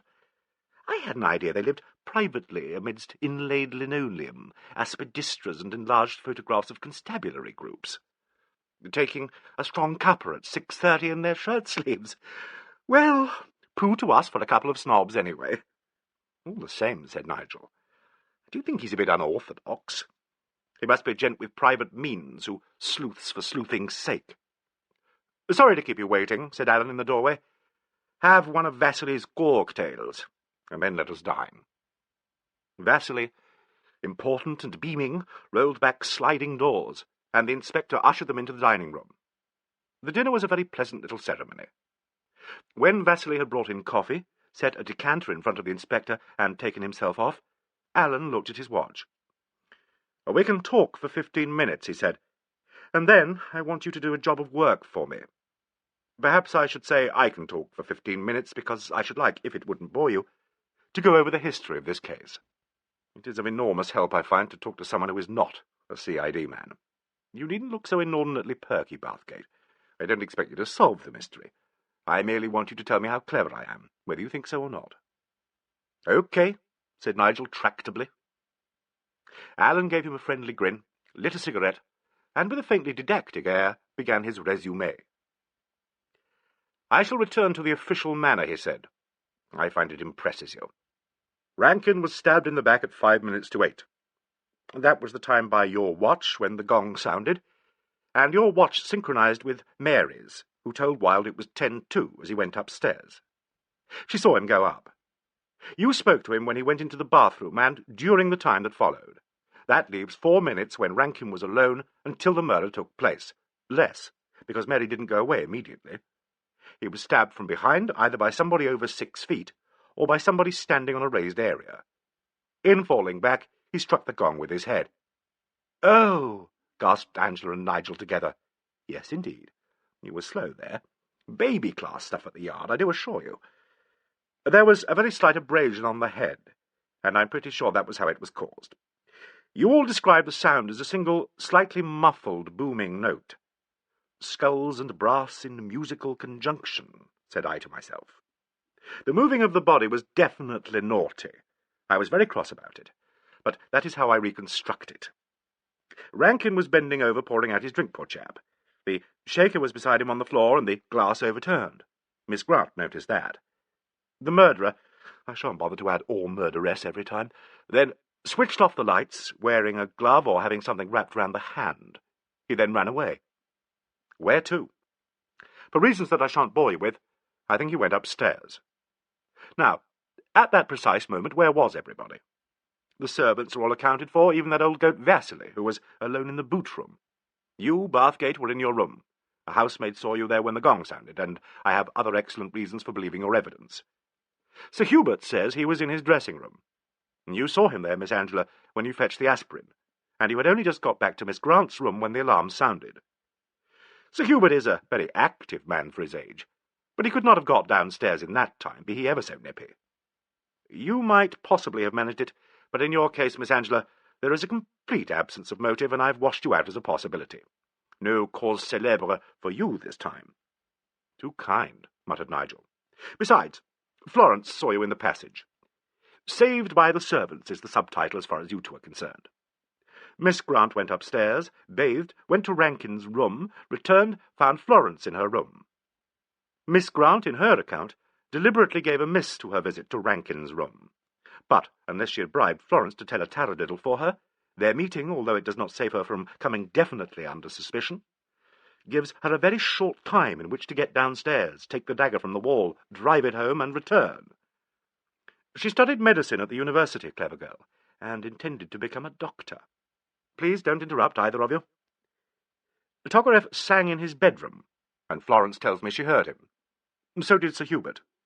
They are under the impression he was rendering the bellows of Boris unceasingly until the gong sounded. Such impressions are not very trustworthy. He may well have stopped for 4 minutes without their having any recollection of it. Mrs. Wilde, whose room is at the head of the stairs, was nearest to the victim. You say you heard her talking after the lights went out. There are certain other features that go far towards scratching her off the list of possibles, but she has subsequently done 1 or 2 things that show she was desperately anxious to conceal certain aspects of her friendship for Rankin. Surely, ventured Angela gently, that is very understandable. I think so too, but all the same, they must be cleared up. That is why you're going to help me tonight. Wilde we have dealt with exhaustively, and we're all sick of Wilde. He has tried to give himself up for the murder, but his movements have been described from the time he left Rankin and went upstairs under the gaze of the housemaid until the gong sounded. Bathgate talked to him all the time, and Florence heard them. The bath gave an excellent fingerprint, and so on and so on. He also left some prints on the banister, just to make it more difficult. Lastly, there is the melodramatic Russian element. Your uncle has written several excellent essays on Russian characteristics and customs. In my opinion, the truest thing he ever wrote about Russians was that no Englishman could understand them. The idea of a villainous secret brotherhood belongs to Meryakovsky and contributors to Chums. The idea of Russians stabbing people in England because someone has given away a sacred dagger is so highly coloured that a decent policeman blushes to advance it. Yet Krasinski the Pole was murdered for this reason. Rankin was the man to whom the knife was given, and 2 members of the association were in the house when it happened.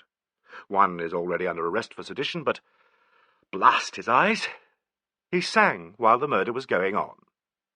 That, said Angela mildly, establishes a beautiful alibi, doesn't it? A bit too beautiful, you think, observed Alan appreciatively. Sagacious woman, you have stolen my stock bit of thunder. Yet sing he did, and unless, as I have said, he did pause without anyone noticing the sudden lull, or unless he's a ventriloquist and threw the death of Boris upstairs and along the back corridor, it's a teaser to get rid of. Well, here we are again. Let me say finally that there were no fingerprints on the dagger or on the strap from which it was taken, only Bathgate's prints on the electric switch and a muck-up of everybody's on the banister. Talking of the banister, Miss Angela, do you ever slide down it? Yes, often, said Angela, startled. We have competitions. Face first without hanging on. You did this on Saturday, perhaps? No. Can you go down face first? It's a bit tricky. I can. Marjorie can't, and Dr. Tokolev was hopeless when we did it last weekend. Look here, shouted Nigel suddenly. What about Mary? Mystery solved, said Alan. Shall we go to a cinema, or would you rather return immediately? Don't mock me, insisted Nigel. Mary was the last to see him. She could have done it. And what was she doing in the front of the house? She's a tweenie. Her place is in the back stairs. Look for the motive. I shall. Meanwhile, I want Miss Angela to look for something else. She is going to the Wilds' house in Green Street. I want you, Miss Angela, to go in and pretend to be a good deal sillier than you really are. I suppose you mean to be nice, said Angela. Who do I ask for in my silly way? You ask whoever comes to the door, will it be a maid or a butler, if they know where Sandilands is. You say you are in London unexpectedly, and Mrs. Wilde asked you to call. Now, listen, began Angela rebelliously. It's no good, Alan interrupted, raising schoolgirl scruples. When you do this job, you will be helping to clear an innocent person, if she is, as you seem to believe, innocent. Well? Go on, please. You were to say you are simply too stupid for words, and cannot remember the message, but it was something Mrs. Wilde wanted, and you think Sandilands the sewing-maid has it, or knows where it is. You may say, yes, I think you may say, it is a letter, or some letters. Shake your curls. Revolting, murmured Angela. Be vague and fashionable and charming to the servant all at once. Murmur something about Tunbridge and ask if they can help. About Tunbridge? Alan told her of the intercepted letter. To his astonishment, Angela burst out laughing. My poor pet, gasped Angela annoyingly. Did you think you ought to go to Tunbridge, and were you all muddledy-puddledy? Miss Angela, said Alan, it is not fitting that you should address a limb of the law as your poor pet on such a short acquaintance. I must confess that Tunbridge has been a difficulty. I have had exhaustive inquiries made. The Wildes, so far as I can trace them, know no one at Tunbridge, and you tell me they never visit the place. The letter said, destroy parcel in Tunbridge B. Why B? The great detective is baffled, I do assure you. You'll be the death of me, Angela assured him. Do you know anything about cabinet-making or Victorian objets d'art? I don't collect them. Well, I shall for you, tonight. What do you mean? I haven't the smallest intention of telling you, said Angela. Chapter 13. The Russian Element. There was a short silence, broken by Angela. "Does Nigel come with me to the wilds?" she asked. "If you don't mind, no. I have a job for him here. We'll both get into the car with you. Vasily will see us out, and we two will leave the car once it is out of sight of the house. There's a garage 200 yards up the street. Will you park the Bentley there and take a taxi to the wilds? When you've got your parcel and had your Tunbridge fun, whatever it is, I'm trusting you there, young woman. Please return to, where shall we say? The Hungaria. I'll book a table. Wait for us there. Do you mind?" "Of course not," Angela assured him. "What are you going to do? Honestly, there isn't time to tell you, and you must allow me my smack of officialdom." Alleyn rang, and Vasily appeared. The inspector told him that he was going back to Frantok and would be away for 2 days. They put on their coats and hats, and 3 minutes later were looking back at the silhouette of the old butler bowing in the lighted doorway. Angela drove the car up the cul-de-sac and into Coventry Street, stopping outside the garage Alleyn had indicated. He and Nigel got out. "Au revoir," said Alleyn, leaning in at the driving window. "If we're not at the Hungaria by 12, ring up this number and ask for Inspector Boyes. Quote the code number written on the card. Say who you are and ask him to raid my flat." "Really?" "Really. Good hunting." "Goodbye, darling," shouted Nigel brazenly, and he and Alleyn walked back towards the flat. Alleyn spoke rapidly. "Listen carefully, Bathgate. Take a taxi to 128 Little Pride Street and ask there for Mr. Sumiloff. He is working with me on the Russian side of this case and expects a call. Tell him I asked you to communicate with him, and that he's to ring up my house and speak to Vasily in Russian. He is to say headquarters are unsafe, but Kuprin suggests an immediate meeting of the committee in my house. If Vasily hesitates, he is to say that I have been watched and have left in the Bentley for Frantok. He is to instruct Vasily and then summon the committee by telephone at once. He is to stress the fact that my house is the most unlikely and therefore the safest rendezvous. He is to suggest a password, and all who arrive at the flat are to use it before gaining admittance. All this Sumiloff is to tell Vasily to organize. I'll go over it again. Have you a pencil and paper? Good. Shorthand, aren't you the clever one? Then note the name, Sumiloff." Alleyn went over his instructions again. "I've got that," said Nigel. "Sumiloff is then to go to the flat and gain admittance by the use of the password. He is to say that Kuprin has been arrested for the murder of the Pole, Krasinski, and has asked him to go to the meeting in his stead. He must pitch a yarn to cover himself. Tell him to make certain of Jansen attending the meeting. Jansen cannot speak Russian, only Swedish and English. It is important he should be there. Note that down, that's right. Now, off you go." "One moment, Alleyn," said Nigel. "I understand that Vasily is in the thick of it after all." "He's in direct and constant communication with the Brotherhood, but I do not wish him to think I suspect this. I'm under the impression he yearns to be out of it, but dare not say so. I thought it better not to give you these instructions in the flat. Your manner is so very eloquent, Bathgate. Where do I go when the party's on? You? To the Hungaria, where you may inform Miss Angela of the situation. First of all, though, you wait with Sumiloff while he rings up Vasily. If Vasily agrees to receive the committee, you then ring him up yourself. No, wait a bit, that won't do. Yes, it will. Say you want the Frantok number, as I have asked you to ring me up there tonight. Then go and book a table for 3 at the Hungaria and wait for us. Goodbye. Oh, you'll like Sumiloff, he's a charming fellow. Here's a taxi for you." Alleyn held up his stick, and a taxi drew up at the curb. "We meet," he said airily, "at Philippi." 128 Little Pride Street," said Nigel to the driver. When he had opened the door and got in, Alleyn had already disappeared. "Damn it all," said Nigel to himself.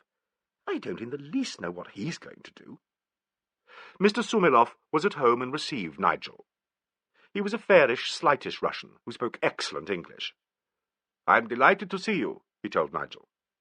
"Alleyn asked me to hold myself in readiness for a job tonight, and mentioned your name. This horrible murder must have been a great shock to you, as well as a personal loss. Now, please, what are our instructions? Let me give you a drink." Nigel produced his notes and carefully repeated his lesson. "I see. The meeting of the committee at Allen's flat. What an amusing idea. And Vasily is to receive them, and I am to summon them. Jansen, the 3 Russians, but not Kuprin, who is under arrest. I am to be Kuprin's friend representing him. A little difficult, that, but I think I know a way to manage it. Actually, is Kuprin under arrest?" "I've no idea. Who is Kuprin?" He is the leader, the head of the organization in London. He killed Krasinski, no doubt of that. The Yard has been watching the Brotherhood for 2 years. I also, for my friend Alleyn, have been watching and have wormed my way into their council. Nigel told him of Tokarev's arrest. Do you think Tokarev killed my cousin, Mr. Sumalov? I think it is very possible, said Sumalov, pulling the telephone towards him. He dialed a number and waited. Now for Vasily Ivanovich, he murmured. And then, Hello, is that Mr. Allen's flat? Is it Mr. Allen's servant speaking? Ah. Then followed a gusty and splashy speech in Russian, long pauses during which the tiny ghost of Vasily's voice spoke from the earpiece. Finally, Sumalov rang off. It's all right so far, he said. Vasily is nervous but obedient. He is evidently terrified of the committee. He says Jansen knows where they're all hiding tonight. The rooms in Soho are watched by the police. He suggests that I ring Jansen up and tell him to collect the others. We may learn a great deal from this meeting. If Tokarev did it, they will certainly discuss his position. Yes, Alleyn has set an amusing trap for them. He turned to a memorandum of exchange numbers on his desk and lifted the receiver again. This time the conversation was in English. Ah, that you, number 4? I am the friend of the boss. You remember we have met at his lodgings and at the General Council. You know, of course, the boss is taken, and also the doctor. I was with the boss when they came for him. He whispered me to call an immediate meeting at... Sumalov broke off to listen to a clatter of expostulation and alarm. A lengthy conversation followed. The bilingual Jansen seemed to be greatly perturbed. Those are the boss's instructions, said Sumalov. The Yard man is safely out of London. Vasily knows, and I myself have ascertained this. You know me, Sumalov. If you like, I will come and give my account. It is better not by telephone. Very well. In half an hour at Vasily's, then. He rang off. All right? Asked Nigel. I think so. Sumalov looked at his watch. 9:30. Alleyn said I was to ring Vasily and pretend I wanted the Frantok number. That will confirm Vasily's opinion that Alleyn is out of London. Of course. Will you ring up now, then? Nigel dialed the number and, in a minute, heard Vasily's voice, querulous and elderly. Are you there? Hello, Vasily, is that you? Began Nigel. Look here. Tell me the Frantok telephone number, will you? I want to get hold of Mr. Alleyn as soon as he arrives. It's Mr. Bathgate speaking. Yes, Mr. Bathgate, certainly. It is Frantok 59, sir. The exchange closes at 12. Thank you so much, Vasily. Sorry to bother you. Good night. So far, all right, said Sumalov. Nigel got up. Don't go yet. I shan't start myself for 20 minutes. We can leave together, suggested the Russian. Is this your first acquaintance with Inspector Alleyn? Yes. He's an extraordinarily interesting man, said Nigel. Not at all one's idea of a Scotland Yard official. No? Well, I suppose not. He's had an expensive education, said Sumalov quaintly. He began in the diplomatic service. It was then I first met him. It was for private reasons that he became a policeman. It's a remarkable story. Perhaps some day he will tell you. As it was evident that Sumalov himself did not intend further to explain Detective Inspector Alleyn, Nigel asked him to describe more fully the society whose activities they were investigating. He learnt that the London branch of the Brotherhood had been in operation for some years. The organisation itself was of amazing antiquity, and was strong in the reign of Peter the Great, when it practised various indecent and horrible rites based on a kind of inverted monasticism.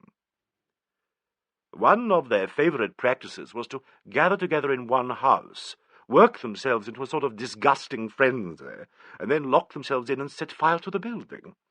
Unfortunately, they did not all do this, so the Brotherhood survived to turn itself into a political organisation and to associate itself with the doctrines of the Soviet. Whether it has any official recognition I have not been able to discover, though, at Allen's suggestion, I have become a member and have gone some way with the ritual. He glanced at Nigel with a look of curious detachment. I am, you see, he ended, a sort of stool pigeon, unpaid. But I was a patriot once, and I do not love the Soviet. And the knife? It is undoubtedly very old. Mongolian, I should say. Its association with the Brotherhood is of long standing, and it was used for mutilations in the old ritual. It has a hideous history. But the more fanatic among the brethren believe that it possesses extraordinary powers. Krasinski had been entrusted to bring it to England after a special meeting of the Society at Geneva. Yes, at Geneva, my friend. We shall never know why he gave it to Mr. Rankin. Perhaps he was hard-pressed or frightened, or perhaps he merely wished to leave it with a reliable personage. He was mad. The Poles are even madder than the Russians, Mr. Bathgate. And now I must go to my meeting. Where do you imagine Alleyn is at the moment? Asked Nigel as they went downstairs. The Sumiloff did not answer at once. He switched the lights off in his little hall. At the moment, his voice spoke quietly in the dark. In his natural habitat, I should think. Outside on the footpath, a man paused to light his pipe. The match went out, and he threw away the box with an exclamation of annoyance. Want a light? Asked Sumiloff. Thank you very much, said the man, and held out his hand. Yard? Asked Sumiloff very quietly. Yes, sir. Detailed by Detective Inspector Alleyn. This gentleman is all right. I'm going to the house now. I don't expect trouble, but you know the arrangements, I suppose? Well, sir, Mr. Alleyn was very anxious we should keep out of sight, but as soon as the last of them's in the house, we shall close in a bit. I hope you'll be careful. They will certainly set a watch. Yes, sir. We were instructed this afternoon. I understand we don't really mix in at all unless we get a message from the Hungaria restaurant. We're to wait in the empty shop opposite Mr. Alleyn's house. The entrance is from the other street, and the young lady is to ring us there. It's an unusual arrangement. Got a whistle, sir? Yes, thank you. A solitary pedestrian approached. Much obliged, said the yardman aloud. Not at all. Good night. Sumiloff and Nigel walked on in silence until they had arrived at Lower Regent Street. A whistle might be rather a clumsy method of alarm, said Nigel, who was eaten up with curiosity. Not this one, rejoined Sumiloff. He produced a little metal disc which he placed under his tongue. It is only to be used in an emergency, he said. Perhaps we'd better part here. All right. Oh, half a second. Did you give them a password? Certainly. I say, do tell me what it is. You are not grown up yet, I see. Well, there can be no harm. It is the name of the murdered Pole. Great hopping fleas, how dramatic. Good night. Good night, Mr. Bathgate. Nigel turned into the Hungaria and ordered a table. As he was not in evening dress, it was among those at the back of the restaurant. Angela had not yet arrived. Nigel sat down in a state of mental fidget. There were not many people there at this hour, and he found little to distract his overstimulated nerves. He smoked 3 cigarettes on end, watched 3 couples dancing an enervated tango, and thought immediately of Rankin and Mrs. Wilde. Another solitary man came in, and, after a moment's hesitation, sat down at the next table and ordered lager. The dance band was playing in the desultory manner that distinguishes the off-hours in fashionable restaurants. "Do you want to order, sir?" murmured Nigel's waiter. "No, thank you. I'll wait until my, I'm waiting for someone. I'll order when she comes." "Very good, sir." Nigel lit a cigarette and tried to picture the scene in Alleyn's house. He wished very much that Angela would come. He wished he were with Sumiloff. He wished he were a detective. "Excuse me," said the man at the next table, "but can you tell me when the Hungarian band comes on?" "Not until midnight." "That's a long time," said the stranger fretfully. "I've come on purpose to hear it. Very good, I'm told." "Oh, frightfully," said Nigel unenthusiastically. "They tell me," continued his neighbour, "that some Russian is to sing here tonight. Lovely voice. He sings a thing called The Death of Boris." Nigel gave a little hop, controlled himself, and grunted darkly. "Everything okay so far?" murmured the man. This was too exciting. Nigel, with a still greater effort, muttered in the correct Sumiloff manner, "Yard?" "Yes, on my way to the appointment. Inspector Boys. Just thought I'd like to hear the latest." "Sumiloff has done it," said Nigel, bending down to fasten his shoe. "He should be there now." "Good enough. Waiter, can I have my bill?" A few minutes later he went away, passing Angela, who, with an ill-concealed air of triumph, had appeared in the entrance. She waved to Nigel, wound her way through the tables, and sank into the chair the waiter drew out for her. "Eureka!" said Angela, slapping her handbag down on the table and patting it triumphantly.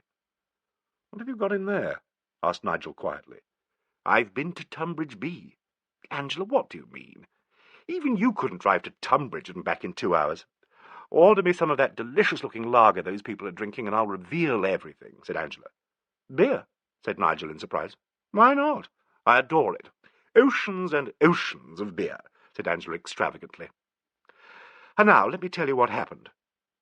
"Oh, Nigel," she continued with a complete change of tone, "I do hate being a spy. If it wasn't for Rosamond, I'd never have meddled. But I know Rosamond didn't do it, and she's had such a hard row to hoe. Were you fond of Charles, Nigel?" "I don't know," said Nigel soberly. "I've had an awful shock. I've kept on saying to myself, poor old Charles, but do you know, the only thing I can be certain of is that I didn't really know him. I only accepted him. He was my cousin, and all my life I've seen a lot of him, but I didn't know him at all. Rosamond did. She loved him. It was a terribly unhappy love. Charles behaved very badly. Rosamond has got a ghastly temper, you know. When she was at Newnham, she got into no end of a row for attacking another undergraduate. It was a terrific scandal. It had started by a lot of them ragging Rosamond about Charles and some other girl, and she flew into a white-hot rage and picked up a knife. Yes, a knife. They actually had to hold her back. Good Lord! Do you realize that in the dossier Mr. Alleyn is making about us all, he will have included every shred of our past histories that can have any bearing at all on this case? Be sure there have been exhaustive inquiries into Rosamond's record at Newnham. I know she didn't kill Charles, and if it means stealing Marjorie Wilde's letters to prove it. Well, anyway, I've got them. Letters? You go so fast I can't possibly follow you. Have you stolen some letters? Yes. I guessed, and I'm sure Mr. Alleyn did too, that the parcel Marjorie wanted Sandilands to destroy was a bundle of letters. The Tunbridge B did puzzle me for a second, but I soon dropped to it. Arthur is very fond of collecting old boxes, and I suddenly remembered him giving Marjorie a funny Victorian casket made out of inlaid wood. Do you know what antique dealers call those caskets? Indeed, I don't. Tunbridge boxes. I thought of it at once, and in the taxi made up my mind what I should say. Masters, their butler, let me in, and I told him that I'd come up to London unexpectedly and was dining out, and would he mind if I tidied up in Marjorie's room? The other servants were all out, and I was quite undisturbed there. It took me 10 minutes to find the box. It was at the back of the top shelf in her wardrobe. Nigel, I picked the lock with a nail file. It was quite easy. I didn't even break it. I felt like dirt, but I've got the letters. I left my leather coat there, and Masters said if I came back quite late he would still be up, as Mrs. Masters was returning from Uxbridge by the last bus. So I'll let Mr. Alleyn see them, and I hope he'll say, put them back. Oh, Lord, I do feel a swine. I don't think you need, my dear. You're being nice because you like me. Oh, I found out about Sandilands. She was to stay in Dulwich with an ancient aunt, but the aunt's dead, suddenly, and Sandilands has gone to Ealing in a peak. Master said, would I tell Madam, because he believed as how there was an arrangement for Madam to write to Sandilands at Dulwich about some garments she was making for Madam. So that fixed that. It was quite easy, and Masters was so agonized with suppressed curiosity about the unfortunate Epperdings, as he called them, that I really believe he would have let me pocket family portraits without uttering. I don't know why the letters should save Rosamond, and I don't know if they're going to involve Marjorie in a scandal, but I've done it. Personally, I don't believe the Wildes or Rosamond Grant have anything to do with the murder. I think Tokarev is the man. What about Mary, the pretty tweenie?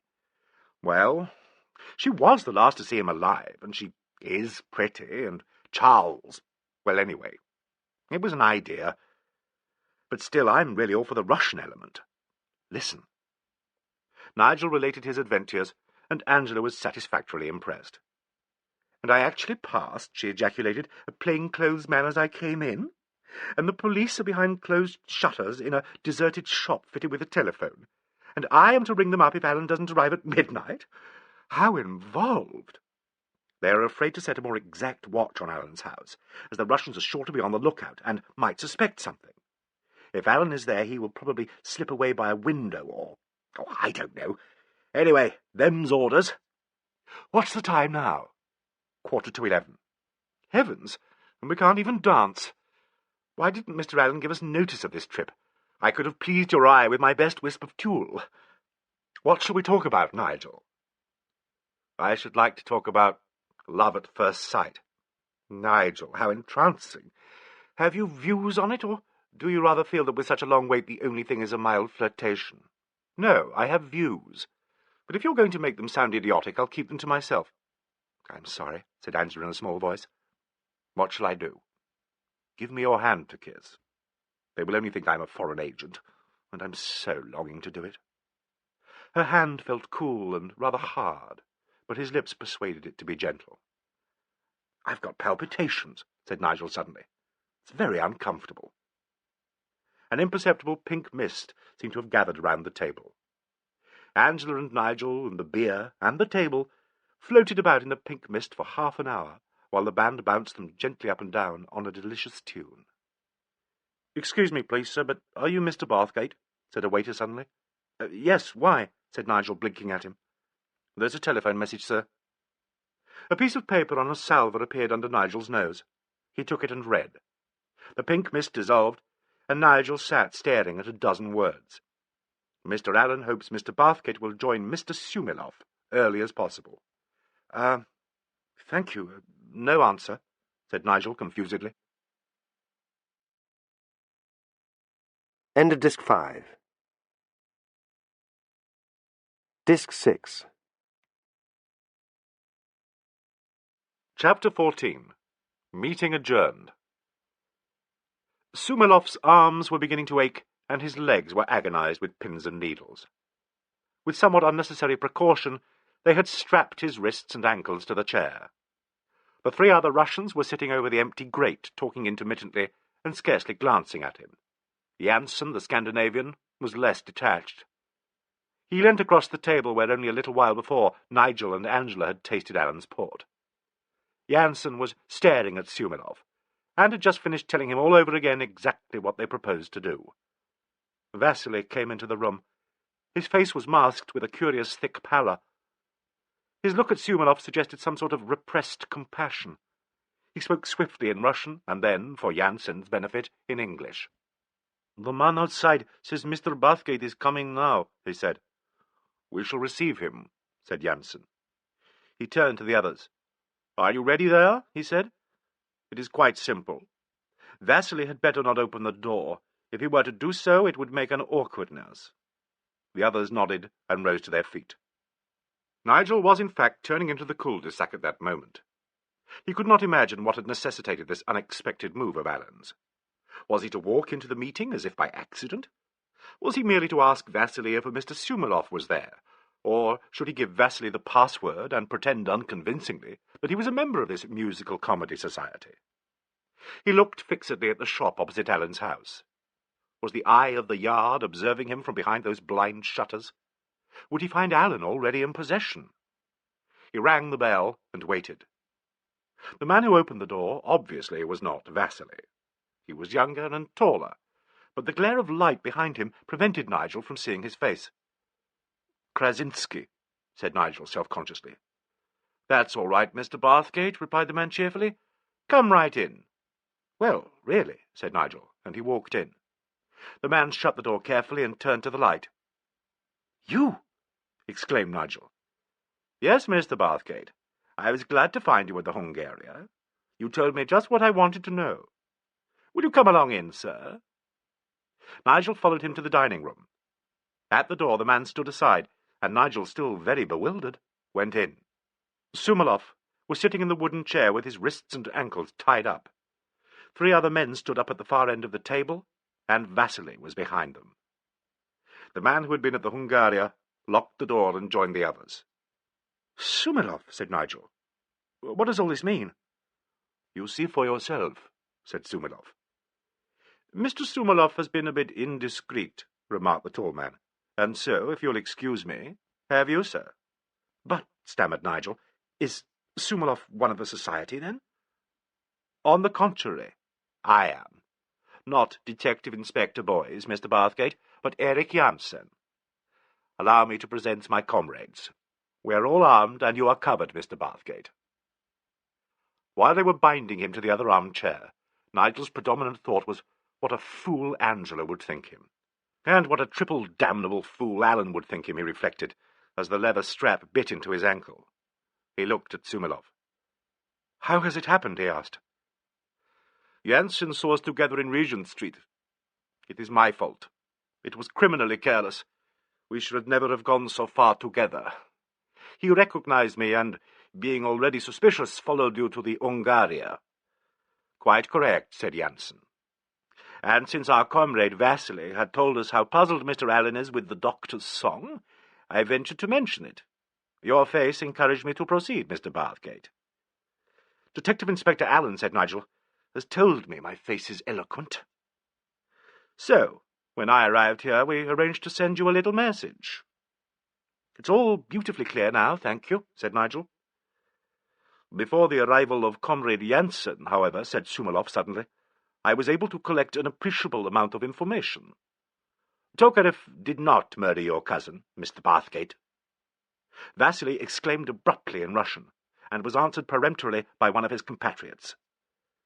"It would have been big glory for him if he had killed this man," added the Russian heavily. "Nonsense," said Sumalov loudly.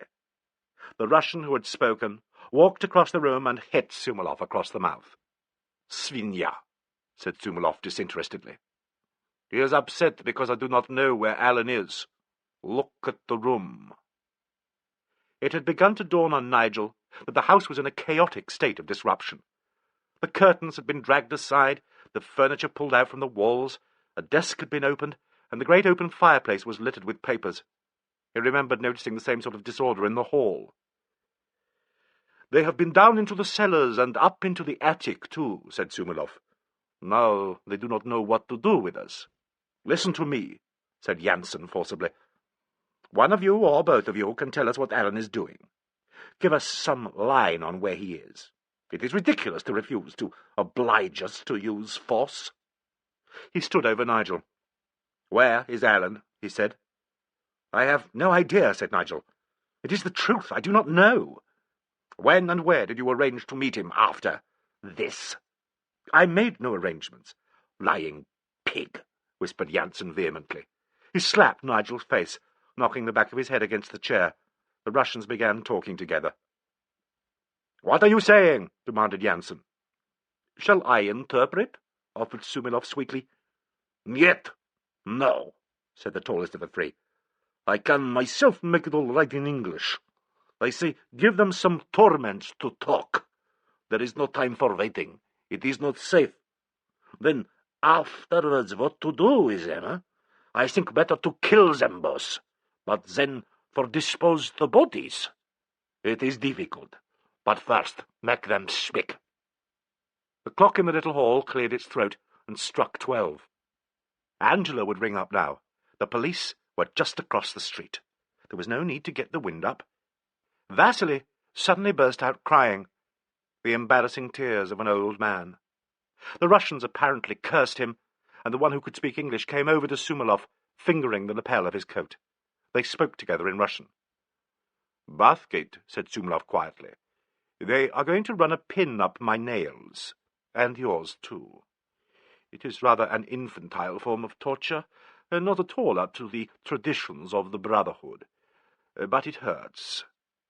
He ended with a quick intake of his breath. Nigel heard himself cursing.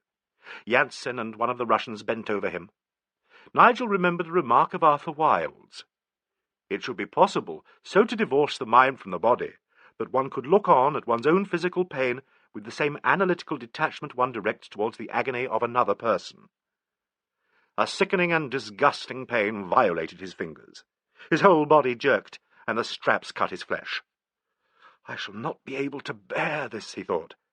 Vasily was sobbing loudly. The four men stood over Sumalov and Nigel. Nigel shut his eyes. "Now," said Jansen, "you will tell us. Where is Alan?" "Immediately behind you," said Alan. A sort of blare of amazement lit up inside Nigel's brain. Close to his ear, someone was blowing an ear-splitting whistle. The noise corresponded precisely with the pain in his fingertips. He opened his eyes. A nigger minstrel with a revolver squatted, straddle-legged over the dead fire. "No funny business," said this apparition. "You're covered all round, you know. Put 'em up, my poppets." The room was full of men, policemen and men in dark suits. Nigel was unbound, but he still sat in his armchair, staring at a black-faced Alleyn, who talked busily to Sumilov. "I knew it was possible to get up that chimney," he said. "They had a photo of it in the Ideal Home, and they said, 'Lovely old world chimney, untouched since the days when the master sweep sent his boy up to the roof.' Untouched is the word, witness my face. I'm no boy, and it was damn tight squeeze and hellish hot, too. Got your men, boys? Right you are. Take 'em off." "How about the old chap?" asked a burly gentleman, whom Nigel rightly took to be the true Inspector Boyes. "Vasily? No, he's an old fool, but he's not under arrest. I'll be along to the station when I've cleaned up." "Right-o, sir," said Inspector Boyes richly. "Come along, please, gentlemen." In a few minutes the front door slammed. "Vasily," said Alleyn, "no more brotherhoods for you.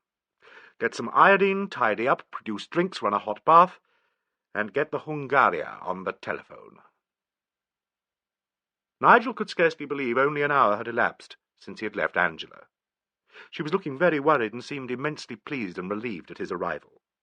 She fussed over his finger, appeared horror-stricken at his narrative, and made him feel a hero instead of the fool he knew he had been. They ate some bacon, Nigel paid the bill, and, being much in love with Angela, thought the drive back to Frantic all too short. Bunce, P.C., held them up at the gates, and they fed him with a few morsels of news. Frantic was in darkness, and the hall with its dying fire eerily reminiscent of Sunday's tragedy. Nigel kissed Angela gently as she stood with her lighted candle at the head of the stairs. "With Tokarev off the list," she said suddenly, "it narrows matters down a bit. Nigel, do you think Mr. Alleyn means it when he says he no longer suspects us?" "Goodness, darling, what a thought to go to bed with. Why, of course. Anything else is unthinkable. Would he trust us as he has done otherwise?" "It seems to me," said Angela, "that he trusts nobody. What am I to do with these letters?" "Give them to me. I'll show them to him tomorrow, and perhaps we can go up to London after the inquest and return them unbeknownst." "Yes, perhaps," said Angela. "Thank you very much, Nigel, dear, but if you don't mind, I'll keep them till then myself." She kissed him suddenly, whispered good night, and went away. Nigel undressed and slipped into bed. The throbbing pain in his finger kept him awake for a little while, but at last, amidst a crowd of grotesque faces mouthing in the semblance of Sumilov, Vasily, Jansen, and the three comrades, he fell backwards into a fast car, and, with a nervous leap of his pulses, drove down through whirling night into nothingness. The inquest was held in Little Frantic at 11 o'clock the next morning. It took a very much shorter time, and was altogether less formidable than any of the house party had anticipated. Nigel had, of course, already been informed of the nature of Rankin's will. Charles had left the bulk of his property to Nigel himself, together with his house and furniture, but there were several legacies, including a sum of £3,000 to Arthur Wilde, and a bequest of books, pictures, and objets d'art to Sir Hubert Handesley. The terms of the will were brought up at the inquest, and Nigel felt that he looked exactly like a murderer, but otherwise came remarkably little into the picture.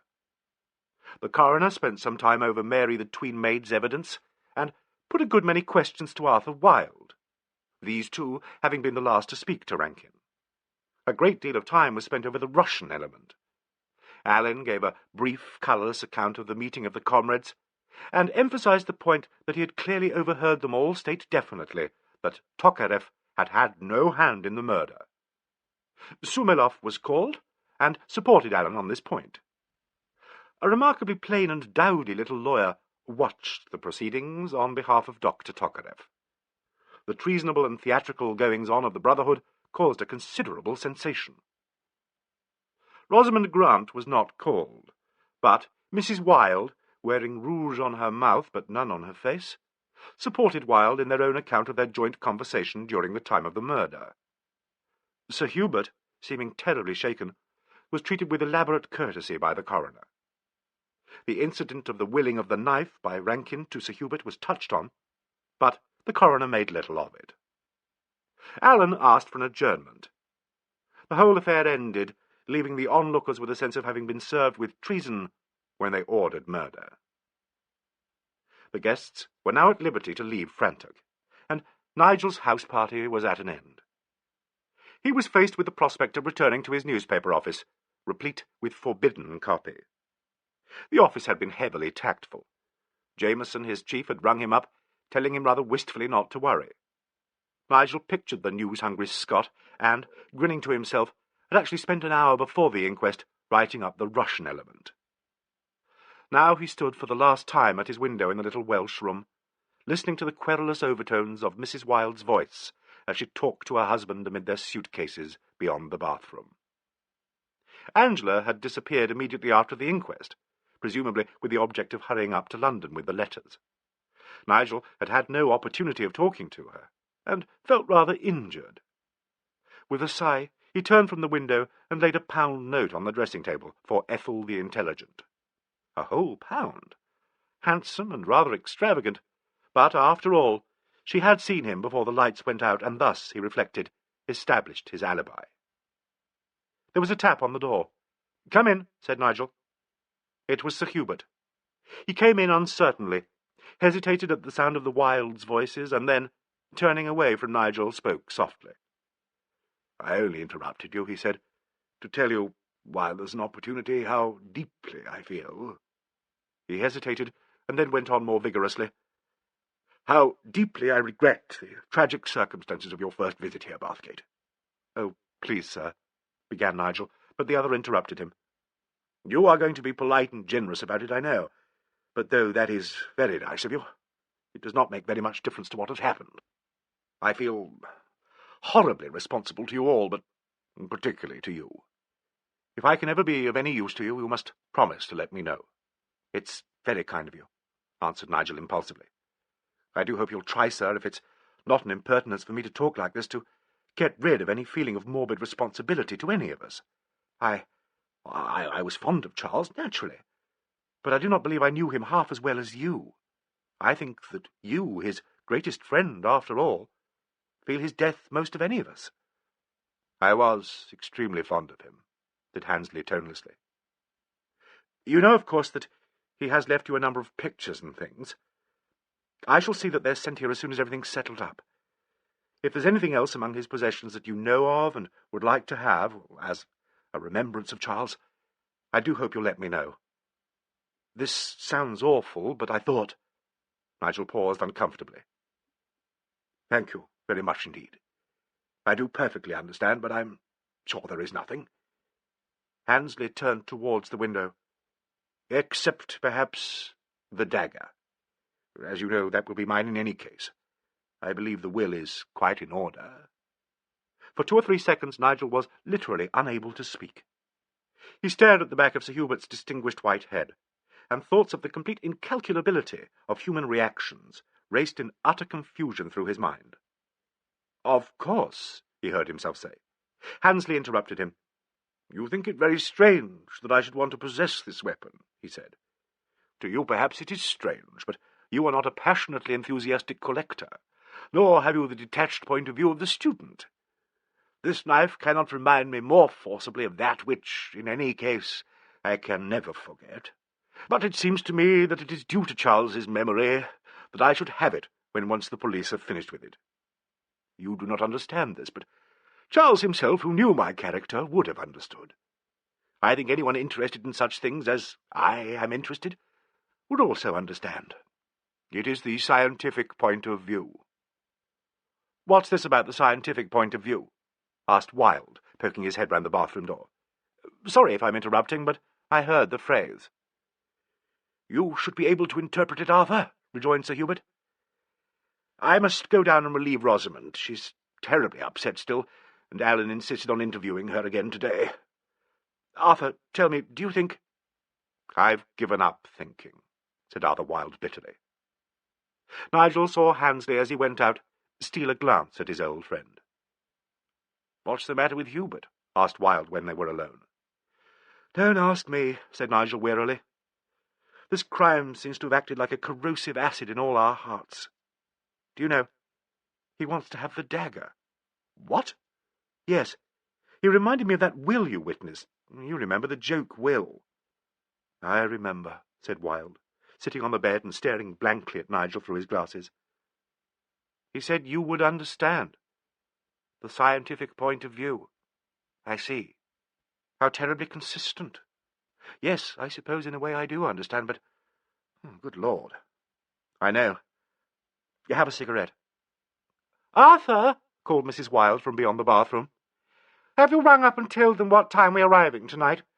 Do wish you wouldn't wander off like that." "Coming, darling," said Wilde. He hurried back to his wife, and Nigel, wondering if Angela had returned, went out onto the landing. He met Alleyn at the head of the stairs. "I was looking for you," said the Chief Inspector. "Can you come down to the study for a moment?" "With pleasure," answered Nigel drearily. "What's up now? You're going to tell me you've discovered the murderer?"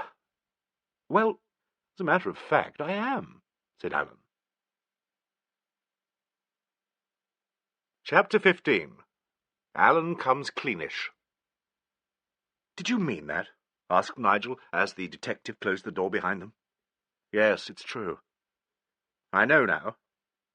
I have known for some time, I think, but even though a yard official is supposed to have no psyche, I find there is often a moment in a case when a piece of one's mind, one's feeling, one's sense, knows the end, while all the rest of the trained brain cuts this intuitive bit dead. Yes, it's like that sometimes. Who is it? It is not for the sake of keeping you on tenterhooks that I don't answer that at once. I want someone to listen to the evidence. Oh, we've gone over it at the yard ad infinitum, of course. There are one or two of us who know the casebook off by heart. But I want to hear myself repeating it to someone fresh. Will you be patient, Bathgate? Very well, only, God knows, it's not easy. I'll be as brief and as impersonal as possible. The policeman speaking. On Monday morning, when I began work on this case, I interviewed the members of this house party, individually and afterwards, as you remember, together. At the conclusion of our trial, I made an exhaustive examination of the house. With the assistance of Bunce, I reconstructed the murder. The position of the body, which had been so infuriatingly interfered with, of the knife, of the cocktail shaker, and of the gong, led me to assume that Rankin had been stabbed from behind and from above. It's no easy matter to drive a knife into a body from the back so as to penetrate the heart. This had been accomplished, and I, with Dr. Young, suspected a certain anatomical knowledge. Who of the party possessed such knowledge? Dr. Tokarev. For some time the evidence pointed strongly towards Dr. Tokarev, and the fantastic aspect of the motive was considerably upheld by the murder of Krasinski for the same reason, the violation of the sacred dagger. Two objections withheld me from going definitely for the Russian. One, the fact that he is left-handed. The other, the distance from his room to the scene of the murder. Also, I gathered that he strongly urged the inadvisability of moving the body. His attitude, too, was hard to explain. He made no attempt to disguise his indifference to Rankin's death, and his feeling that it was an act of poetic justice. Next, I turned my attention to Rosamond Grant. Here we had the age-old motive of the woman, not exactly scorned, but faced with complete disillusions as regards the man she passionately loved. She was aware of Rankin's intrigue with Mrs. Wilde. She had tried to see him, had lied about her movements immediately prior to the murder, and in my interview with her was an extremely unsatisfactory subject. She had studied anatomy, and had in the past given exhibitions of an ungovernable and violent temper. Miss Angela's discovery of a wisp of green fluff from her shoe in Rankin's room was a fortunate event for Miss Grant. It cut down the time factor in her case to an almost impossible ration. Then, Sir Hubert. Here the only motive I could discover was the passion of the collector. This passion can become a disease, and I'm not sure that Sir Hubert is not tainted with it. He's gone to extraordinary lengths to add to his collection. But murder? And again, the time factor. In your case I was extremely thorough, but the housemaid's evidence was unanswerable. You had smoked 2 cigarettes while you were in your room, too. You were not in debt. Money is the motive behind most crimes, and in your case it was there, nice and healthy. I gave you up with reluctance. Well, so it went on. Mrs. Wilde, who from the scene you and Miss Grant overheard revealed herself to be in a state of hysterical and reluctant subjection to Rankin, was too short to have accomplished the murder. Her husband had revealed an interesting phobia of hers as regards knives and blades of all sorts. She was in debt. Rankin left her husband 3,000. Also, she had lugged the body some way out of position, a noteworthy point. But she was too short. This led me back to the position of the assailant, and I put Bunce in Rankin's place and myself stood behind him at the foot of the stairs. If I stood on the bottom step, I could not reach him, and I was persuaded the victim had been standing by the cocktail tray. From the floor, even, I could scarcely get the correct down drive indicated by the position of the dagger. Where, then, had the assailant stood? How had he drawn so close without being observed, and yet? Every time I seemed to end up in a cul-de-sac. I had, of course, got all your fingerprints. We went over every inch of the walls and the banisters. The knife handle gave no prints. Then at last we made another discovery. Amongst the confused blur of prints on the knob at the bottom of the banister were the faint but unmistakable impressions left by two hands that had gripped it from above. The left hand was moderately clear, but the right hand was quite a different proposition.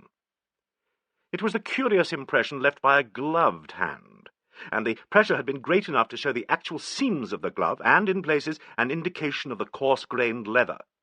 They were bad prints, but we got a good enough impression from them to suggest they had been made by the right and left hands of the same individual. The angle was curious. It called up the picture of someone standing with their back to the stairs, leaning across the curved end of the banister at a very awkward angle. A most unlikely attitude, unless— Alan paused. "Well," said Nigel. "Unless the person who made them was sitting astride the banister and facing the hall. Someone who had, for instance, slid down the banister and fetched up leaning heavily on the knob. A person with a longish reach could, from that position, have just got hold of the knife as it hung on the leather strip against the wall. Such a person would have been considerably higher than the stooping victim. We re-examined the entire length of the rail. At the top we found similar prints consistent with my idea that their author had slid down the banister face first. I asked Miss Angela if any of you had been indulging in this mild sport, and she told me no, not this weekend. I also ascertained that Dr. Tokarev and Mrs. Wilde were no good at it. This was not particularly interesting, as the prints were not those of any of these persons. Then whose? We next turned our attention to the outer border of the bottom of the banister, the wooden base into which the uprights are set. Here we found a print, solitary and unmistakable, since Ethel, Mary, and Co. don't fancy poking a duster through the rails. It was incisive at the top, and blurred farther down. But how could anyone get their hand through the rails, and why should they? It was not the print of a hand, but of a naked foot, a foot that had just brushed the wood as its owner slid down the banister. And with that discovery, I had to reconstruct my ideas about the time factor. It gave me about 10 seconds more room to think about in. A vivid little scene had begun to take shape. Picture it, Bathgate. The hall is dimly lit. Mary has turned off most of the lights, having a mania for this manoeuvre. She has gone out, and Rankin is bending over the cocktail tray, clearly lit by the wall lamp above it. The stairs are practically in darkness. Rankin is probably shaking up the last of the cocktail, preparatory to pouring it out. At the top of the stairs appears a dim, half-clad figure.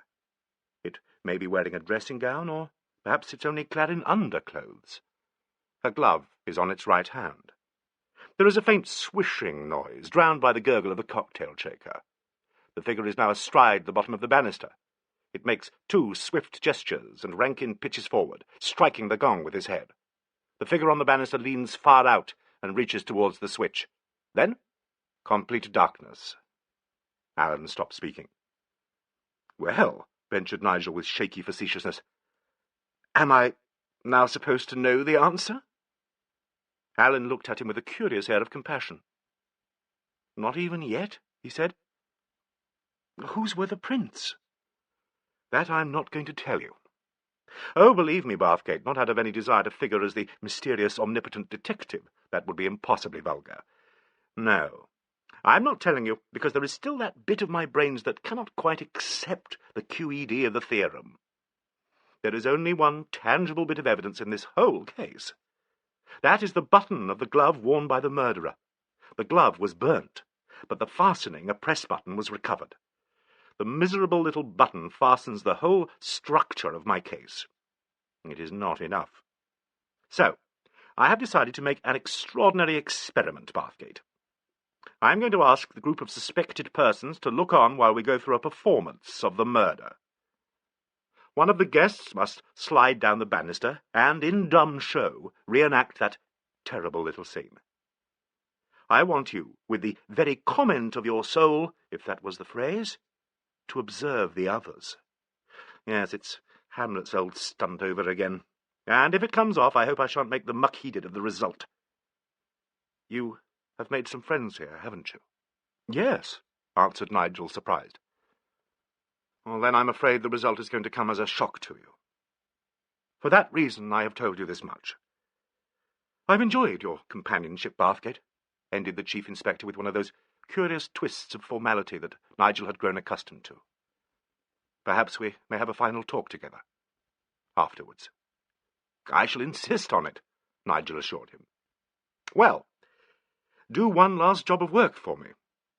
Will you play the murderer's part in the play within the play, and help me to trick this shadowy figure into betraying itself? I must say, said Nigel coldly, you don't care to do it. It is detestable to you. I hate illogical sentimentality. It is so conceited. There was a note of bitterness in Alan's voice that Nigel had not heard before. You don't understand, he began. I think I do. For you, it's all over. Rankin was your cousin. You've had a shock. You have also, you must confess, enjoyed the part you have played up to date in helping to round up a bunch of mad Russians. But now, when a criminal who has prepared even schemes to let an innocent person hang turns out to be someone you know, you become all fastidiousness and leave the dirt to the policeman. Quite understandable. In a couple of years you'll be dining out on this murder. Pity you can't write it up. You're unfair, said Nigel angrily. Am I? Well, don't let's quarrel. Perhaps you wouldn't mind asking Bunce, who is out on the drive, to report to me. I'm afraid that it is part of my schedule that you should witness with the others this final scene. Your train goes in half an hour. Nigel walked to the door. I'll tell Bunce, he volunteered. Thank you, said Alan wearily. And, continued Nigel rather indistinctly, I still think you're unfair, Alan. But, if you like, if you'll allow me to, I'll do whatever you suggest to help. Alan's singularly charming smile lightened his eyes for a moment. All right, he said. Sorry. I'm a bundle of nerves at the moment, and I do so hate murders. Perhaps someone else will do after all. Come back with the blue bottle, and I'll explain. Nigel found Bunce, P.C., staring disconsolately at a dead chrysanthemum in a border by the side lawn. Chief Detective Inspector Alleyn wants you in the study, said Nigel, enjoying the rhythmic sequence of the titles and name. Oh, said Bunce, rousing himself. Thank you, sir. I'll come along. It'll be a bit of a change after these herbaceous borders. I'm not a great nature lover myself. No? No. Altogether too haphazard to my way of thinking. Sloppy, that's nature. Well, I'll be shifting. I'm coming too, said Nigel, and they returned in silence to the study. Alan was standing by the fireplace, examining a revolver. He slipped it into his pocket. Bunce, he said crisply, have a man outside the front door in 10 minutes' time, another in the drawing-room, and a third here. The members of the household will then be assembled in the hall. Keep your wits about you, and your ears well open. When you hear me say, now, let us begin, come very quietly into the hall and keep the person, of whom I have already informed you, under observation. I expect no trouble, but, well, the quieter the better. The arrest will probably take place immediately. By the way, I shall want you to impersonate the victim as you did during the first reconstruction." Bunce's eye lightened. "Very good, sir. Head first into the gong as usual, I presume?" "Yes, Bunce. You may retain your helmet if you like." "Hardly artistic, would it be, sir? I shan't notice the blow in my excitement." "As you please. Very well, then, off you go. Place your men now, will you, and don't discuss anything. That clear?" "Abundantly, sir," ejaculated Bunce. He turned about smartly and left the room by the French window. "Now, Bathgate," said Alleyn. "I shall make certain of everybody being in the hall in half an hour. The cars will be outside to take you all to the station. Miss Angela has just returned, so we shall be complete, with the exception of the Russians, of course. By the way, Bathgate, can you slide down banisters face first?" "I'm not sure." "I think so. Well, it may not be necessary. I'll spare you if I can. Would you mind ringing that bell?" The summons was answered by the ubiquitous Ethel. "Would you find Miss North, Ethel?" asked the inspector. "Ask her if it's not very inconvenient to speak to me for a moment." "Very good, sir." Angela came in looking as if the drive up to London had agreed with her. "I put back the letters quite successfully," she said, "but I do wish you hadn't kept those two. It makes me feel abominable. Where are they?" "At the police station," Alleyn told her. "They proved to be of considerable value. You need not feel abominable. All you've done is to save Mrs. Wilde from the indignity of an official search through her house. Your part in obtaining the letters will never appear." "That's not quite the point," objected Angela. "I've played Marjorie a dirty trick. But, well, if it's helped Rosamond—" "It has helped to establish evidence which I needed," said Alleyn firmly. "I cannot see that anything else is of consequence. I am unable to feel any sympathy with the incalculable megrims of the layman." "You're not very human this morning," said Angela unsteadily. "So Bathgate has intimated. If you feel qualms in your conscience on Mrs. Wilde's account, you shall be given ample opportunities of helping her. Has she any great woman friend?" I don't know," said Angela nervously. "I don't really believe she has. That sort don't, as a rule. Cats that walk by their wild lone." "I have never liked you less," said Angela vigorously. "I seem to be generally unpopular. However, that too is irrelevant. I've only asked to see you for a moment in order to say that I would be deeply grateful if you could muster your guests and Sir Hubert for the last time in the hall. Perhaps you could suggest that there is just time for a cocktail before they leave for the train?" "Certainly," said Angela rather grandly. Alleyn was ahead of Nigel in opening the door to her. He looked at her very searchingly. "A policeman's lot is not a happy one," he said wryly. "This case has now reached a point which I invariably find almost intolerable. Will you remember that?" Angela had turned rather pale. "Very well," she said. "I'll remember," and went away on her errand. "Now, Bathgate," said Alleyn, "go out into the hall and keep quiet, and don't look as if anything in particular is afoot. Remember, I want as many unbiased records as possible of the reconstruction. Off with you, for heaven's sake. The buzzer is ringing, the house lights are down, the curtain's going up. Take your seats, ladies and gentlemen, before the last act." Chapter 16. The accused was charged. The house party was assembled for the last time in the hall at Frantock. The grouping, the lighting, the clothes, the faces, the background were all much as they had been on that previous Sunday not yet a week ago. It was a repetition of the same theme in a minor key, a theme less rich, impoverished since it lacked the colour of Rankin's verve and Tokarev's robust vowels. The cocktail tray was in its accustomed place. No one stood near it. It was as though the ghost of Rankin's body set up a barrier there, and were best avoided. Sir Hubert came slowly down the stairs, and joined his guests. He seemed to feel some obligation to smother the dismal silence with words, and made painfully disjointed conversation to Wilde and Nigel, who answered him with punctilious constraint. The others were quite silent. The cars would come soon, and they just waited. The study door opened, and Alleyn came through into the hall.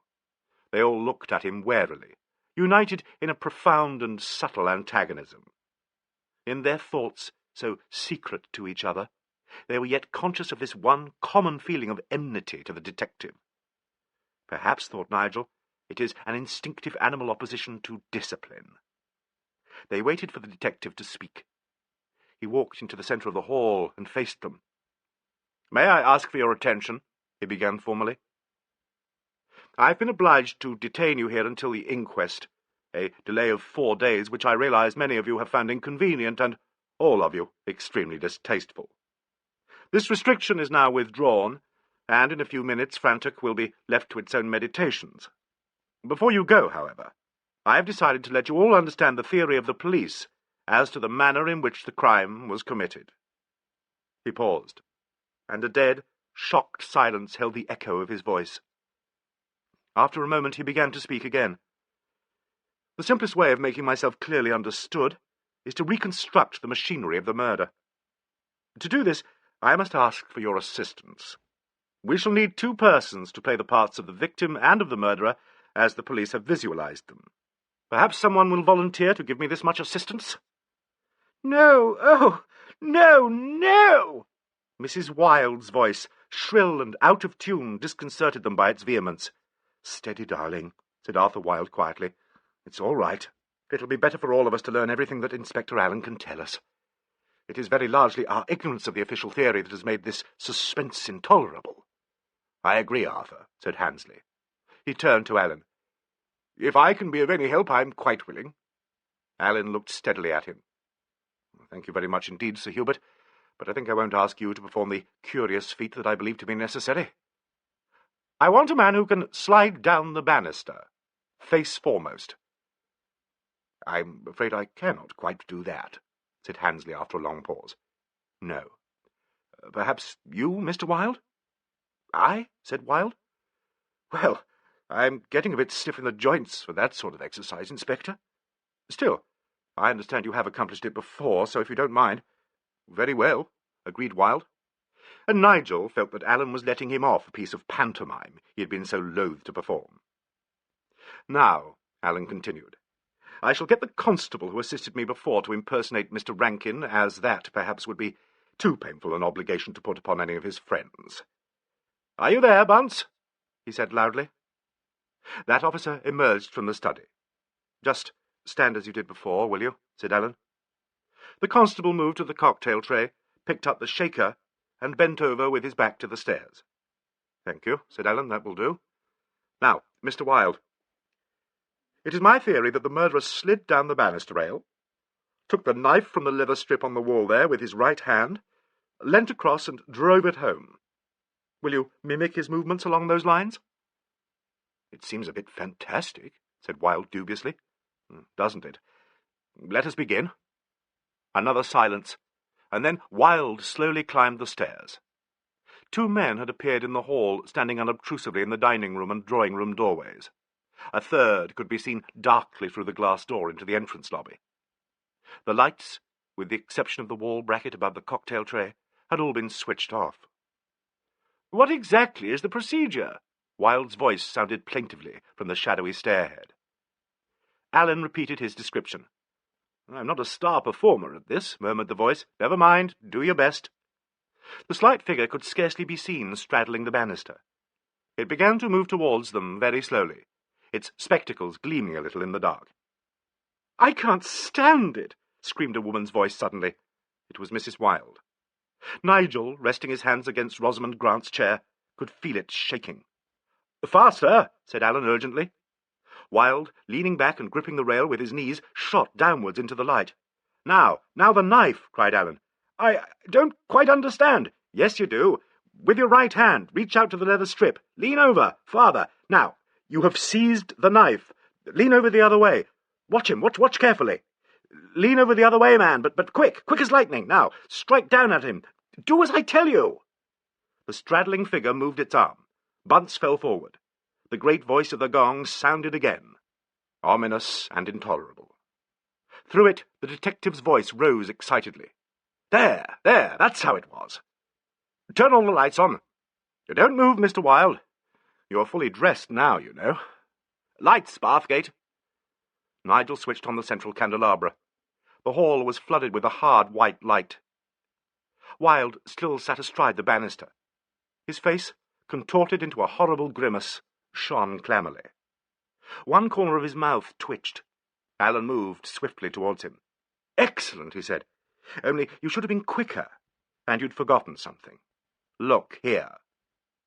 He suddenly thrust a yellow dogskin glove in front of Wilde's face. "That yours?" he said. "God rot your bloody soul," said Arthur Wilde. "Arrest him," said Alleyn. Nigel stared out of his carriage window at a rapidly diminishing group of wintry trees, through whose ghostly branches glowed the warmth of old brick. A blue spiral of threadbare smoke rose from one of the chimneys, wavering uncertainly and spreading like a wraith of the tree shapes beneath it. A little figure moved across the home field where Nigel had walked with Handesley. Already it was growing dark, and a fragile mist skirted the woods. "Goodbye, Frantock," said Alleyn. The train roared into a cutting, and the picture was turned into a dream. "For you, Bathgate, au revoir, I suppose." "Who knows?" murmured Nigel, and the detective did not answer. For a long time neither of them spoke. Alleyn wrote in his little notebook. Nigel thought confusedly of his strange adventures and of Angela. At last, with his eyes on the fast-darkening window-pane, he asked his question. "When were you first positive of him?" Alleyn pressed a wisp of tobacco down into the bowl of his pipe. "I don't know," he said at last. "Do you realize that it was you who, from the very beginning, led me up the garden path?" "I? What do you mean?" "Can't you see? Can't you see? You swore over and over again that during that fatal 5 minutes you were talking continuously to Arthur Wilde. So did his goat of a wife, poor little devil. She didn't suspect him. She was terrified for herself. Oh, I know you said so in all good faith. You thought he had been talking all the time. Of course you did. You had an unconscious mental picture of Arthur Wilde lying in his tub and washing behind his ears. You heard all the suitable noises, splashy, soapy noises, running taps, and so on. If you could have seen through the wall. If only the wall had been like a transparency on the stage. If you could have seen Wilde come into the bathroom, wearing those silly little underpants Rankin had laughed at, as you told me, I remember, that very afternoon. You would have watched him lean over the bath, turn on the taps, splash about with his hands, and move his lips as he spoke to you. You would have watched that inglorious little figure wipe his hands carefully, run into his wife's dressing-room, and come back with one glove on. He had a nerve-racking hunt for the left-hand glove, but he had scuffled it over the back of the drawer in his hurry, and it had fallen down through a gap in the old casing. How you would have gaped when he opened the door and, perhaps calling out to you first, peeped onto the landing, and then, just as Ethel the housemaid entered your room, slipped out. 8 seconds later the gong sounded, and the bathroom was blotted out in darkness, so that you would not have seen the figure return, pull off his clothes and tumble into the bath. Still, he talked to you while he washed and washed, in case any of Rankin's blood had splashed his body. It must have been awful waiting for the lights to show him if the glove was stained. I expect he pushed it into his pocket to wait until later, when Mrs. Wilde was having hysterics in the drawing-room, and you others were all clustered round her. That was his chance, I dare say, to run into the hall and thrust his wife's dogskin glove into the fire and heap coal over it. The press button would have gone with the rest of it if it hadn't dropped down between the bars into the tray beneath. That, with the left-hand glove, was my one exhibit. He kept his head pretty well. Even remembered to say, "You are the corpse," to someone on the landing. This was bound to come out with the rest of the evidence, and it made a very good impression. "Why did he do it?" Nigel asked. "Ah, the motive. Or motives, rather. Primarily money. Wilde's wife owes 1,000 to various dressmakers. He's dunned by his landlord and is deeply involved otherwise, and he lost heavily on his last book. He knew Rankin was leaving him £3,000. Secondarily, we have 2 very interesting reasons why Wilde should have cause to welcome, if not to compass, Rankin's death. He hated your cousin. I've gone extensively into their past relationship. Rankin bullied and goaded Wilde when they were at Eton. He showed a sort of contemptuous disregard for him in their later relations. I've learned from the waiters at nightclubs, from a dismissed lady's maid, and from you in your unsuspecting account of the ragging on Sunday, that Rankin flirted openly with Mrs. Wilde under the very nose of her supposedly good-natured, mild, and absent-minded husband. He had read Rankin's letters. Here I had a stroke of luck. The packet of letters Miss Angela produced last night I examined and tested for fingerprints this morning. Mrs. Wilde had not touched them for some time, but he had quite recently. He must have spied upon her methodically and industriously, and of course there would be no difficulty in finding a key to the Tunbridge box. Possibly she had some inkling of this when she wrote to her old sewing-maid and confidante, asking her to burn the letters. More likely she was terrified of their being found and in some ways incriminating her. I should say her husband was a bitterly jealous man. He is extremely clever. I watched him with the closest interest from the first. His rendering of the part of a conscientious witness at our mock trial was quite brilliant. His subsequent confession in the teeth of his own carefully arranged alibi was just a little too subtle. He was trying to play that game of bluff that goes on ad infinitum. If I say I did it, he will never believe me. Or will he guess I would reason like this, and therefore suspect me? Or will he think that I would have thought this out also as an innocent man, and yet being determined to save my wife, also given myself up, and am therefore not guilty? He probably got as far as this bend in the endless and profitless road, and, on an impulse, made his decision. You came in beautifully with a recapitulation of his alibi, and he then gave a clever impersonation of the would-be martyr, foiled by facts. From that moment I was certain of him. But I had to clear up the Russian element, and I had to make out a case. What a case! Alleyn hitched his long legs onto the seat and stared up at the luggage rack. When I found the left-hand dogskin glove at the back of a tall boy in her bedroom, and learnt that the fastening corresponded with the one that I had raked out of the hall grate, I knew I was on the right track. If he had worn both gloves and destroyed them, leaving only the half-burnt button, I should have traced it, and should have been tempted to suspect his wife, perhaps, although I had noted his small hands. But the left-hand glove was lost behind the drawer, and the left-hand print was on the banister. Will they get a conviction? How can I say? Remember, he has already confessed once. Gosh, yes! What bitter irony! But it seems to me a clever counsel. Oh, quite possibly. Still, what will you all say, on oath, when questioned about his behaviour just now in my reconstruction? As little as possible.